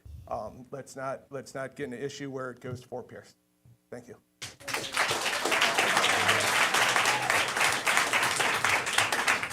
I have Bill West and then Sherry Lee.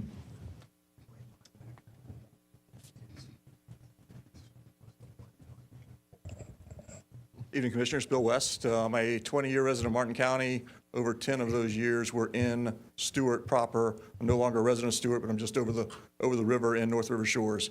Long been a proponent of Brightline, of 10 years on the Stuart Main Street Board here. Looking forward to this. I want to give a couple of personal stories. So a couple of weeks ago, the Sunday before the meeting that was had here, I was in Orlando at a conference. Coming home, or about to come home, checking out of the hotel, get a text from a friend. He's on Brightline, sends me an image of the map, coming through Stuart, Florida, on his way to Orlando. Are you still there, right? No, I'm not. Wish I had the Brightline to take it home, though. Get on the turnpike to go back. I'm in. You've been in a Florida afternoon thunderstorm on the turnpike with cars all around you. You have your life literally in your hands, wishing I was on Brightline. Last week, we had a family member go into hospice.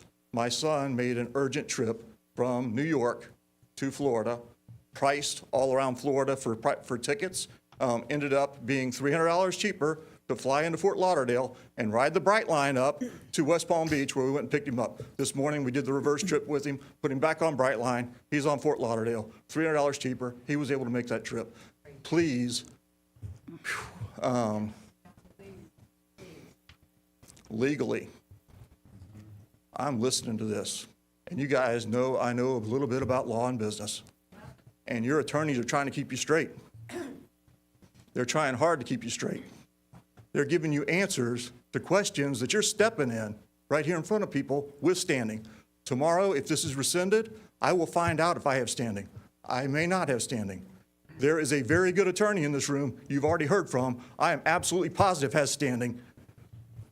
Please do the right thing for our community, for the future, for the kids. Yes.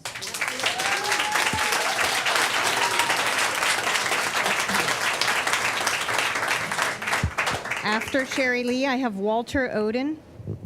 That's a hard act to follow.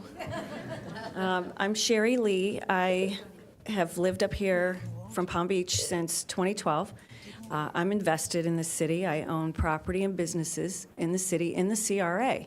I feel like I've been paying into this CRA for over 10 years, and I'm really excited about the train. Having a station here means something real and tangible that will help the businesses downtown, the residents. I have a son. I think about him and his future. If he has kids, I feel that it will connect all of us to people all around the state. We all have people somewhere else in the state. We have people in Miami, and there's huge population centers down there. We can just act like we're in this little tiny town and nothing's going to affect us, but there are millions and millions of people that live south of us. And I don't even know how many people live in Orlando, But those people want to come here. They're already coming here, and they are clogging up our roadways.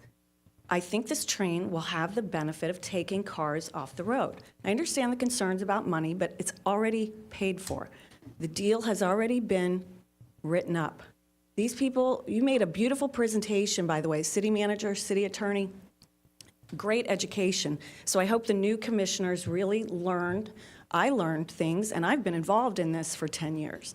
I think a lot of us learned a lot tonight about the history and how long this has been planned. I hope that you all, the new commissioners, don't think that you know more than all of the businesses who are here and have been here all along, all the residents who have lived here all along, our own city attorney, our own city manager, and the commissioners who have been here all along working on this. I don't think we should second guess it. And by the way, it is written and it's been signed. And I do intend to meet tomorrow morning at the county and push more for this. Whatever it takes, we have to get this for our city. It will not come back around again. This is a gift. The parking is already there. I think we can make this, it is a blessing. I keep hearing that word from the people that live here, the businesses that are here.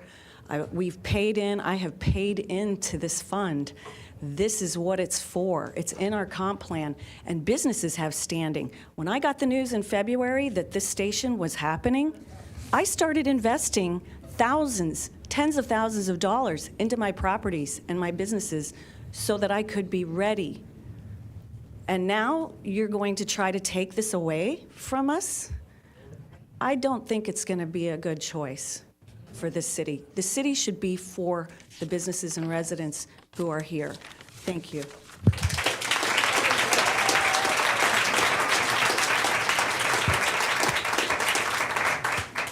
Next is Walter Oden, and then Ed Lusante. Walter Oden. He might be outside. Speakers are on outside. Okay. Is Ed Lusante here? Oh. Ed asked me to speak for him. He had to leave. He had to catch a train. Sorry.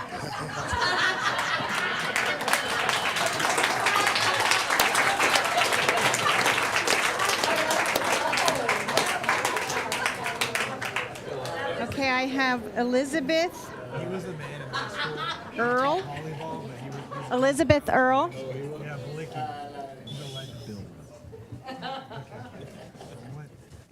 Mickey Dawn.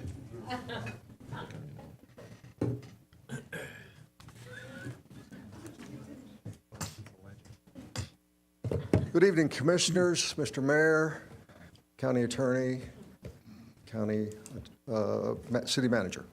I'm here, my name is Mickey Don, D-O-N-N, and I am a resident of the city of Stuart. I've been here in Martin County since 2000, and my wife and I built a home here in 2006, and we love living here. And I'm not going to give you my prepared notes because it's been covered pretty much, and I appreciate the reports that were done by staff, Mr. Mortel, Mr. Baggett.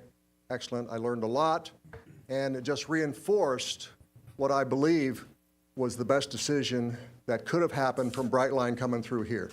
I certainly supported the city in the past when they fought Brightline coming through, but it happened, and now that it's here, we have the benefit of a station coming, and I think we need to keep that station here.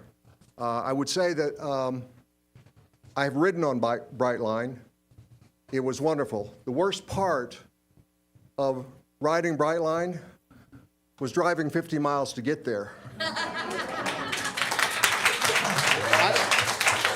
I will only have to drive 2 miles now, and I won't have to park my car there. So I implore you, and you know, I'm really glad the city elections is over because every day my mailbox was full of of your promises, that what you're going to do and everything, and make it more wonderful and get rid of the old people and all this stuff. But the one thing I did not see in any of that on your platform was that you're going to abolish this station coming to Stuart.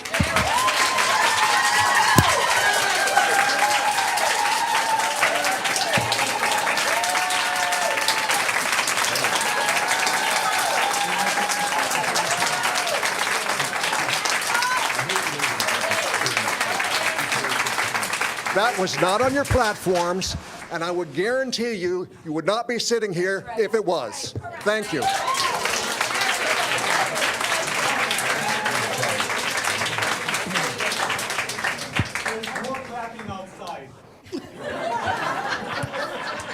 Next. Okay, thank you.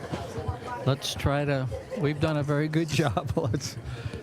I have Terry Kogel and then Marty Balick. Balicki, he was the one that spoke a minute ago. Oh, That was Marty. Beleki.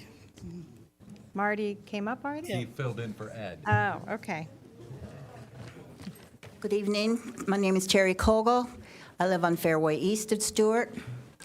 Okay, don't get mad at me. I'm really for and against, so. Okay, Brightline is an unnecessary financial burden on Martin County residents. Why is the city and Martin County being forced to subsidize a wealthy foreign corporation? The majority of Brightline was acquired by Abu Dhabi Sovereign Wealth Company, which is owned by Abu Dhabi government, founded in 2018. Diversified non-oil portfolio ranging from energy, utilities, food, agriculture, healthcare, and life sciences, real estate, and tourism. The firm claims that it has contributed around 22% of Abu Dhabi's non-oil in 2023, has a net worth of $157 billion. So why are we subsidizing a $157 billion foreign company? Are we out of our minds? There is no economic benefit to Martin County taxpayers from the payment to a private foreign $157 billion corporation when the funds are derived from the successful completion of the projections will only flow into the coffers of the $157 billion private corporation. It is an illusionary and speculative claim that the shops and restaurants in downtown Stuart, which are small, will attract consumers to travel for miles away just to avail themselves to the services at the cost of the Martin County taxpayers. However, despite the limited I'm really doing well tonight. You got it. Benefits to the downtown businesses. I have no objection for the Brightline building, the Stuart train station, and its parking garage, as long as Brightline pays for it. Let the $157 billion owners of Brightline pay for their own business needs. Heck, they can build it out of gold with that amount of money.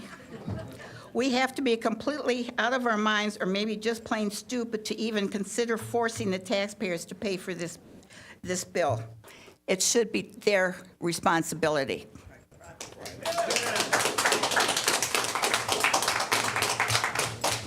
Next, I have Joe Hartowski and Patricia Swick.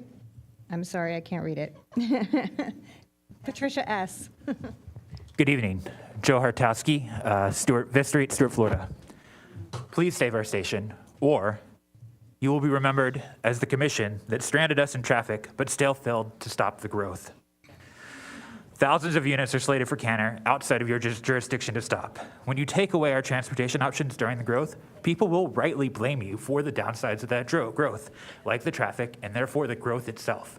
Those downsides will be yours. You will be the commission that added an hour to all of our trips to the airport. You'll be the commission that cut us off from medical treatments. My wife had to stop work and drive me to and from Tampa for my cancer treatments at Moffitt because I was too sick to drive myself. And hence, the mask still, the sweatiness, but I'm doing better. But while the train will be too late to help our family, I won't be the last in Stuart. with cancer and those hard family choices. That's what you're taking away from us, or proposing to do so tonight. Most families that needed this, including mine, don't really have the time to be here for this 7-hour meeting, understandably. I saw lots of sad kids leaving in yellow shirts, unable to have spoken. Those choices were taken away from them and those families, so there are many more that could be talking to you tonight. But you will be remembered as the commission that violated the comp plan. We get millions of dollars in grants to the city, like the $130 million grant for the railroad bridge. You're putting that at risk, along with other risks, that you're playing Russian roulette with not just the city, but bankrupting the city and our children's future. That's hundreds of millions of dollars. That's not what we elected you to do.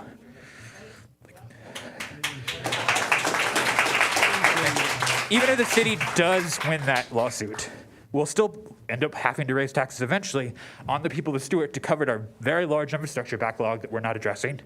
And instead of getting it from tourists, we can get that money from them instead of taxing us. But you don't have to be that commission. That choice is yours tonight. This isn't a game to be won or lost. You're having, this is real. This is real lives, real people, stories like mine, thousands more throughout our city, many of which couldn't be here tonight, but stories that are real like that. These are real needs. Just one family, one story. But please save our quality of life. Please save our station. Thank you. Thank you.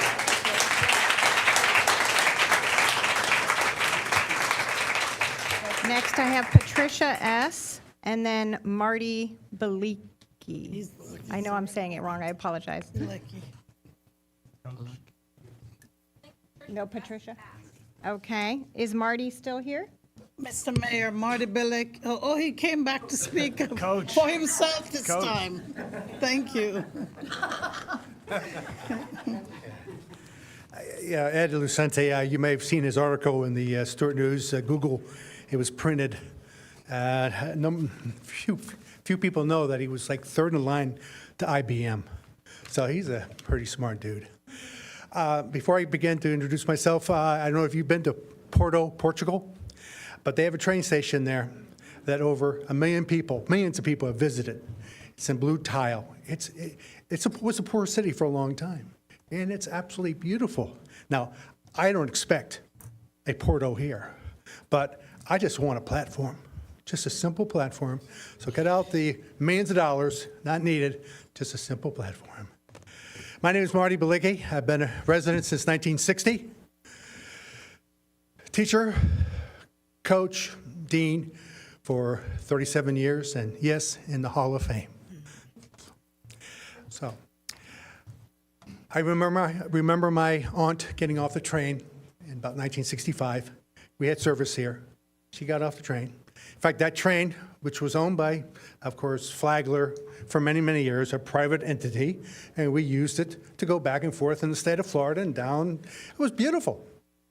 My wife and I would like to use that train today. And I was talking to, you may know Peter Jones, who owns the theater on Canner. And Peter said to me, he says, I went down to Palm Beach to get a train to go up to Orlando. And I kind of just shook my head. The train will bring a lot of opportunities. I see a lot of opportunities. Yes, there's going to be problems. There's a lot of esoteric material tonight. I think you guys will work that out. I have trust in you. I know it costs money. Anything that's good will cost money. And again, I appreciate you being here just like me for the last 5 hours. And keep on doing a good job. Thank you.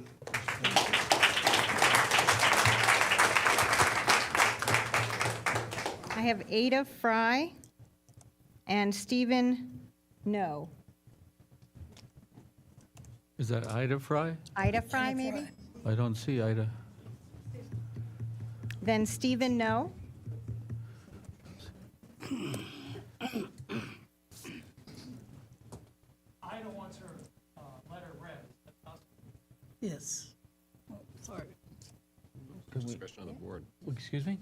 I mean, if somebody reads it for her, whoever that guy is, he can read it. Do we have a, can she provide us with a copy of her letter? Then who's going to read the Well, letter? I have, I can make it up. What? I could make it up. Thank you. Sir, go ahead. Yes, good evening. My name is Stephen No. I make my business address at 312 Southwest Ocean over here in downtown. If the name seems familiar, and it might seem familiar to a lot of our friends here, my dad and brother have served and had served very diligently and with great respect for our community as gastroenterologists with the Martin Health System for almost 40 years, now over 40 years actually. I'm very proud of my family, very proud of my family, and in my family we speak multiple languages. But tonight, despite the fact that we speak multiple languages, let me say this in plain English. Do not lose this deal.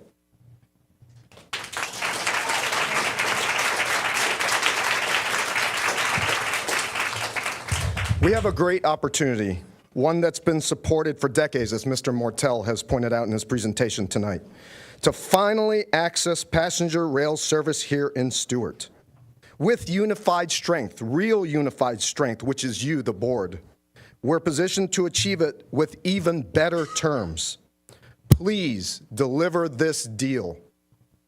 Deliver this deal on behalf of our taxpayers, our community, and the future of this beloved city.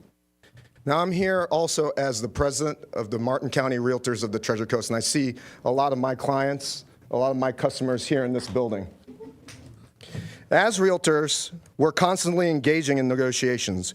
We appreciate the dynamics involved, which hinge on the understanding of the stakes and working diligently and doggedly on behalf of your client.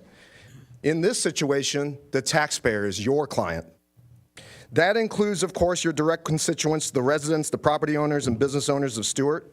Less directly, but importantly as well, you're also working on behalf of stakeholders, residents, property owners, and business owners across this county, this great county.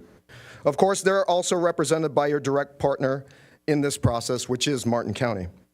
Certainly, there are other countless people across the region who love and visit our beloved city. They also have an interest in what occurs in downtown Stuart, but the principal parties are your constituents, the taxpayers, and us. With all due respect, we encourage you to please continue on your current path of negotiating firmly on their behalf, our behalf, and get better terms. But please do not let this opportunity slip away. The process of teaming up with the county on the RFP to bring a Brightline station to Stuart was transparent, and it was publicly supported. This will serve as a convenient means for travel for residents and stakeholders, while in turn generating support for our local businesses who need our support for the future. Thank you. Thank you for your consideration. Thank you.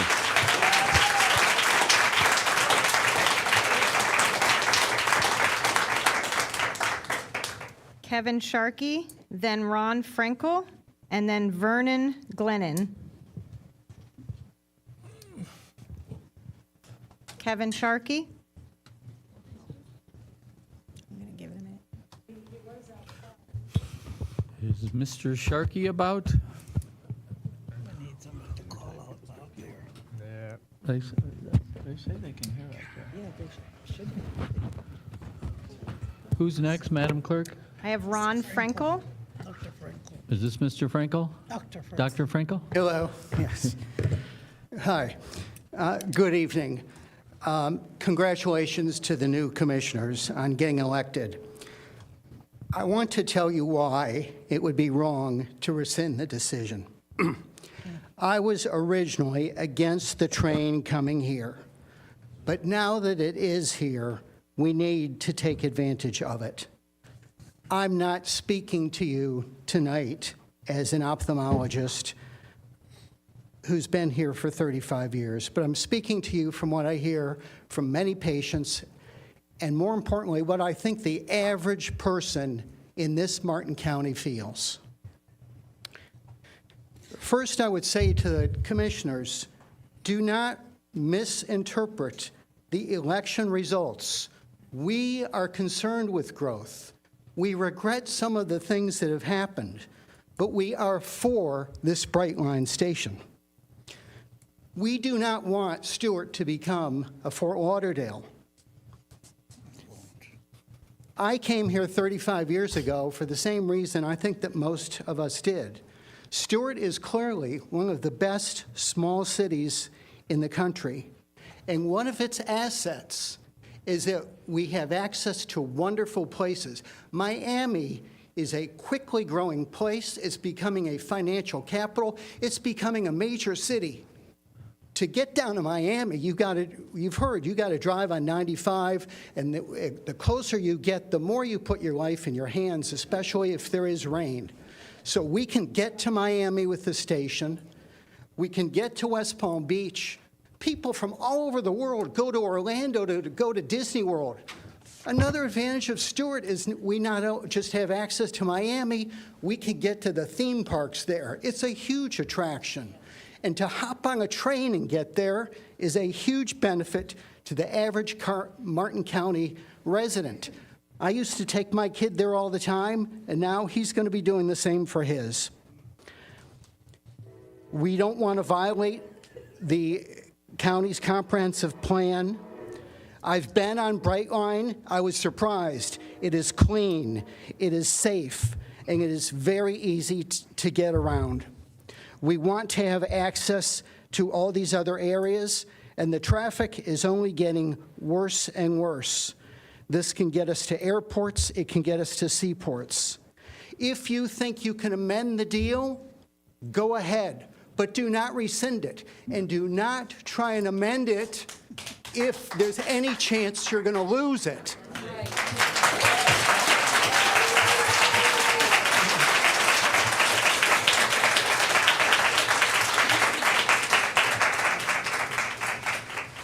We would rather have the station as it is than take any chance that you're going to lose it.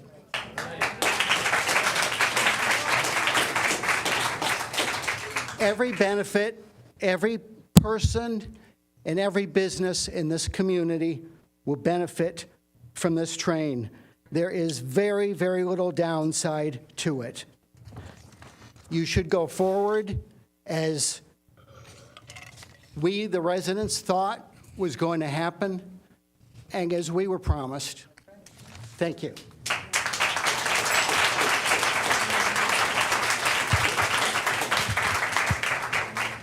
I have Vernon Glennon, Mark Miller, then Peter Upton.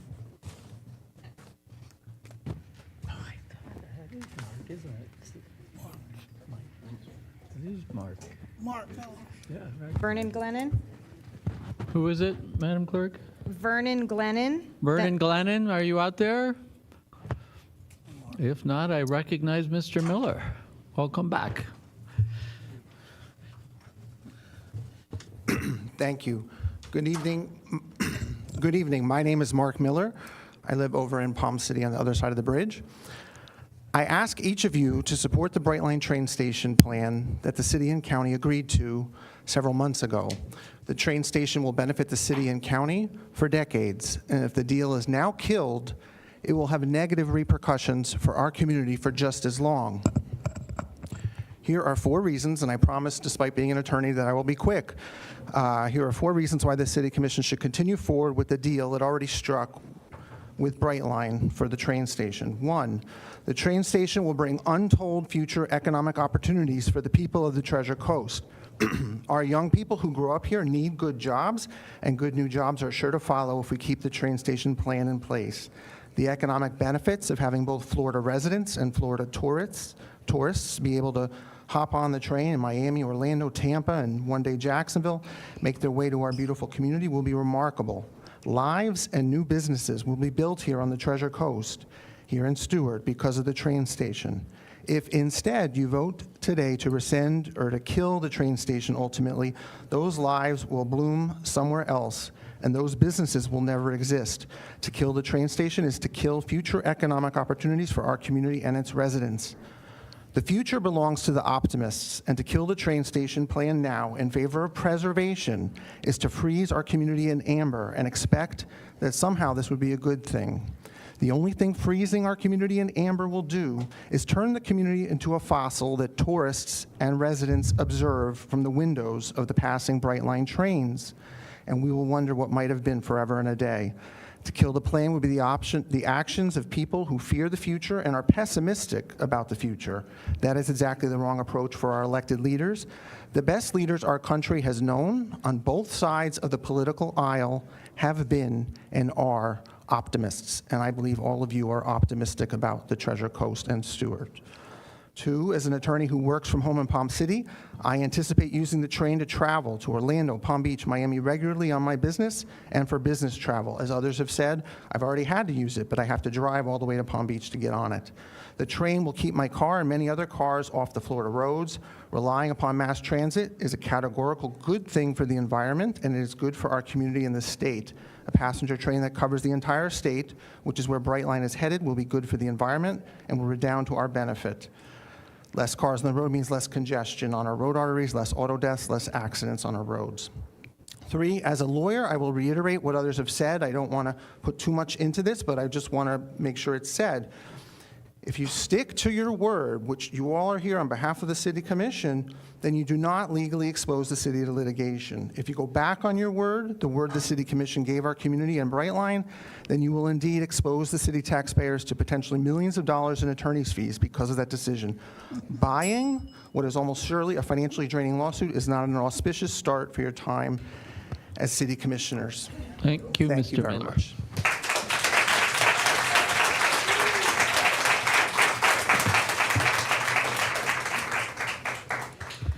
Mr. Upton. I've only got 3/5 of you. What's the deal? Eula, come back. My name is Peter Upton. Can we take a recess? Can we take a You guys can call it if you want. You know, let's take a, it's 8:30. That's a good time to take a recess, 4.5 hours. Sorry, Mr. Upton, I know how patient you are.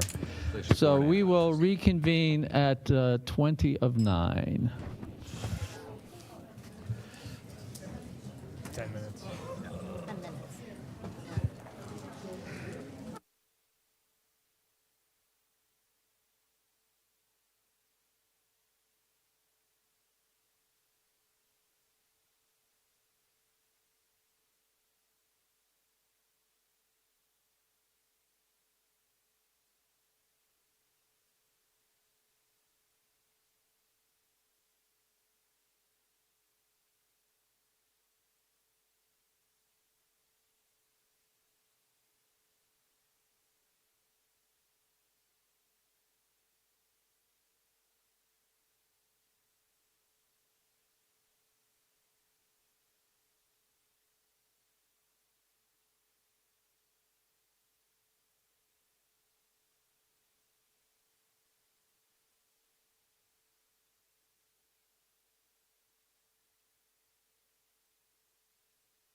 Yeah, so I know, but it it's allows for me to it. make, well, yeah, so I can research and make notes and, yeah.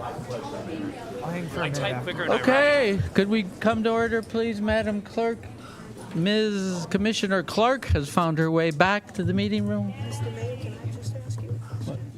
I don't think the ordinance understands that if you need to rescind to renegotiate. I think that's maybe. We'll seek clarification from the city manager. We'll have a chance to comment. Can't have. Thank you. Are we ready? Mr. Upton.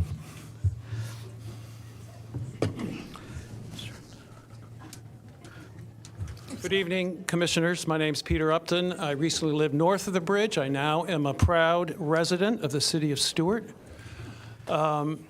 I'm also Vice President of the Board of Friends of the Everglades. The only reason I mention that, and doesn't have anything to do with that organization, has nothing to do with this issue, but I do want to point out to Commissioners that Brightline is mass transit.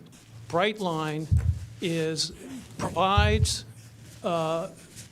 a serious benefit to the environment, one car by one car, by keeping them off the roads. So whatever argument is made to potentially reject Brightline, don't tell us that it's an environmental argument, because it is not. Now, we don't need to be in the situation we're in, because we seem to have two polar positions. One is, and I agree with this position, we need to be very careful about slow growth and unnecessary development. The other position is, well, if we have Brightline, Brightline is going to bring direct and indirect development. And my position is, this is the best possible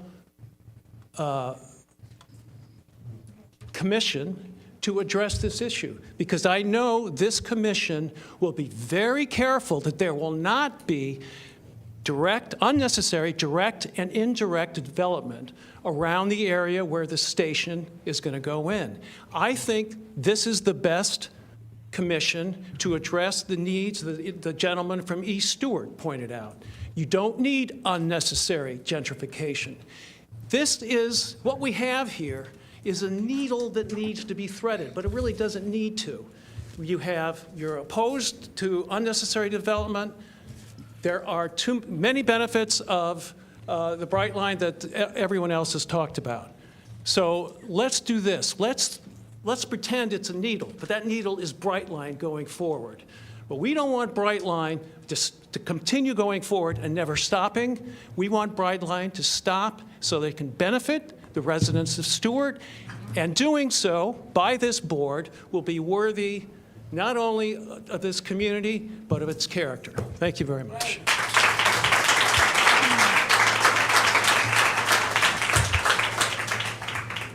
Casey Ingram Mullen, then Lucy McGuire, then Jeff Dougherty.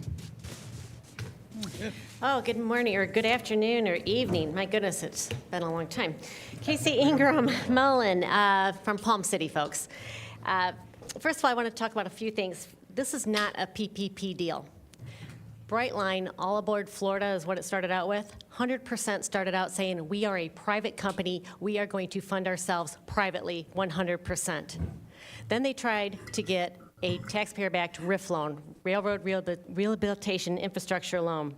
Thankfully, the powers to be realized the risk to the taxpayers. They were denied that RIF loan, initially $1.6 billion. And folks, today, this is why they have private activity bonds to finance their project. They just refinanced for $5.35 billion, refinanced over $5 billion with rates up to 12%. That's the riskiest investment there is. So folks, I completely support that you rescind the ILA and the lease agreement to renegotiate this. We're not trying to stop a train station. We're trying to make Brightline have skin in the game and adhere to their original agreement. Before I get into that original agreement, I want to say the candidates were on my show, and they all said they do not support taxes to finance a private or fund a private or foreign-owned entity, so there's nothing new there. Also, we started a petition up late Friday night on my website, and we've got over 300 folks already, and it's just organically spreading and growing by the minute. So, no, actually. Excuse me. Could we be courteous, please? All right, I need a few seconds more now. So anyways, I want to go back. Talking about Brightline adhering to their agreement. In 2018, they made an agreement with Martin County. Brightline did. They agreed to pay for 50% of the station if it was built on the Treasure Coast. The municipality or the county it was built in to pay the other 50%. In December, we sent an RFP that followed that 50%. That's the last thing the public saw.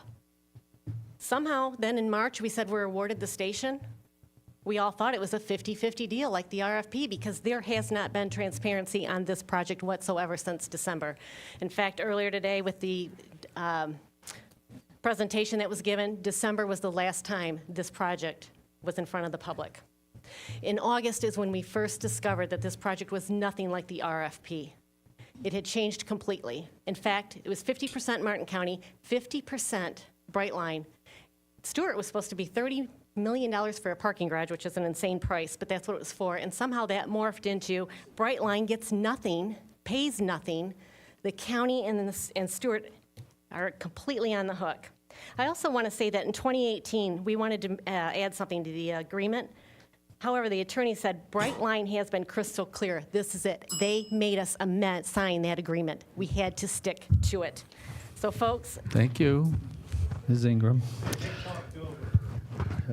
Yeah, she needs this. I did. Give me just one more point to make, and that is when with that lease, you guys talked over me. Give me 10 more seconds. And you let talk to us. You let the other ones go on 10, 15 seconds, plus Hurry they up, talked Ms. over Ingram. me. Talk to us, Thank talk to you. us, yeah. I want you to, in that lease, Don't touch me. in your lease, you agreed to give them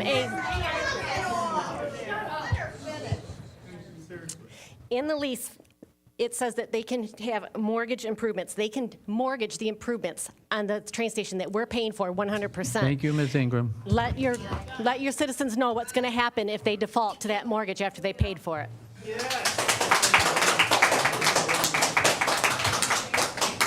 Lucy McGuire. Who is it? Lucy McGuire. Hello, my name is Lucy McGuire, and I am born and raised in Jensen Beach. I went to Jensen Beach High School, Stuart Middle School, Jensen Beach Elementary, and since you want to know, I live in Port St. Lucie, but that's because I can't afford to live here, but that's a whole other topic, so we won't talk about that. I do own a business and network here. I founded a nonprofit organization that gives back to this community. You are here to serve the people, not yourselves. Look at the room. Look at the yellow that you see in this room, that you have seen in this room, and that was out in the hallway. This station is important, and public transportation is needed for our community, and our community supports this. I urge you not to rescind the agreement. I am honestly appalled at what you're trying to do. It seems the parking garage may be optional, but I believe that even if we built it, there would be a huge benefit to our community and our downtown that has already had a parking overload issue. But it should be free parking, in my opinion, like the rest of our local downtown. We have already fought long and hard for this, and it has come to our area as described today. It is already here. It is already going through our town. We deserve a stop. We deserve not to be passed over. We deserve the additional value it will bring to our area. I urge you to stop fighting this. As described in grave detail today by your attorneys, it seems that this will not cost the taxpayers money due to the CRA, but even if it did, it is still worth it. Based on the public polls you've already taken, we want the Brightline. We need you to take action about what the majority wants. Public transportation is so important, and I've traveled to over 27 countries so far. And when I travel over the world, I'm always so impressed with the public transportation in other countries, even developing nations. And that includes small towns that have preserved their charm. It is a shame that we do not have more options here. On top of that, we can and should make sure that East Stuart and its history is preserved in that process. As many have mentioned here with specific examples, this will reduce traffic congestion and boost local small businesses and tourism, and it will create more job opportunities that are needed for our young workers and all workers here. We shouldn't have to drive 45 minutes to go to a train station that is already coming through our area. We just won this situation with Dixon State Park, thankfully because of the amazing support of our community, and it's disheartening to see our local government that is trying to move in a way to make decisions without truly consulting the majority of the public. We, the people, are supposed to have the final say. We proved that with Jonathan Dickinson State Park, and you need to allow us to do it again. Plus, car companies in the United States have worked against public transportation so that they make more money. We need public transportation options across our nation as a whole, other than cars, especially in small areas like ours, where people don't always have a choice to own a car. Do not rescind this. I want my local hometown to take advantage of this once-in-a-lifetime opportunity, and you should too. Thank you.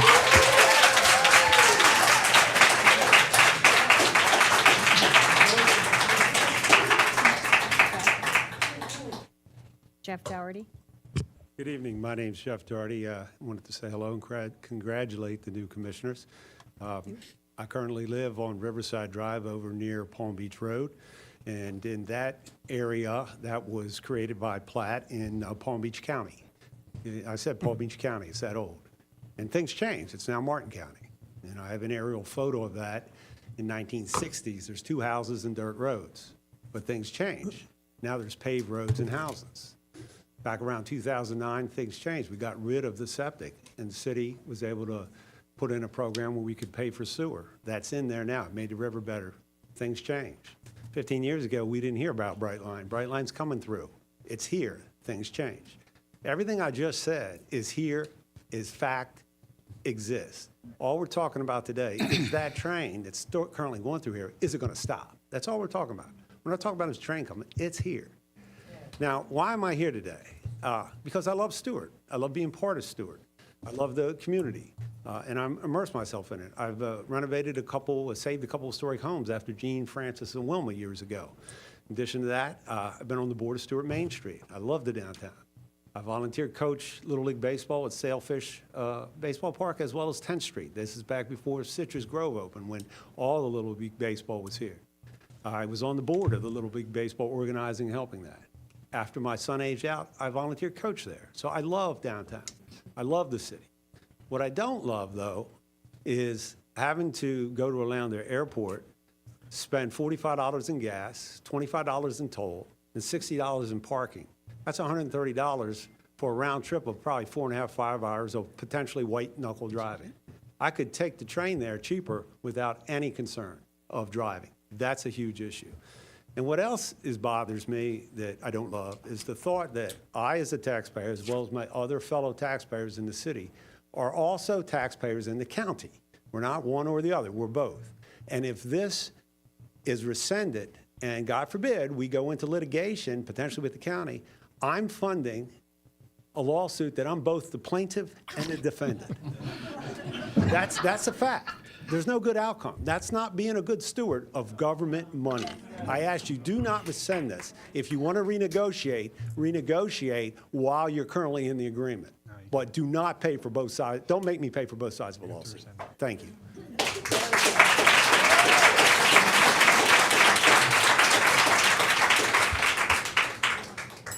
I have Gail Goldie, Bonnie Moser, then Judith Farley.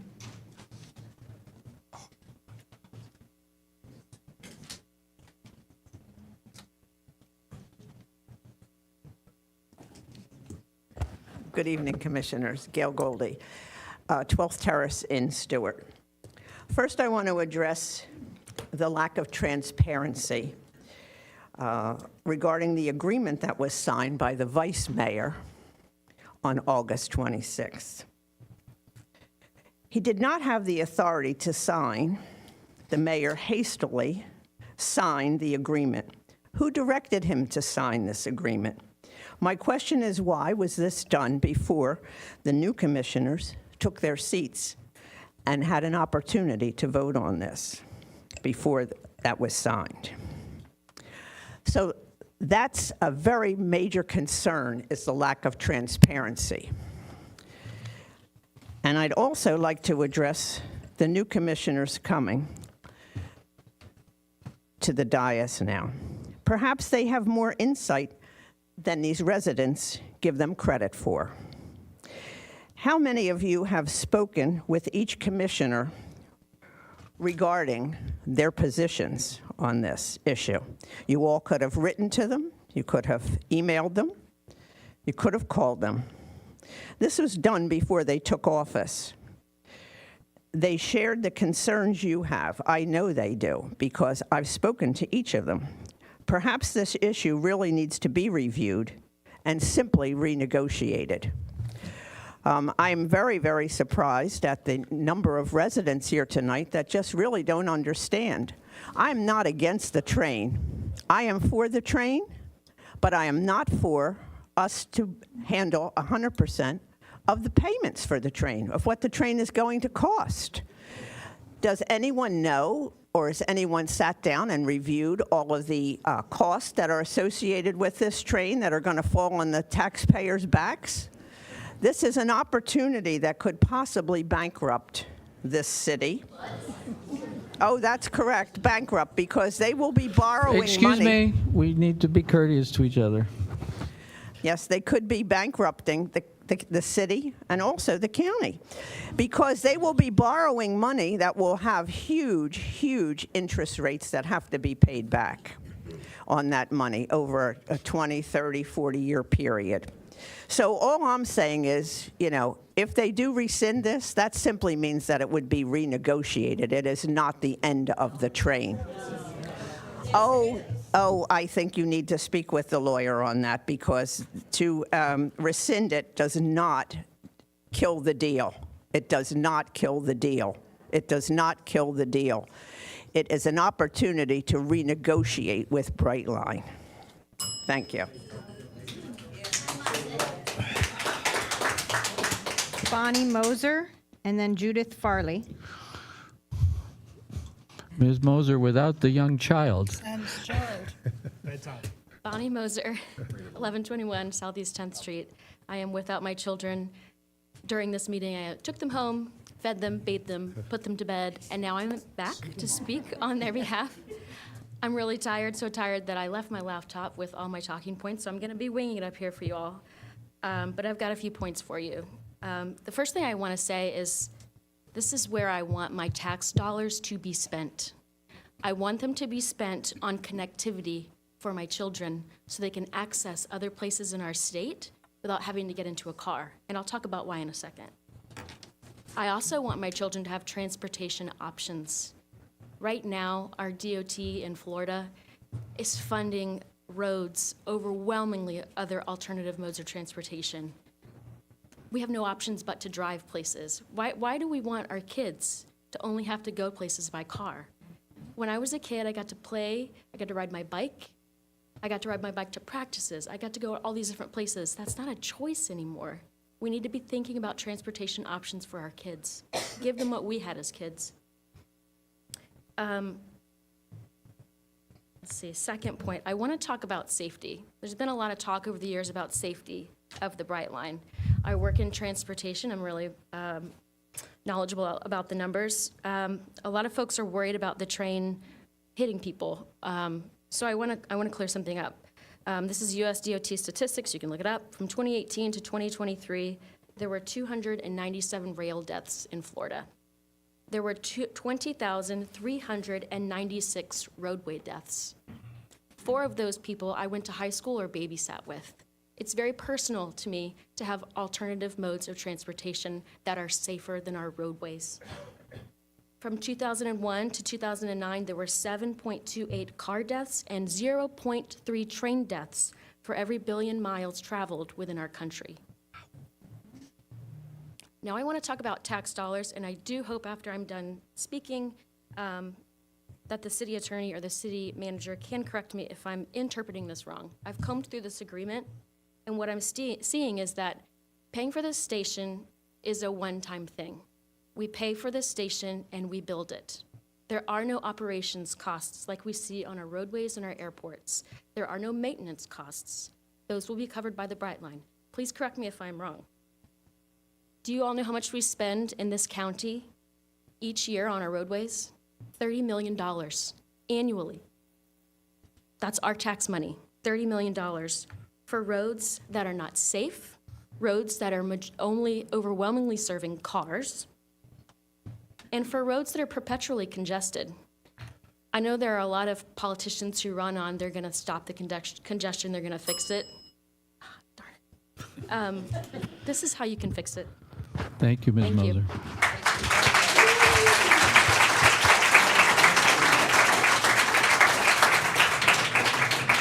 Judith Farley.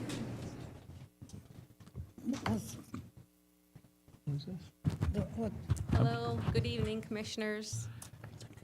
I'm Judith Farley. I own Radiant Outfitters, a boutique downtown, right here on Osceola Street. You've seen me before, some of you. I've learned a lot tonight, and I want to thank staff for the awesome presentation that they did. One of the major things I've learned is it seems that your constituency, the majority, really wants the station. I also learned that we have CRA funding, enough for the station. That was a really awesome fact to find out. I'm very familiar with the CRA, actually. I'm in the zone. My business is in the zone. And I've seen over the years the funds get used very well. And I can appreciate a commission board that wants to responsibly use the taxpayer money and get the best deal out there. But I strongly believe this isn't the time for that. To rescind tonight, I would see as an irresponsible thing with our tax dollars, because right now we have a sure thing, we have a win, we have the station. To rescind tonight is a risk. It's a risk that Brightline will not negotiate. That's not a sure thing. It's not a sure thing that they'll renegotiate the terms. It really isn't. We have Fort Pierce, like, waiting to grab this. So the constituents here, the majority want the station. We have the win. We were so excited.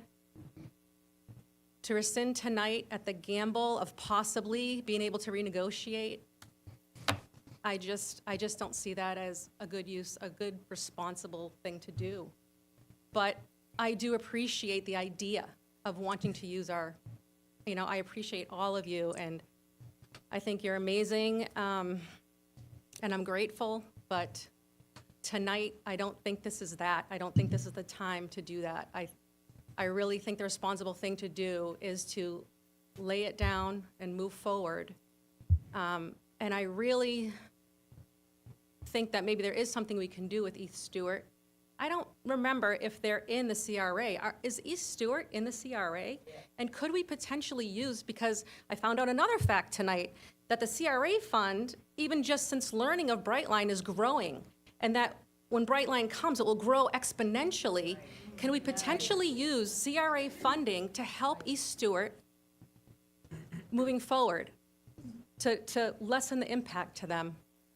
Anyway, I just want to say, please make the responsible decision tonight and don't rescind. Thank you.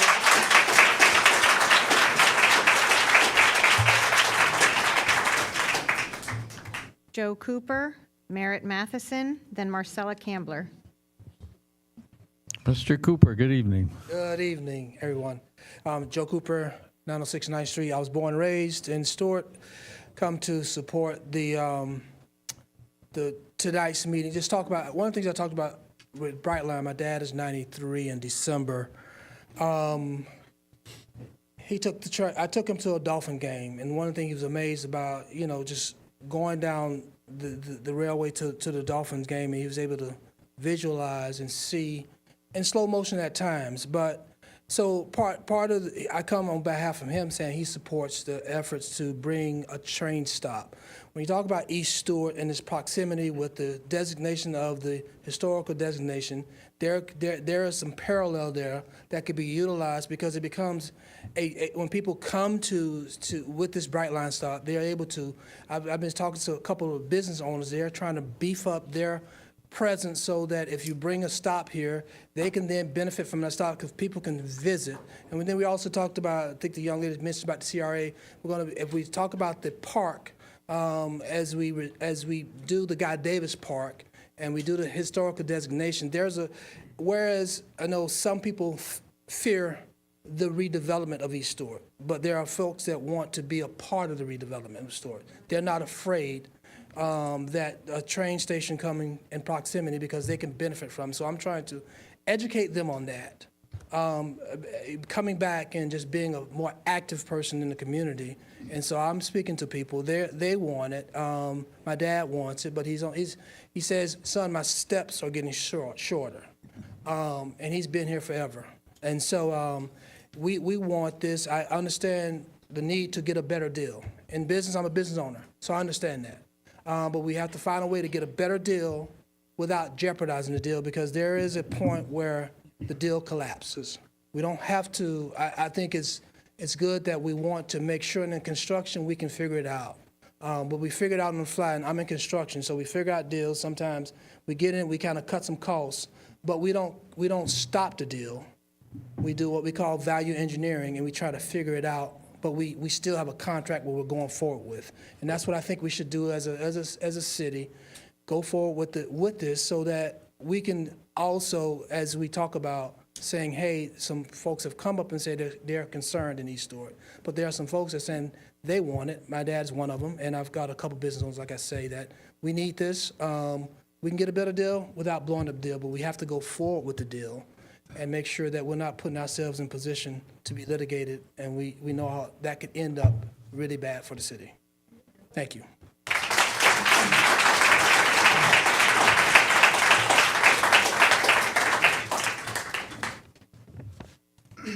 Mr. Matheson. You know, the tough meetings are going to come and the lawsuits are going to come no matter what. You don't have to bring them upon yourself.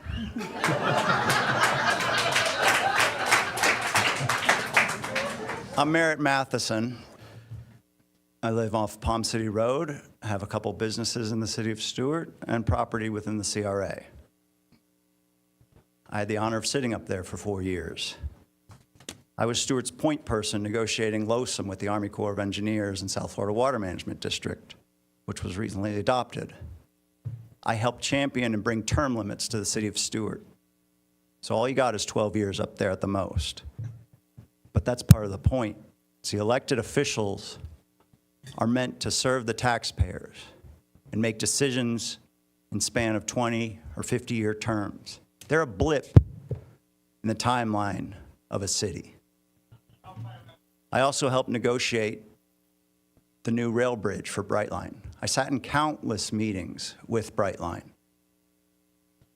Negotiating is great, but involves a few critical things. You have to know who has the cards, who has the upper hand. Stuart doesn't in this one. But it also involves reputation. Reputation is critical. Stuart has a great reputation. You all are up there. You leaned on your reputation to get in that seat. And in negotiating going into the future, which I encourage you to do, you're going to lean on the reputation of the city of Stuart and the work your predecessors did and the businesses did to build the city's reputation. And the best way to take a good reputation and to throw it in the dirt is to start rescinding deals, business deals and agreements that have already been made. And that's the easiest way to ruin your negotiating power, is to take the reputation and throw it in the dirt. You're up there, guaranteed for 4 years. And I encourage you to negotiate the best deals for the taxpayer going forward. Do not go back and start rescinding deals and ruin Stuart's reputation and get us known as a place that reneges on our deals. Don't do it. I've heard a lot of talk about financing. I know a little bit about how the CRA works and who's paying for what. If you take a county-owned property that's not paying any taxes and you build a $30 million station on it with a baseline of 0 in the CRA, and then you lease it to a company that's paying the taxes of a $30 million property, starting at a 0 baseline in the CRA, so all of that then comes back into the CRA. They're paying the taxes on city-owned property. That's money coming back. Thank you, Mr. Matheson. Thank you.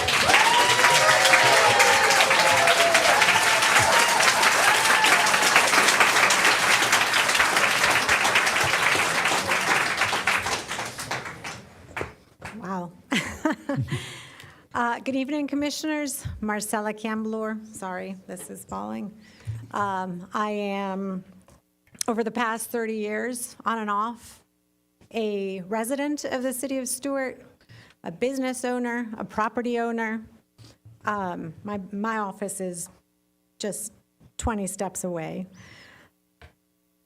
You know, I think I want to thank staff because that presentation was amazing. It just made me realize how much I have worked in the city. I think I attended 90% of those meetings you talked about today. I have dedicated hundreds of hours, both paid and pro bono, towards most of those projects in there. I remember some of you from most of those meetings, a lot of you not. Some of you are newer in town. So I truly appreciate it. And I was going to come here to talk about, as an architect and a planner, the benefits of having the train. This community has done amazing. I don't want to repeat all of that. I need to change what I was going to say because I'm truly in shock. I am a mother of 4. My 2 oldest daughters, 23 and 22, have seen us try to get the train, and they're texting me tonight saying, "We got this far, we can do it."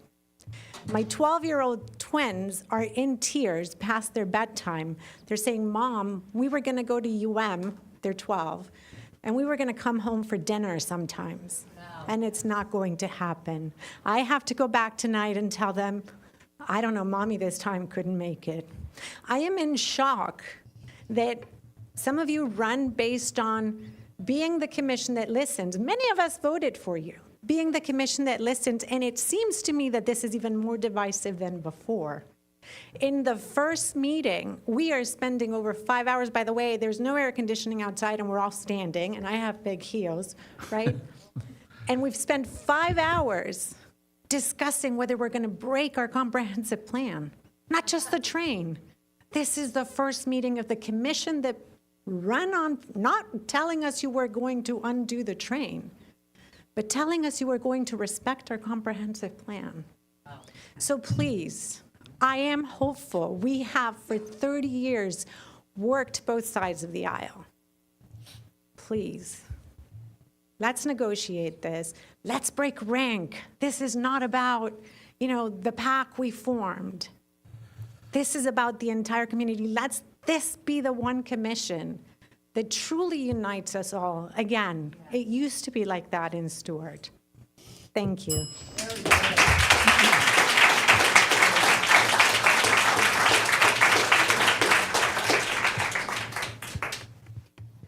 I have Dovet Price. Duet. Duet. Is it? Duet Price. Duet Price. Duetta. And then Frank McChrystal.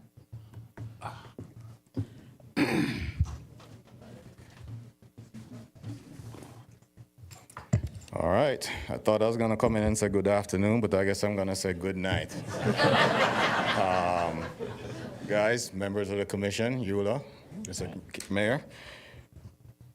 I'm not going to repeat everything that everybody else has said in here today because I feel that there's been a good mix and representation of folks talking about what I call makes sense. Now, everyone will sit here and say, oh, there's money and financing and trying to figure out everything, but this is a plan for the future. And understand that TOD is the future of creating access to many places around the US, right? I travel around the US, I serve on boards, I've actually been in communities to help them figure out how to really look at proper development and how you grow and make sure you're dealing with all the constituents and taxpayers. Oh, sorry. I actually am business owner and property owner in the city of Stuart. I've been here about 15 years. Forgot to tell that in the beginning. So now, as I'm talking about this and I'm looking at the folks coming in here talking about the deal, a part of this is everyone is saying taxes and economic viability and traffic access. Well, everything that you guys are talking about, having a TOD here helps that. Doesn't impact it as greatly as I'm hearing, you know? Social media, hey, I can tell you, I can be a lawyer on social media all day long and tell you how to make everything work. That is not how I expect my commission and board to basically make decisions. You need to listen to those who actually know what you're talking about to help guide you, whether it's the planner, the city manager, the attorney, and the folks in the room that are actually professionals coming and speaking to you and saying their mind. Now, as I'm listening and I'm watching this, you know, I have teenagers, and I'm hoping, like everybody else, that when they grow up, they will come back to visit or actually live here. And if they live here, they can go to the economic engines to actually work, but still be able to come home every night. That is something that I would tell you, we will hope our kids are able to come back.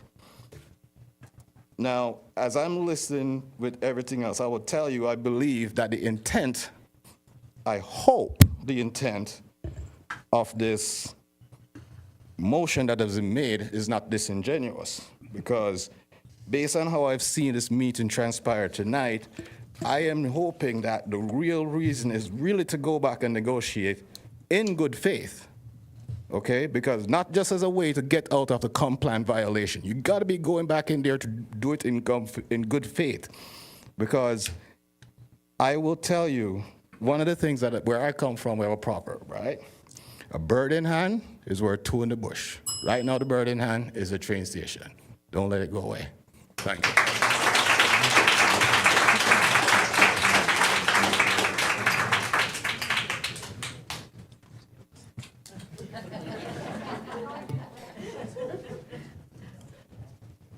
Oh, Frank McChrystal?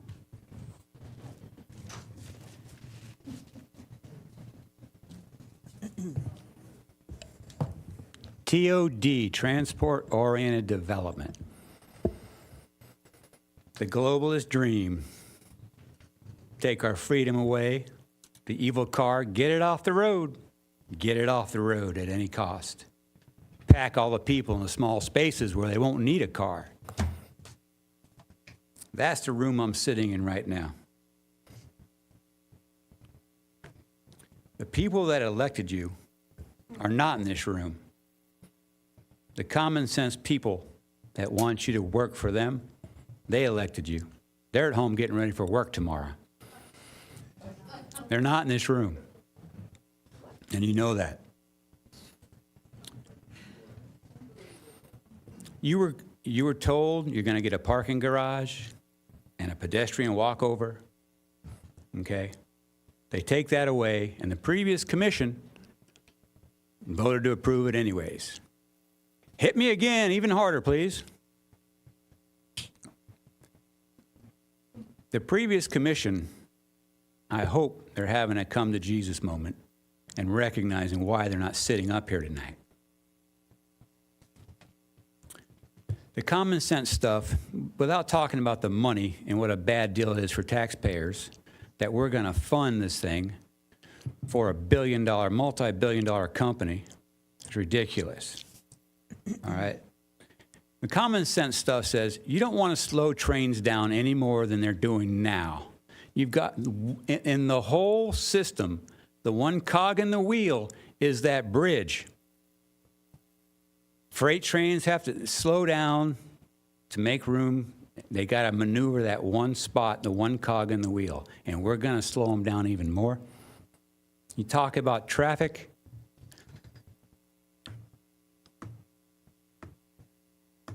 All this for 2 stops in the morning and 2 stops at night?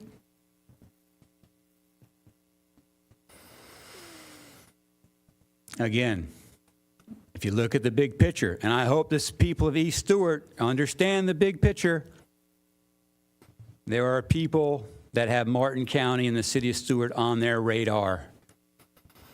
They've ruined everything else down south. They've run out of water out west for their golf courses. And this is the apple of their eye, Martin County, city of Stuart. And East Stuart, this is step 1. The Brightline TOD development is step 1. All right, you will be gone. I've heard the name City Place bandied about. And so I would hope that people of East Stuart would come to realize one thing. You need to look up at this commission and recognize who's working for you and who's working for the big boys. Thank you.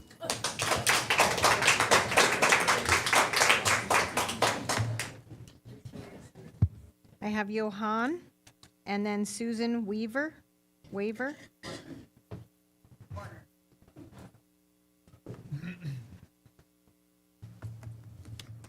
Good evening. How's everyone doing tonight? My name is Johan, born on October 10th, 1998. You can figure out the math. My family has been a part of this community for over 100 years. Tonight, I urge you to make the best possible decision for the future of our city. I stand with you in this process. You're faced with a choice to either evolve or stay dead and lifeless. To evolve, I meant to either revoke or remain stagnant. The city's needs speak for themselves. Listen attentively. Please choose wisely. Wishing you all a blessed evening and get home safe. Ashe.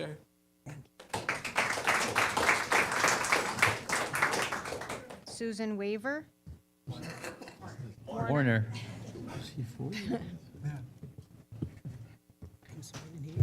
Hello, Susan Warner. I am a City of Stuart resident, lifelong resident, born at Martin Memorial Hospital. I live off of Kruger Creek. I wasn't going to speak tonight because I've already emailed you all and shared my great support for the station. What I wanted to address were some things I've heard tonight about this theme of if we rescind, it's not really a rescission, we're just looking to renegotiate the deal.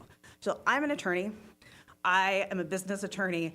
Part of my job is negotiating deals, and I have negotiated hundreds of them. And what I can tell you is when you have a deal that is done and signed and fixed, and then the other party backs out and rescinds and walk away, I have never seen the other side come back to the table and renegotiate. Usually that is when everyone walks away and it is dead.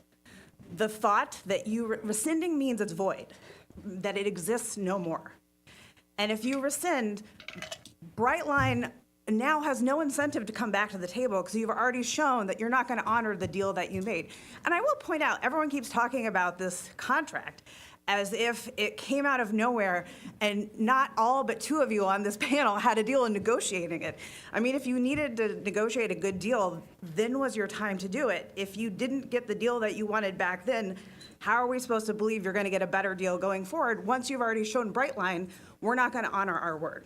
So I think it is a fool's errand to assume and to take the risk that if you reject the deal that you've signed, that Brightline's automatically going to come back to the table and not just pick up and say, okay, we're going to go to Fort Pierce. I think that's a huge gamble with the future of this city. You have a signed deal. It needs to be honored.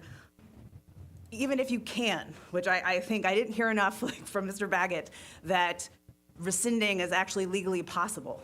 But even if you could, I think it is a big gamble of the city to think that Brightline's just going to come back and negotiate. Please vote no on rescission. Thank you.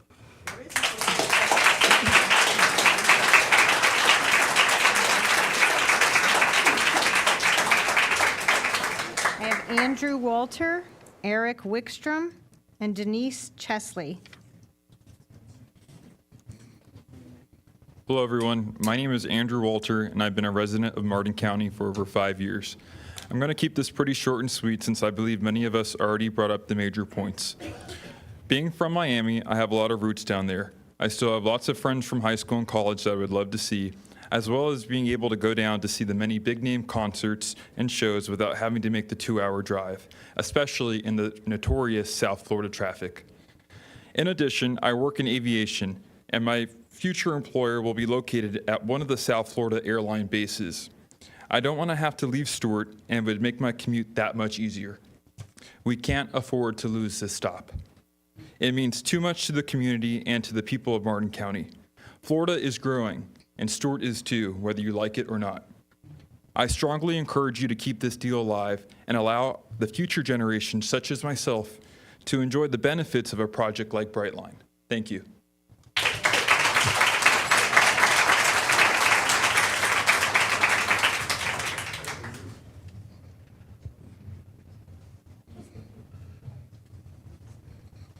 Good Good evening, Mr. Wickstrom. My name's Eric Wickstrom. I'm a 25-year resident inside the city of Stuart city limits. I live at 830 5th Street. I own Terra Firmata, the bar, and the property.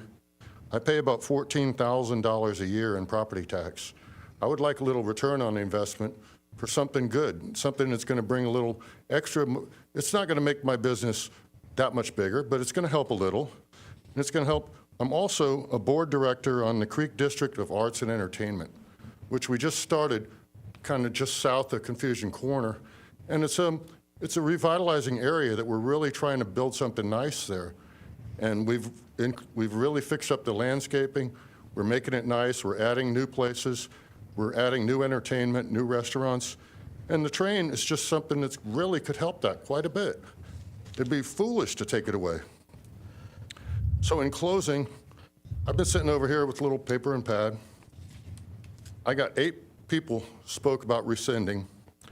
35 said don't rescind. Boom. That's over 80%. It would be ridiculous to rescind this thing. Thank you.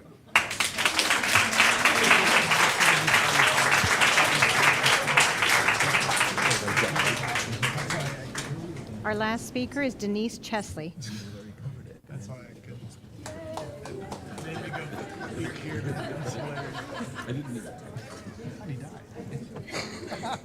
Good evening, Martin County Commissioners. After my research on Brightline, please take the time to research how they are focusing on bringing tourists from Orlando to our area, Fort Lauderdale and Miami. In June of 2024, commuter prices had a 251% increase from $399 to $1,400 for 40 tickets. If you read articles through WPTV, that does not benefit someone wanting to work and now having to drive with their price increase. It's hard to imagine if I'm not a single mother who is trying to save money, and now Brightline, being a private business, is only looking out for themselves and their bottom line, in which they can increase prices anytime, which we have seen. Compare the Tri-Rail commuter train, which is community-owned and runs from Miami to West Palm. Why don't we get them to come up this way? They are lowering their prices to help residents. Also, Brightline has not provided resources for their staff who has been traumatized by the deaths of people killed by their trains. I was raised in Broward and went to Palm Beach Atlantic University for a master's degree. We do not want to become an area where more crime and have to hire more police and deputies. Since 2005, I have called Martin County home, and the increase in traffic and crime is coming from counties south of us and those locating here from other states. Look at the crime rate in Riviera Beach, West Palm, and Miami. Do we want that in our county? I personally don't. What will happen if upstanding residents and families will move away? I know about 10 families who have moved away this past year because of the traffic, growth, and taxes. Brightline's agenda is to advertise to tourists, I believe, visiting Orlando to make a profit more than they can for our commuter prices. I saw this week, they are giving more discounts now for Orlando tickets. If their agenda is to go to Cocoa Beach, then let them go somewhere else. I have never been one to speak out about issues, but this one keeps me up at night. No grants have come through. How much will taxpayers have to pay for a train that might not be a big economic benefit to our community? Have you taken the Brightline yourself? I mean, I'm just asking. I have not, and I have family in Miami and Fort Lauderdale. I choose to drive so I can leave when I need to. I am just hoping that you all will think about this, and I know it's been a long night, but the cost to build this would be 4,500 square foot. Stuart taxpayers, 30, okay, thank you. Thank you. Thank you for your time. Thank all of you for making the time and staying so late and sharing your hopes and fears. Madam Clerk, I believe we received a great number of emails regarding this, and do you have a tally of how many were in favor of keeping the station and those who were in favor of rescinding? We had 246 yes and 36 no.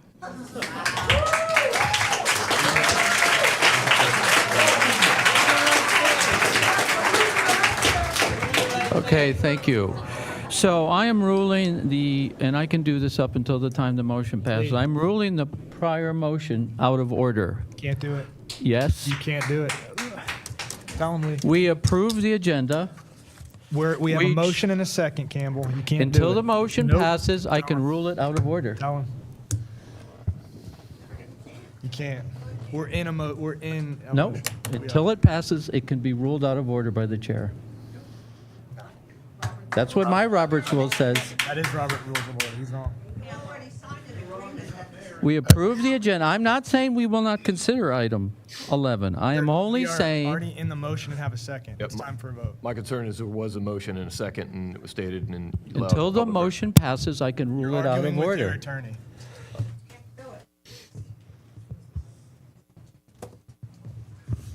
Can we have a vote now, or actually comments from our commissioners? As per our procedures. Can you read me what it says that? What's that? Because my Robert's rule says What? that prior to the motion passing, it can be ruled out of order. There's a reason we approve the agenda. It's on 12. That's what he's saying. The third one in a row, got you, okay. Right, not the first one. Do they have to be? I don't know. No, because we took them all three at once. He's ruling it out of order. What grounds are you ruling it out of order on? We got to do the right thing, though. We have to do it the right way. The chair may, on his own initiative or after a point of order, rule a motion out of order before it has been passed. Based on what grounds? It's Robert's Rules of Pull it up. Order. Your attorney's telling you you're wrong. It's really the discretion of the board. The staff doesn't have the authority to tell the board no. I mean, he can give his opinion, but then you guys have to follow whatever you want. Yep. My concern on the Robert's Rules of Order is there was a motion, a second, and then it was stated, and then it went out for public comment, but the board, as Mr. Mortel said, can suspend the rules, can change the rules, but that should be by majority vote. Excuse me, Mr. Mayor. Mr. Mayor, can I ask a question? You state.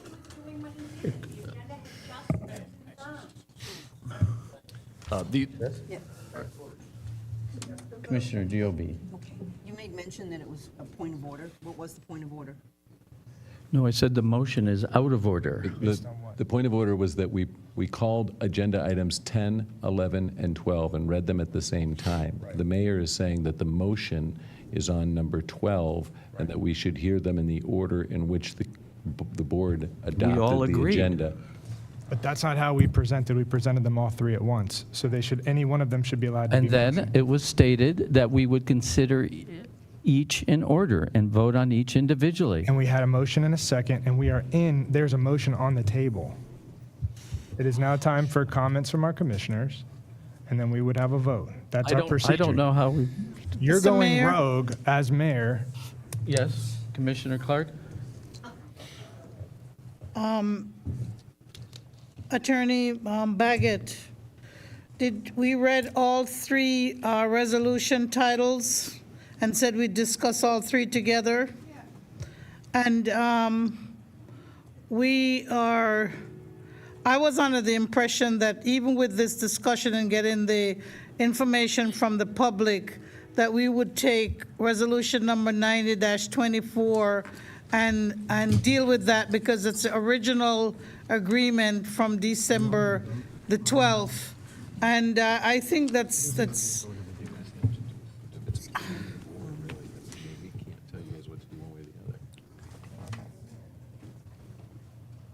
Can we move forward? No, that's my ruling.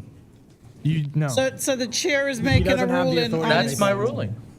You don't have the authority to make that ruling. I do. But then, It's out of okay, order. So if that's the case, then so now the floor is open to a new motion? Let's just go forward.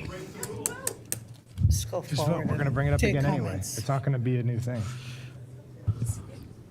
Mr. Baggett, will you read resolution 90-2024 for our consideration?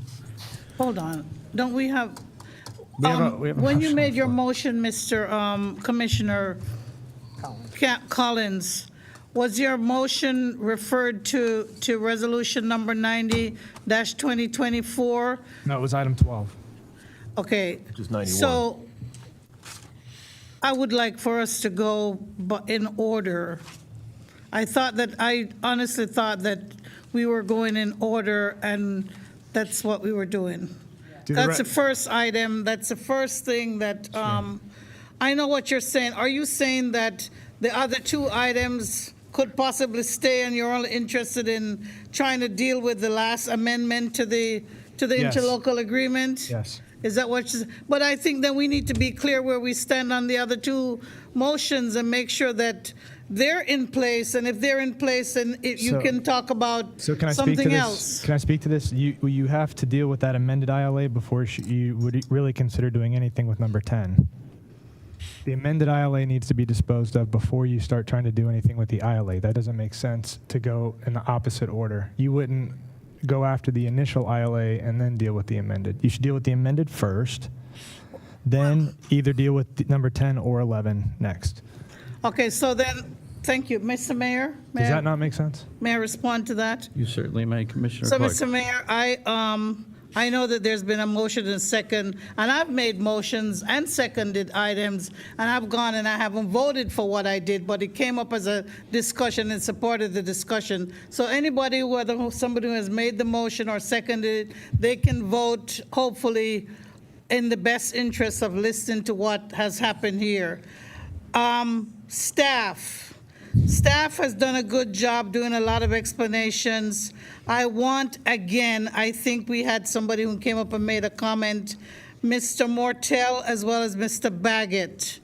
When we do anything with regard to the most recent ILA that was signed apparently by the vice mayor to be sent over to the county for consideration, I do not want to vote on that unless I'm going to vote against it, which I know that I probably will. 10 or 12. Under the same, because of this, the thing that if we vote on that and then we go back and we do something else to item 10 and 11, I mean, that's where, then we should just say, let's vote on item 10. If we're going to keep it that way, we'll keep it. We'll keep 11. Then we're going to decide that the most recent thing is something that we need to negotiate. I'll just make my arguments because we're discussing this item 12.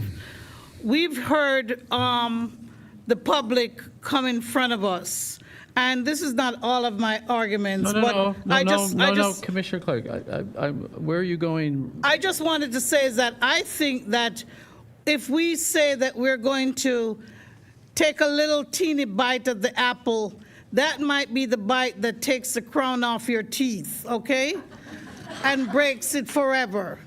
So I think that I just don't think it's appropriate to say that we're going to pick this little piece and that's what we're going to work with. There's no assurance. Anyhow, I really, this procedural issue that you've brought up with regard to Robert's Rule, and in my sitting here for 12 years on the City Commission, and with dealing with Robert's Rule, I haven't heard that. Right. But if we can deal with it legally and it won't be a lawsuit personally or with the city, or if we can hear from the dais now, if our attorney can say that is appropriate, that's how Robert's Rule has been used, and that is something that can go with just, it seems like it's some kind of a, I wouldn't say dictator thing, but because it's, it seems like that because it says the chairperson can do that. Maybe in a small, closely held corporation, somebody, I don't know, but right now with our city council, I want to hear a legal opinion as to whether or not at this point in the meeting, after we've had discussion, after we've had the motion and the motion and the second, if it's appropriate to pull Robert's Rule of Order and say, that's not appropriate, and we'll still come back to it apparently, but I need to hear from our legal department, and if not, it's probably won't hurt to listen to all of our conversations and make a decision on it. I think he's ready to give you. All right. So normally, we have an agenda and we have them numbered for a reason. We do go in that chronological order. And I guess when you guys pulled items from the consent calendar and moved things around, you didn't mention moving 10, 11, and 12 in any fashion. I think the staff had recommended reading 10, 11, and 12 together because me and Mr. Mortel were going to be doing presentations where we wouldn't have to do it 3 times. However, Commissioner Collins was recognized by the chair and had the floor. Right. And he made a motion which was seconded by Commissioner Joby, and it was stated, and then we went to public comment. So my concern is that does follow the Robert's Rules of Order on how the motion proceeded. However, I guess what the mayor is saying is that we've gone out of order on the agenda.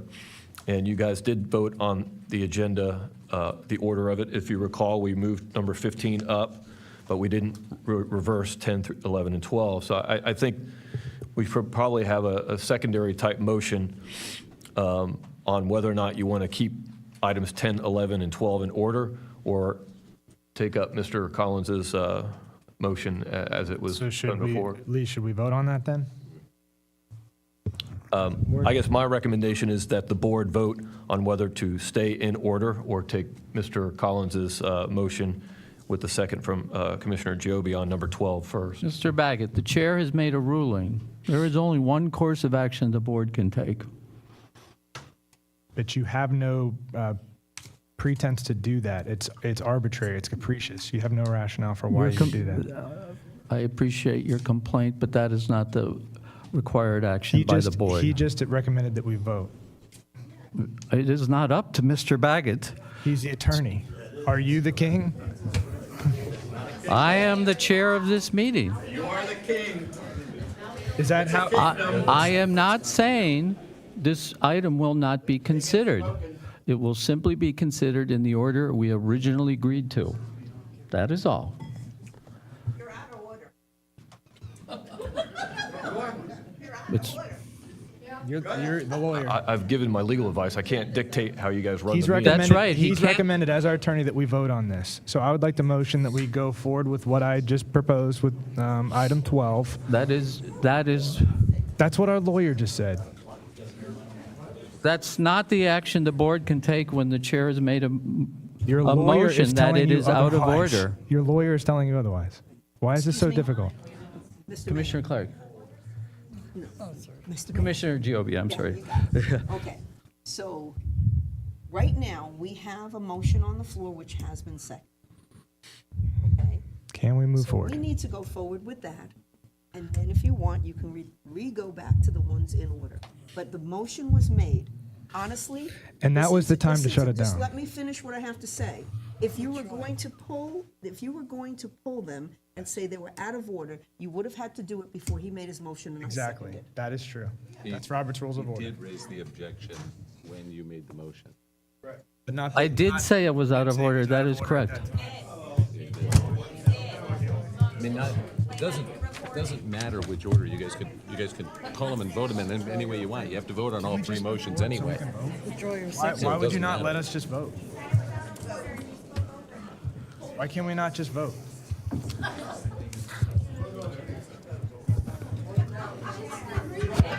Hearing no proper motion to overrule the ruling of the chair, I am asking Mr. Baggett to please read item 10 for our consideration. Resolution number 90-2024, a resolution of the City Commission of the City of Stuart, Florida, rescinding the interlocal agreement with Martin County dated December 12, 2023, authorizing the submission of a joint proposal to Brightline Trains LLC for the development of a train station in downtown Stuart, providing for conflict, providing an effective date, and for other purposes. Is there a motion? Mr. Mayor? Before we begin discussion, is there a motion? I would Mr. motion Mayor- that we table this. As per our attorney. Mr. Mayor, I was on 10. speaking. Yes, I'm sorry.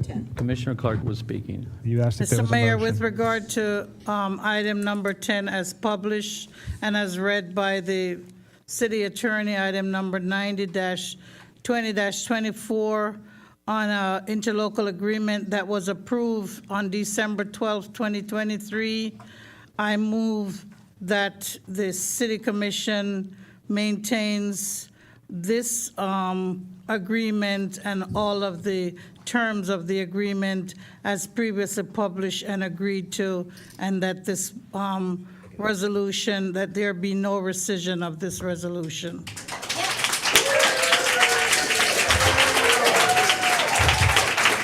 Is there a second?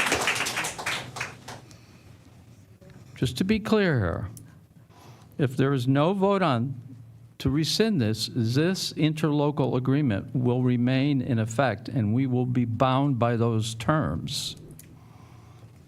Does everyone understand that? Right, so I would motion that for 10 in particular, we We table have a it. motion. Nobody The only seconded it. subsequent action to that is to second it or not. Okay. Your Majesty. So, failing to hear a second, the motion fails, and the original interlocal agreement has not been rescinded and will remain in place.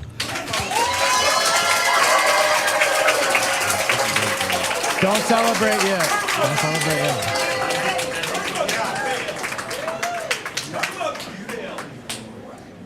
It's not what you think. Hold on. 11. Mr. Baggett, will you read item number 11 for our consideration, please?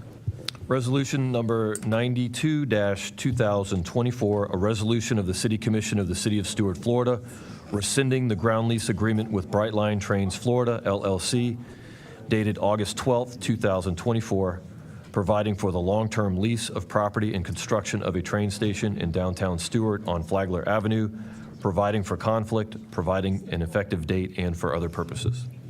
Mayor, I would like to make a motion that we approve Resolution number 92, 2024, a resolution of the City Commission of the City of Stuart rescinding the ground lease agreement with Brightline.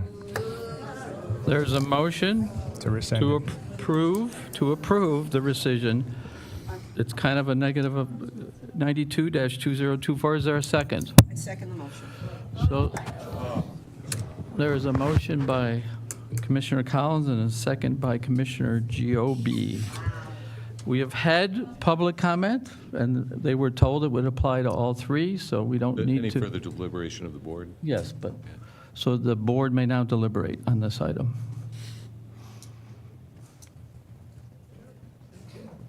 Are there any questions or comments from any of the commissioners regarding this item?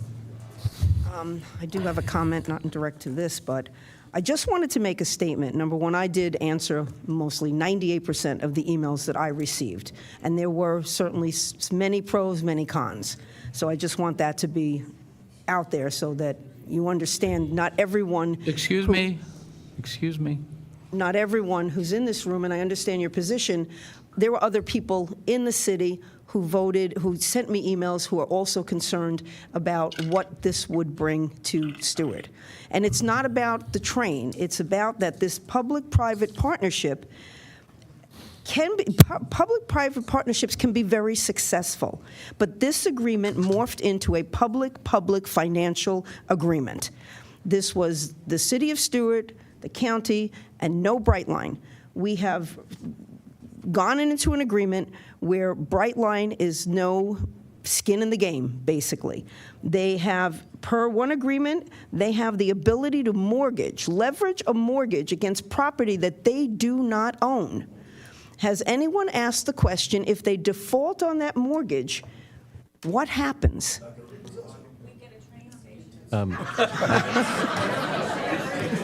Commissioner Giobbi. Commissioner Giobbi. Okay. Commissioner. Okay. And this is Please, what. please, Commissioner it's Giobbi. late. Let's not make it a lot. I can't answer that question. We did go through that in great detail with them. The mortgage is a triple net non-subordinated land lease. It does not allow them to put any type of lien on the land at all. It only allows them to mortgage the structures above it, and that happens all the time in office financing and things like that. No matter what, to maintain possession as a tenant, they have to continue to perform the terms of the lease. So if in fact they were to mortgage it with Bank of America and were to default, and Bank of America wanted to take over the building, Bank of America would then be responsible to provide the train service between Miami and Orlando with those stops on a daily basis.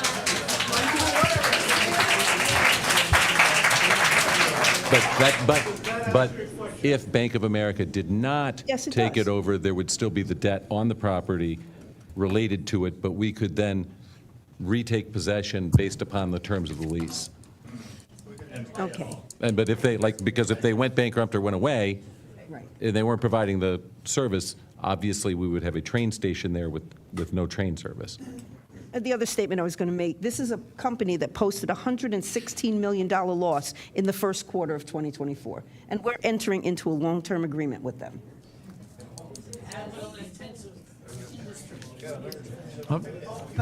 Mr. Mayor? Oh, you're up. Commissioner Clerk. Commissioner Clerk. Mr. Reed was up before me. Commissioner Reed. I do. I have a bunch of comments that I wrote down. I want to do mine too. I think when it comes to the lease in particular, there's pros and cons to the Brightline deal. Obviously, you know, the room wouldn't be stacked with all these people here. I think Martin County had a very good opportunity to negotiate the parking rates at their board meeting. Commissioner Hurd brought it up, and it was never really discussed, so there was no revenue generated from parking. They mentioned it was $8 to $15 per day, but nothing was set in stone, just that they would use other stations as a comparable for what they were going to charge. My questions would be, were there any revenue or discussions from studies done or any business owners from other stations that were built around the state, maybe to compare what the revenue was before Brightline and what it was after? Because obviously there's business owners in this room that are looking for a revenue generator. And I don't know if there was ever any discussions that were had. Also, someone mentioned Brightline having a ticket price increase of 251% in May of this year. That's astronomical from a small business owner perspective myself. As far as the Fort Pierce Brightline deal and their RFP, they capped it at $20 million for Brightline for the actual train station. Our deal was $45 million from the city and the county, and that's probably why they chose us. On page 7 of the original RFP in December of 2023, it mentions there's 169 existing parking spaces on the 3 parcels that the station will be built on. My question was, how will Brightline or the city fit 200 minimum spaces without going vertical and having the 8,000 square foot facility? There's no site plan that's drawn up to determine any of this. Also, on page 47 of the original RFP that the city and the county sent, It mentions that the city is responsible for 100% of the parking garage, up to $30 million. Obviously, we're not getting a parking garage anymore. Brightline then responded to the original RFP, and on page 1, the verbiage did change. And they mentioned funds shall be used on the design and development of the parking garage to be developed on the land and/or train station. So they changed the verbiage from the original RFP to their response earlier this year to the city. I know the lien has already been covered. I do believe a reconsideration would have been more appropriate, or maybe even an amendment to the original discussion to where some of these issues could have been talked about more in detail. I think it would be much easier to determine the cost of the station if you had a site plan. Nobody has mentioned the cost in detail because it's not drawn up. I did ask Brightline, particularly Allie. She was supposed to get me numbers on what the actual station cost in the city of Boca. I never received that, so it was hard to do a comparable there. I also looked up on Property Appraiser for the city of Boca Raton Station, and there's zero tax coming in from that, by the way. I have it pulled up on my laptop right now, and there is zero tax that they receive, at least according to the Property Appraiser for that location. So I didn't see the tax revenue there. They may not have any. Correct. Might be a commercial building. I didn't see it. Also, it was $56 million in cost for the Boca Raton station, and it was $17 million in improvement for the actual building. So they spent $56 million and you only got $17 million in improvement, and there's zero tax revenue to the city of Boca for that station. So at least according to the property appraiser. Let's see. And it mentions from 2020, 2021, 22, 23, and 24, there was zero tax revenue for that station. And you can see the revenue, or the assessed value and taxable value, go up, and the land goes from 5.8 million to 19.5 million, and the improvement value went from 6.2 million to 17 million for a total market value of $36 million, but zero taxes are generated for the city of Boca. Thank you. Commissioner Clark, Oh, you're up. okay, so, I know that I'm supposed to stay salient to the terms of the lease, the ground lease. I was, a part of it.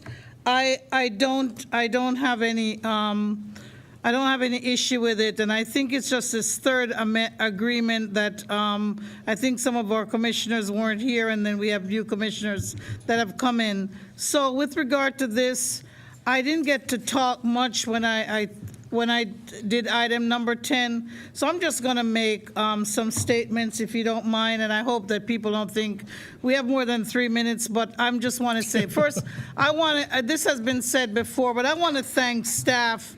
They haven't done every single thing, but I think they've opened up a lot of our community's eyes on both sides, and also just bringing the information. Maybe we could have had our finance person. I know that Brightline, I think they said they would be here. They could give information to us so that we can have some ideas, but I just want to thank the staff. I had a note to assure the residents that their letters that they sent us, that they're a part of the record, and I know somebody had asked for something to be read into the record, but we didn't have them all printed out, but their letters are there. I just want to say that I came here as a transportation planner in Martin County in 1985 because we were going to become an urbanized metropolitan area. And I must say, I don't want to pick out anybody, but I will pick it out. I just want to say kudos to Bonnie Moser and her son, and to Johan, and to Mr. Vitali's son.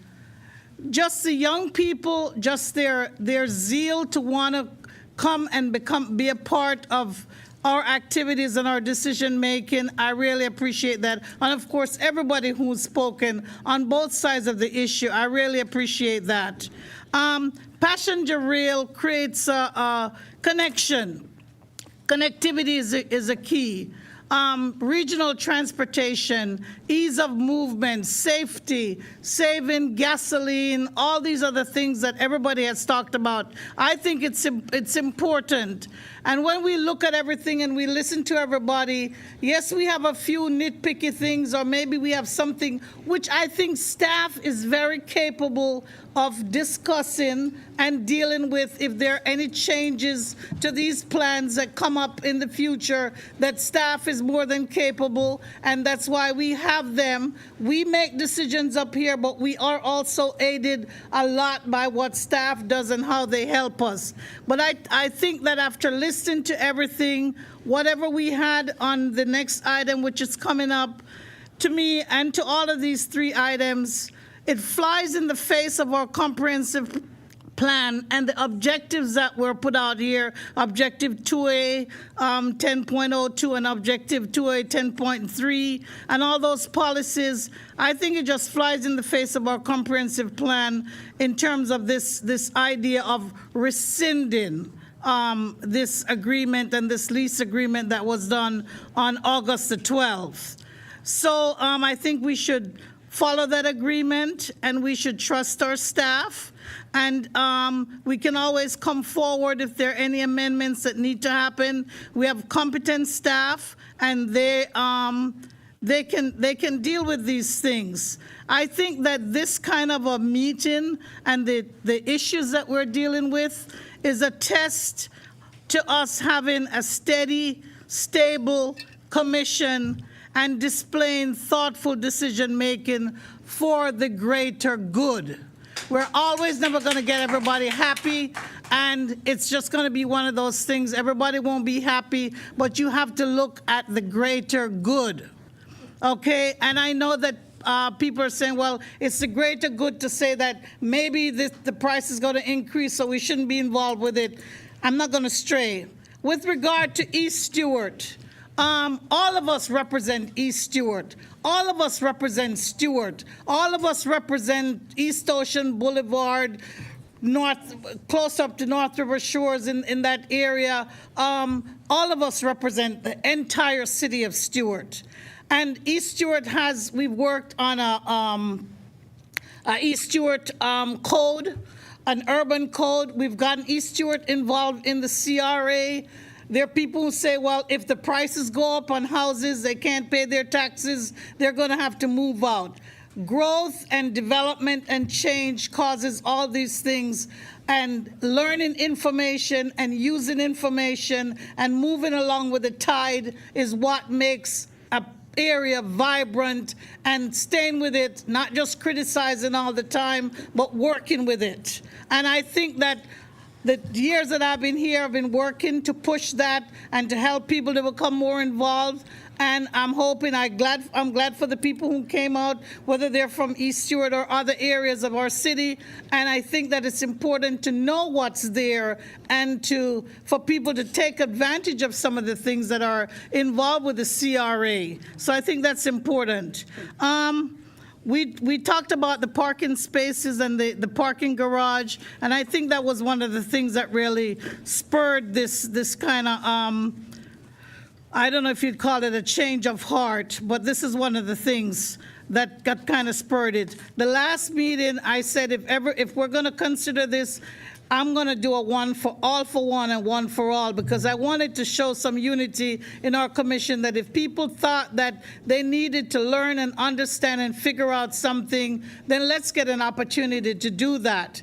But I tell you, after listening to all the conversation and having all the information that we need and know what is on the line, that we need to make sure that we know that we can't go back and change our minds and try to court Brightline at some point, okay? I talked about road safety and that kind of thing for it. As far as I'm concerned, in this agreement here, resolution number 92, 2024, and the land lease that's associated with it, I want to find out what is so egregious about that land lease. And why is it that we want to change it? What is the egregious part of that land lease that needs to be changed? I just want to know that from whether the commissioner who's proposed it or asked for it to be rescinded. I want to know specifically what was so egregious when the decision was made on August the 12th. I don't think that one of our commissioners was absent from that meeting, but I still want to know what is so egregious that we're willing to have this discussion and willing to put the city out to possibly have lawsuits and to spend lots of money on lots of things that it's my old-fashioned people would say it ain't going to amount to a hill of beans anyhow. But lawyers and some other people are going to get money out of it. Brightline is still going to go on and do their business. If they're boom or bust, they're still going to be there. But we just need to know that what we have, that bird in the hand, we need to work with it.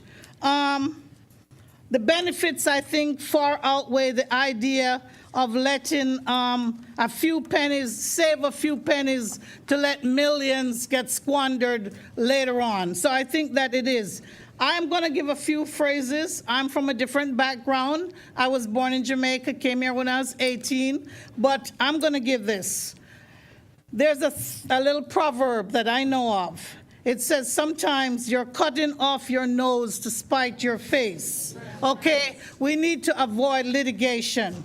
Another thing that I'd like to say is that public transportation such as Brightline, I've been in this business for 40 years, and we here have compact communities, have transit nodes, have regional transportation, save energy, do this. And when we try to do it and let something come to fruition, we find one or two things to nitpick and say that we don't want to do it. I'm going to end in a little bit. Let me do this before I faint. We're worried about. Take all the time Okay. you want, Commissioner Clark. I want to say something from a great hero of mine. Dr. Martin Luther King Jr. said, faith, faith, faith. We started having prayer at the beginning of our meetings, so we have some modicum of faith in our lives. Take faith, take the first step in faith. You don't have to see the whole staircase. Just take the first step, okay? If Brightline falls tomorrow, if 50 people die on the Brightline track, whatever it is, let's stay steadfast in what little part that we can do and the decision that we can control and take care of to try to move to the future. Another thing, and if somebody wants to blame me or say I'm whatever I am, I'm going to say this. Ain't nobody going to turn me around. Okay? That's a little song. It's a spiritual song. And I believe that I made a decision in December 2023. I understood what was going on. I sat and met with my staff. I met with Brightline people. I talked to people. I've listened to people on both sides. I was out there with Stacey Ingram. No All Aboard Florida. I know. A lot of us didn't want the train. But when we know about the semantics of the ownership of the land and the FEC and all the different things that are happening, everybody has said a lot of things here that says why the benefits far outweigh. And I said, my last thing, don't bite off more than you can chew. Okay? Who are we going to save that 1 penny for? It's not a penny, it's millions. But don't bite off. It's just don't bite off more than you can chew. Just like we're saying that we don't know about Brightline's money and how their business is going to be run. When we start this thing, and if there's a lawsuit, we're going to be going down that road, and money's just going to be going down the river. Thank you.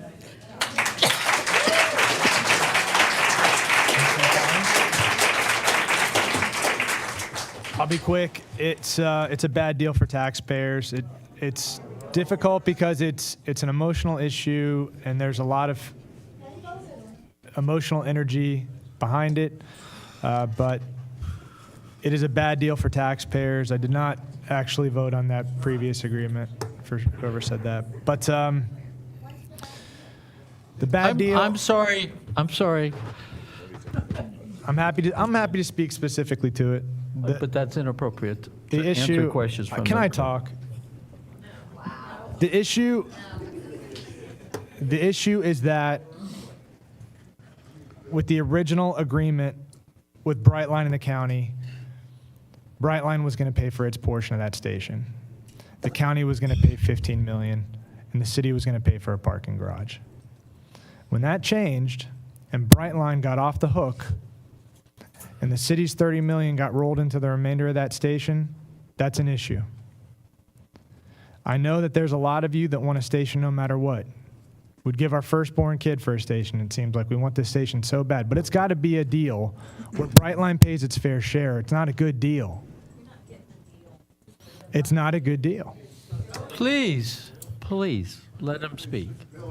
Please. So with that, I'll end my comments. Any other comments? So I get the last word on this issue. So we're on the hook. We have an agreement. No, we don't. We did not rescind the interlocal agreement, which our legal counsel stated, as stated above, only one of the agreements appears to be validly adopted and in place, the interlocal agreement. We did not rescind it. So we're on the hook. And that says we will pay 100% of the cost of a parking garage. And Brightline can enforce that. So that was a deal the city was not originally happy with. And as deals go, and you have three parties, they have been renegotiated so that the city, it works best for the city. And I share Commissioner Clark's confidence in our staff and that they accomplish that. I'm sitting up here with two commissioners who were not even born when my wife and I moved here in 1980, and the downtown Stuart was completely dead. Nobody went there. It was,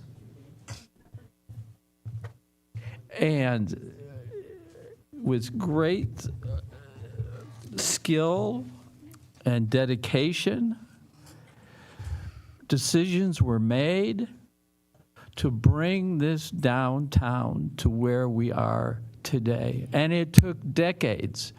And we stood on each other's shoulders. We created a comprehensive plan that allowed that to happen. And the business people who put so much effort in and so much money in, to turn our back on them when we have this opportunity, it just breaks my heart. Because if you haven't seen how bad it can be, you don't understand the peril. And it took decades to get here. It took us decades to be the best coastal small town. It took us decades to be, what are we? We won 3 awards recently. And this group goes, I'm not throwing the baby and the bathwater out. I'm throwing the whole tub out. Yes. Because I am going to, the comprehensive plan says quite specifically, we shall restore train service to this exact location. This is not complicated.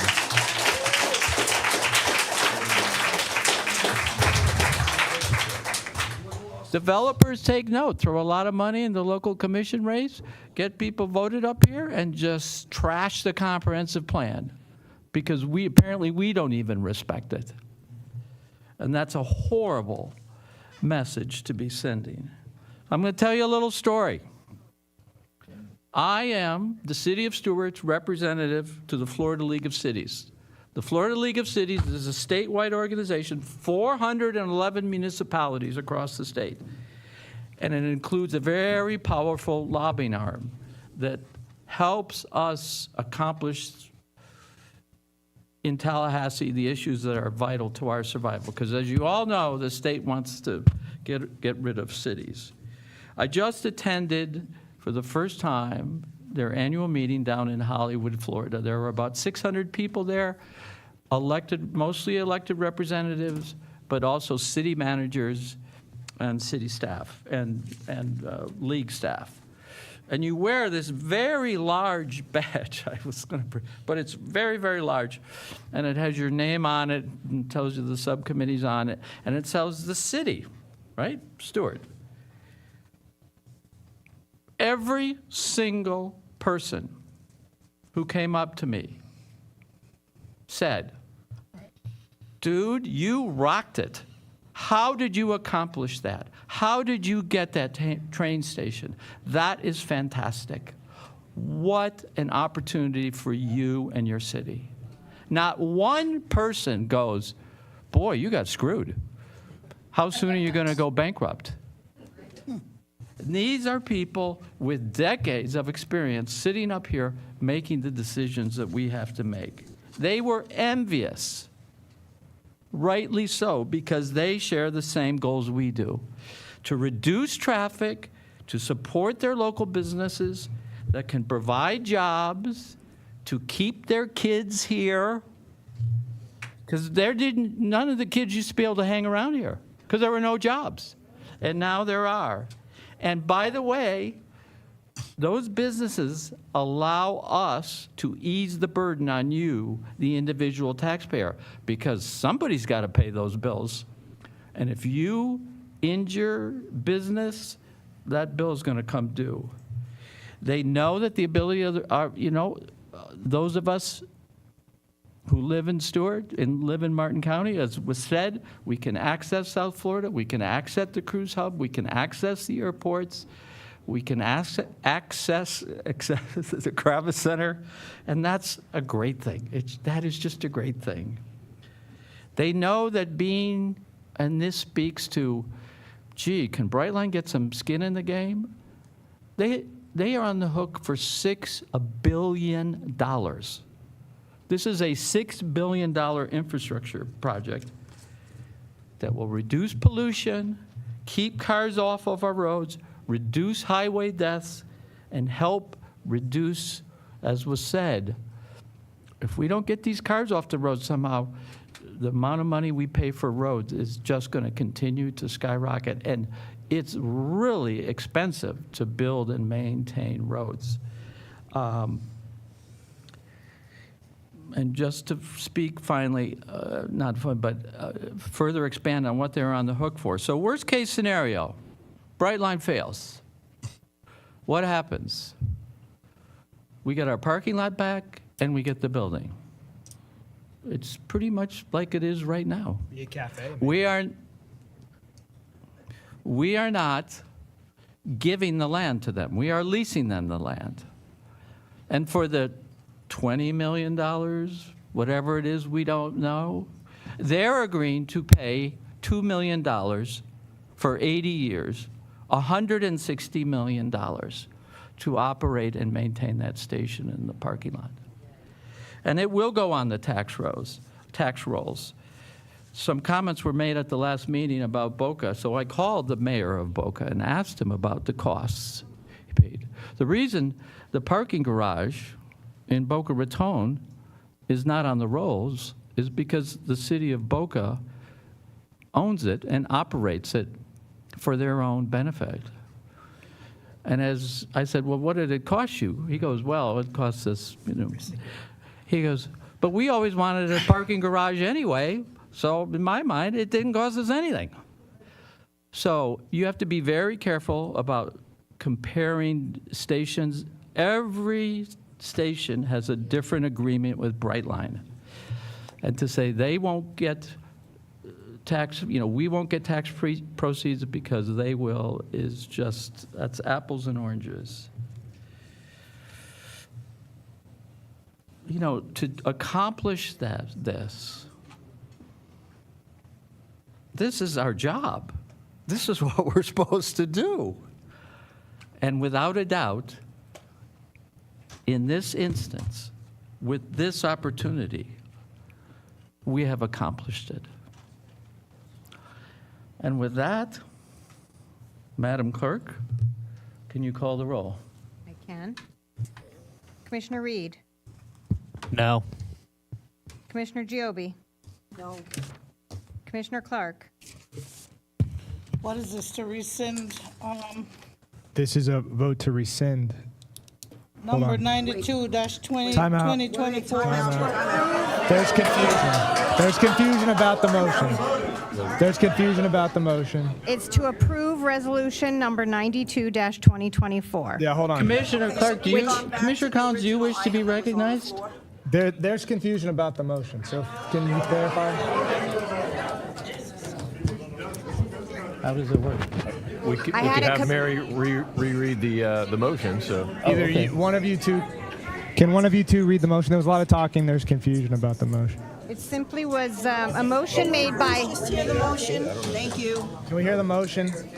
motion made by Commissioner Collins, seconded by Laura Giobi, and it was to approve resolution number 92-2024, to rescind the ground lease agreement with To Brightline. rescind the, so, Commissioner Collins, will you please ask to be recognized? can I be recognized, please? Yes, you may. Okay, thank you. So, just for clarification, because I think there is some confusion, voting, We're voting. I'm trying to, you just said I could speak. You just said I could speak. Can Lee and I talk real quick? Oh, There's con- heavens.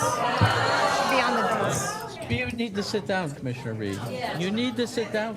You don't need to boss anybody else around. Let him speak to him if he wants to. We're You need to stop adults. trying to dominate. It's not a meeting. The city attorney is not a member of the board, so it's not a violation of sunshine. He's asking the city attorney a legal question, and he has the right to do so. So, we have new commissioners. So, Commissioner Collins, I'm still trying to make my comment. he's not in the room. It's neither is the city attorney. You It's guys inappropriate. can adjourn the meeting or not, but you can wait for him, but you have quorum, so you can proceed without him if you Is there an want. issue with them changing the rules? I mean, neither of them said they had any confusion. You said they did. Neither of them have said they I were heard confused. more. She didn't understand the motion. She seconded. So the second didn't count? I mean, like, she has to say she's confused. She has to bring it forward. Can I finish my comment now? You said I No, could your speak. comment, you've made your I comment. didn't get a chance to voting. finish my We're comment. voting. We're voting. Was there confusion We're on the voting. motion? There There's was, confusion Mayor. on the Voting. motion. Mayor Rich. So, for clarification, Excuse me, Can the we meeting talk? is, Can we talk? not over, so any commissioner before the meeting is over can redo it. we're in the process of voting. It's not over. It's not over yet. It's not over yet. Can May we, I can speak, we- can we- Mayor? yeah. Rich? No, they don't understand. I'm going to adjourn the meeting for 5 minutes. We will reconvene at 10:30.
Reconvening this meeting, Mr. Mayor? Commissioner Giobbe. First, I want to apologize to everyone. I was confused, and I can only fall on the fact that I am a new commissioner. When the mayor took off the motion that I had seconded, I thought that they were voting on another item. So I want to recast my vote. Well, I'm asking the mayor to recast my vote. It's not an offer. Excuse me, Mike? It's not an offer. Right. Up until time the results of the vote are spoken by the mayor, any member may change their vote. Right. So, Shall I Madam start Clerk, over? Commissioner Collins, will you please allow me to conduct the meeting? Absolutely. Madam Clerk, apparently Commissioner Giobbe wishes to change her vote. Shall I start over or just start with I Commissioner would, Giobbe? For the record, it would be only best if- Commissioner Giobbe has Mayor Rich. requested to change her vote. Okay. So just for the Will you record. poll her, please, as to her Mayor vote? Rich. Commissioner Reed. I'd like if we did the roll call from beginning to end to start fresh. Okay. Apparently, Commissioner Reed would like to change his vote as well. So, Madam Clerk, will you poll the board again? Commissioner Clark? As to resolution number 92, 2024, I do not wish to rescind the ground lease with Brightline Trains Florida LLC. So you are voting no? I do not wish to, I do not. It's confusing. Yeah. It's a negative motion in a way, so which is The confusing. motion is to rescind. So you Right, do, and I do not wish to rescind. I'm making it plain. So you have to say yes or no. she said no. Okay. Commissioner Collins? Yes. Laura Giobbe? Yes. Commissioner Reed? Yes, and I think it should have been better negotiated from the beginning. Mayor Rich? Mayor Rich? Mayor Rich? No. The motion passes 3-2. We have the next agenda item. Mr. Baggett, will you read the next item for our consideration? Resolution number 91-2024, a resolution of the City Commission of the City of Stuart, Florida, rescinding the amended interlocal agreement with Martin County relating to the development of a train station in downtown Stuart, providing for conflict, providing an effective date, and for other purposes. Mayor, Is there a motion? I would like to move approval on resolution number 91, 2024, a resolution of the City Commission to rescind the amended interlocal agreement with Martin County for a train station. If there's a second.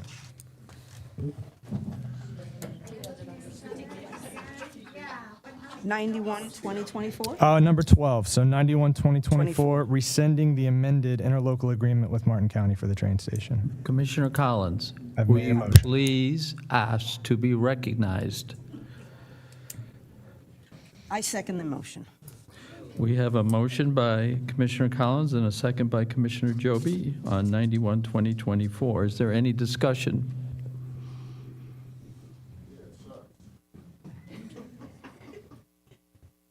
May I make one statement? You certainly may. Just for clarification, a yes vote on number 12 here would be to rescind the amended interlocal agreement. A no vote would be not to rescind. So just for We are clarification. adults. I said one and he the is- other. I just said both. He's, options. okay. He is 'Cause it's- allowed to make that comment. No other comments from the commissioners? Mr. Mortel, we failed to rescind 10. We rescinded 11. Where the heck are we now? From a legal standpoint, Well, but from a potential liability standpoint? 10 is that we will submit a joint submittal to Brightline, including the terms that were in the submittal, and that occurred. On March 4th, Brightline responded to that, and we ultimately entered into the agreement that was rescinded tonight, but based upon the resolution at last meeting, the agreement was never ratified by the city. So we never entered, we don't have an agreement as it relates to what is before us. It was never ratified by we the have- county. Right. Well, it's not ratified. It doesn't, regardless, Right. at this moment in time, we have a joint interlocal agreement with the county that we will send an offer to Brightline that reads with verbatim whatever it says in the resolution dated December 12th, 2023, or 11th, 2023, whatever that date was. And, I mean, it's 5 pages long. I'm not going to read every word of it. So that's what we have. There's also currently pending an amendment to that interlocal agreement that has been signed by the city on the 13th of August or 14th of August and sent to the county for them to consider, which I believe they're taking up tomorrow. Right. I assume that if it gets rescinded tonight, there's no reason for them to take it up tomorrow because there's nothing for them to take up. Right. But, May I make a, may I just finish my okay, question? thank you, sir. Thank you. The original agreement, does that require us to build a parking garage if Brightline forces the issue? Well, if in fact, I mean, these are all hypotheticals, right? So if hypothetically, it was 3 years from now, and Brightline had sued us, and we went to trial, and the court found that we had entered into the agreement and that it was binding, under the land lease, the city was agreeing to be responsible to build the entire project because we were stepping in the shoes of Martin County. They were not going to be the contractor. We were handling the entire project. So under the contract, we would be responsible for the entire $45 million without any of the county money if in fact we rescinded with the county. But that is assuming that that contract was found to be binding and that we had that contract and all of that going forward. Assuming the opposite of that, and hypothetically again, that the contract isn't binding in 3 years when the court hearing is over, then the only thing that we would be responsible for is submitting the proposal which we submitted. So it wouldn't, the December interlocal agreement under the second hypothetical wouldn't, there'd be no breach of it. We didn't breach it, we did it. We did everything in it. It's there's language in the contract that says what the city would do, but that falls under the second resolution that we've already addressed. Brightline agreement. Commissioner Clark. Okay, I want to use this time to do what other commissioners do, which is say things out of turn or do whatever they feel like doing or saying. Anyhow, I just want to say with regard to resolution number 91-2024, and for my fellow commissioners, I don't want to create any tribe. I don't want to have any, dissension among our group. But I don't like it when as adults, and we've voted and we've sworn and taken an oath, and then we come and say, I didn't know, I didn't understand, I shoulda, coulda, woulda. And I think that if we're gonna study the matter and understand it and digest it, and then still come to the meeting and hear other comments and hear other things and make the decisions. You're up here, we may not be paid a lot, but you're up here to make the decision, and it's not a decision on the fly. It's a decision that you have to stand resolute and pull everything together and make a decision. And I know that there might be some confusion, and I understand that.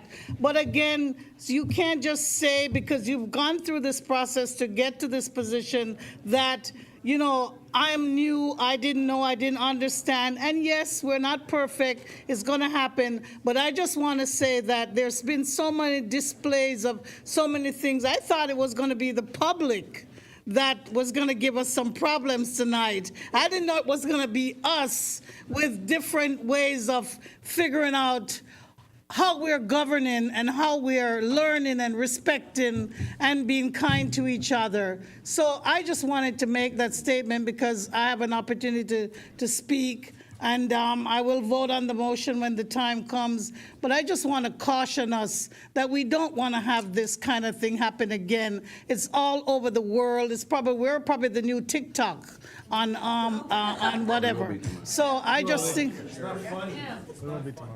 So, you know, I just think,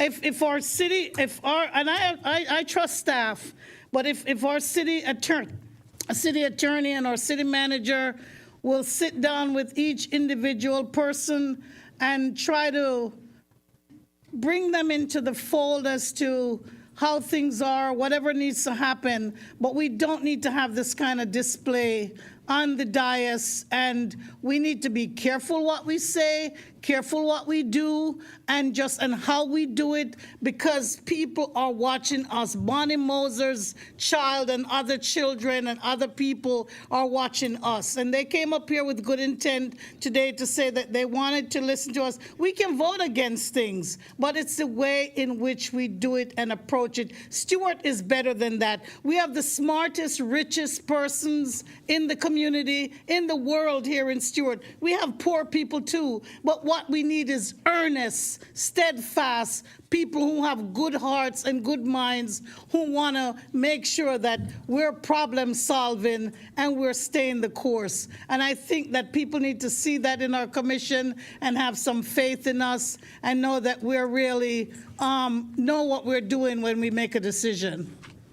That's all I have to say. Thank you.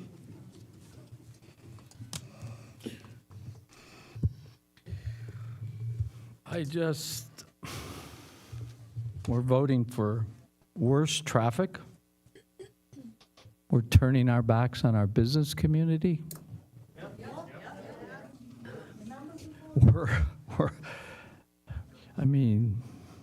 We're rejecting the opportunities that are provided by a state-of-the-art modern public transportation system that impacts not just the city, not just the county, but all of South Florida. You know, it's so easy to be against stuff. The trick is find a way to accomplish something and move forward and make a deal.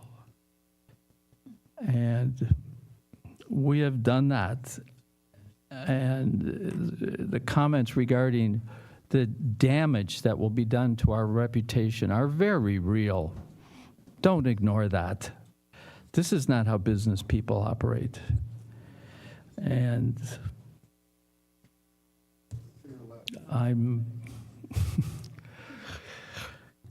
that's all I have to say. Is number 10 rescinded or not? Can we just finish our action on this one, please, Mr. So, on item 12, Madam Clerk, 91-2024. Does any commissioner wish to have it read again to them? No?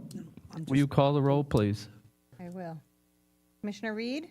Yes. Commissioner Collins? Yes. Commissioner Clark? No. Mayor Rich? No. Commissioner Giobbi? Yes.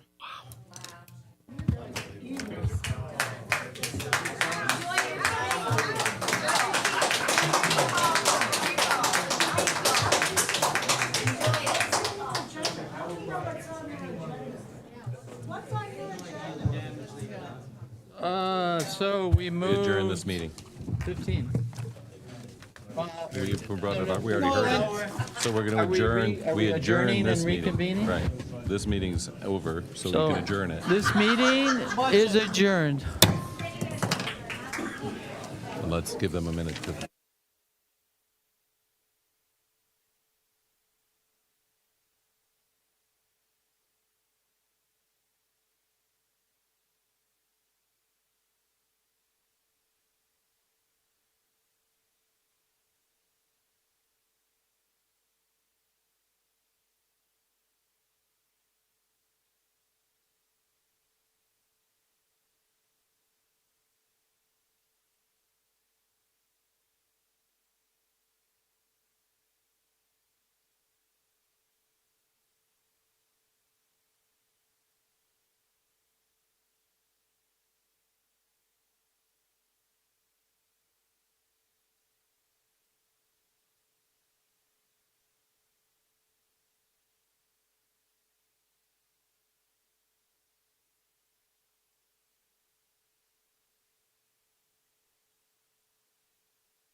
I think it should be negotiated. What's the title of this one, Mike? 100% it budget should be. hearing.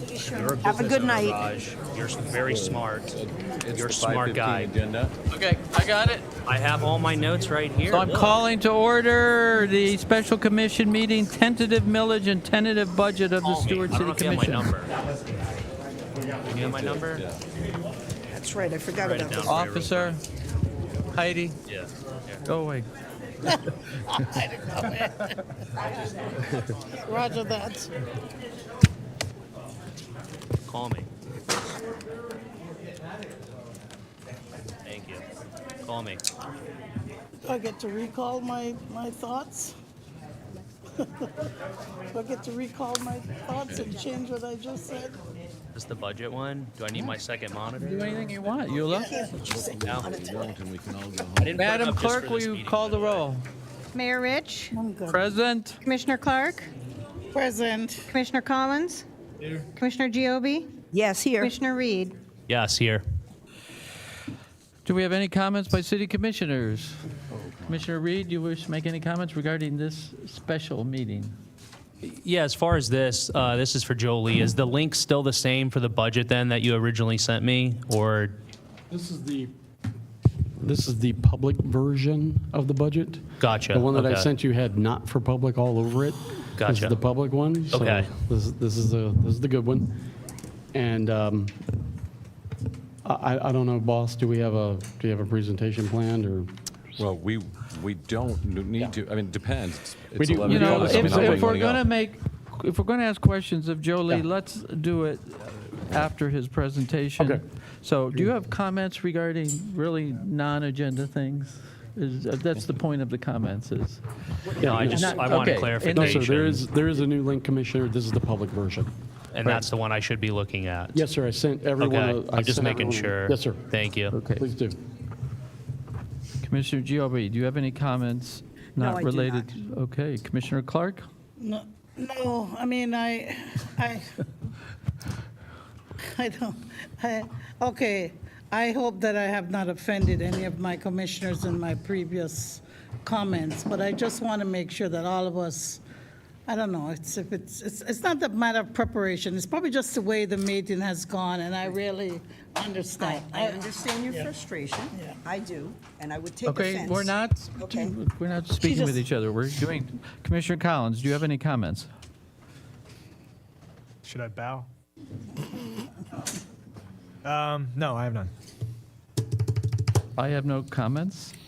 Comments by the city manager? No, I have none. May I get an approval of the agenda? Motion for approval. Motion by Commissioner Reed, Second. second by Commissioner Clark. All in favor? Public comment. Aye. Roll call. Public comment, too. Oh, public comment, right. Is there any public comment? Seeing none. Seeing none, roll call, please. Commissioner Clark, Here? No. Oh, yes, yes, for the agenda, yes. For the agenda. Commissioner Reed, Yes. Commissioner Giobi, Yes. Mayor Rich, Yes. Commissioner Collins. Yes. Do you have any cards from the public for comments regarding non-agenda items? I do not. Seeing none. Mr. Baggett, will you please read Commission Action 1? Resolution number 66-2024, a resolution of the City Commission of the City of Stuart, Florida, adopting the tentative millage rate for the fiscal year 2025, providing an effective date and for other purposes. Mr. Mayor? Yes, Commissioner Collins. If there's been no change from staff from the last presentation to the proposed millage rate, can I make a motion to approve number 66-2024? You can, I have to read a statement, but you can do the motion. We're looking for a second. I'll read it afterwards. We have a motion on Resolution 66-2024. Is there a second? I was just trying to bring it up. We need to adopt the tentative millage. Yes. Thank you. There's a second by Commissioner Collins. Forgive me. Okay. By Florida law, 2 public hearings must be held to ultimately adopt the final millage rates and annual budget for the city of Stuart, Florida. The purpose of tonight's first of those 2 public hearings, or tentative, is to hear public comments regarding the proposed millage rate and budget, amend the budget if necessary, and to tentatively adopt the millage rate and city budget for fiscal year 2025.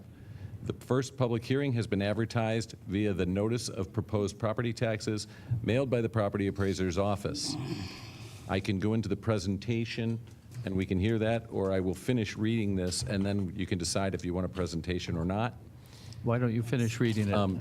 The City of Florida rollback rate for fiscal 2025 is 4.7774 mils. The city is proposing a millage rate for fiscal year 25, which exceeds the rollback rate by 4.66%. The city is proposing a millage rate of 5 mils, which is the same millage rate that it has had for several years. The purpose of the increase is to fund current operations and accommodate normal increases in the costs of those operations. To further explain the rollback rate, because the assessed value of the entire city has gone up, like for example, we added the $60 million apartment building at the foot of the Indian Street Bridge, and we added $75 million worth of condos on Seminole Street, and anything else that's gone on to the tax rolls since the last budget meeting, any increases in value, et cetera, the totality of the value for the city of Stuart has gone up in value. Therefore, to reach last year's budget, we would have needed to pass a millage rate of 4.7774. But our millage rate is 5, and we kept it the same this year. That's what rollback is. I'm just explaining it. What we're asking on number 1, the motion is to adopt the millage rate at 5 as set by the commission previously. As it relates to the actual budget, at the last budget meeting, the only direction that I was given from the board as it related to altering or amending the budget was to put a reserve for $300,000 in the budget for the hiring of an environmental attorney. I asked the the finance director to do that, and he froze another position, and also we adjusted some car replacements and a couple other things, but the fact is the money is in the budget as a reserve. It doesn't mean that passing the budget is hiring anybody. It's just a reserve that authorizes the board to do so later. So if you want to hear a presentation now on the budget, we can go forward, or you can vote on the millage rate. Any questions or comments from the commissioners? I'd like to move approval of... You actually have a motion and a second already on. Yeah, we already have a motion. It's just a question of whether you want to hear the presentation. We're doing commissioner comments. Right. I have some, do you have a comment or a question for Mr. Martell or Jolie? So I'd just like to commend Jolie and Mr. Martell. And at that same meeting for the Stuart League of Cities, I was very surprised that the great majority of communities, of municipalities, were raising their millage. Because they've all enjoyed the same increase in the valuation of their property. And I really had some difficulty understanding, why they felt the need to do that. And our rate of 5 is low. And that's because of sound management, a very good budget director. Really, you deserve credit for that. And I was very proud to say, we're not raising our millage, and we're only at 5%. So despite the recent vote that seemed to imply some inability, that's not the case at all. And I just wanted to give credit where credit was due. May I ask a question, Mr. Mortel? What does it mean to freeze a position? It means that that position's not going to be filled this year. It's not budgeted. Was somebody in that position? No, I didn't fire anybody. Okay. It's just that if there's a vacancy, the person had that, the vacancy was in place, and the director would have been otherwise go out and hire somebody to fill the shoes of it, but because the position's vacant, we've said we're not going to fill those shoes. And you said one other thing you did in order to, There was some car leases that Oh, could okay. be, extended, and there was a couple of other things, we can go through it, but the reality of it is that the 300 is in the reserves. so who's driving an older fleet? The police or chief? Everybody is. Chief's car? Everybody is. Okay, so that presents challenges, but we will deal with them. So, Madam Clerk, will you call the vote? Commissioner Collins? Yes. Commissioner Clark? Yes. Mayor Rich? Yes? Commissioner Giobi? Yes. Commissioner Reed? Yes. Next, item number 2. Mr. Baggett, will you read item number 2?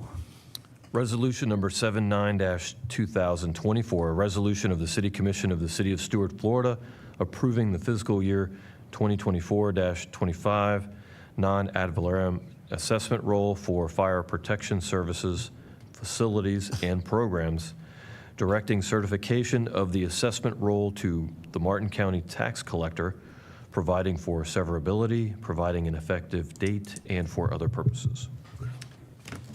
I have something to add to that. The resolution is to adopt the fire assessment, which is the special assessment adopted by the City of Stuart in 2014. And what happened in 2014 is we were recovering from the recession. We noticed that increases in millage rate didn't affect 65% of the parcels in the city of Stuart because their assessed value was so low that they paid 0 taxes. So there was a huge burden of taxes being placed on the top 5% of the property owners and 0 burden of taxes being placed on 65% of the property owners. Throughout the state of Florida, these fire assessments have been spread to equalize the risk and the benefit, and basically what it comes down to is it's roughly $123 and change per parcel, and then the formula that was addressed was that the property appraiser's assessed value of the actual building on the property from the year before would be used to determine the appraised or assessed value for the other half of the math formula on this fire assessment. It comes out, and I think we used to do like a $300,000 house as an example, but it came out to under $200 a year for each one, and as a result, it equalizes the ability to provide the fire services to the entire community without raising the millage rate on the balance of the property the people that do pay the property taxes. So we have a fire assessment that we adopt as a non-ad valorem assessment for fire protection. If you want a further explanation, I'm happy to give you more, or Jolie can as well. Are there any questions or comments from any of the commissioners regarding this item?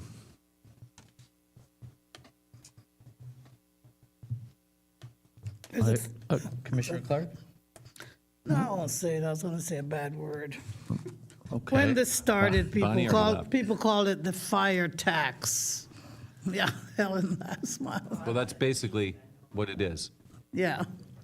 No. it's And it been the has same- worked, and we've Right. been doing well. Right.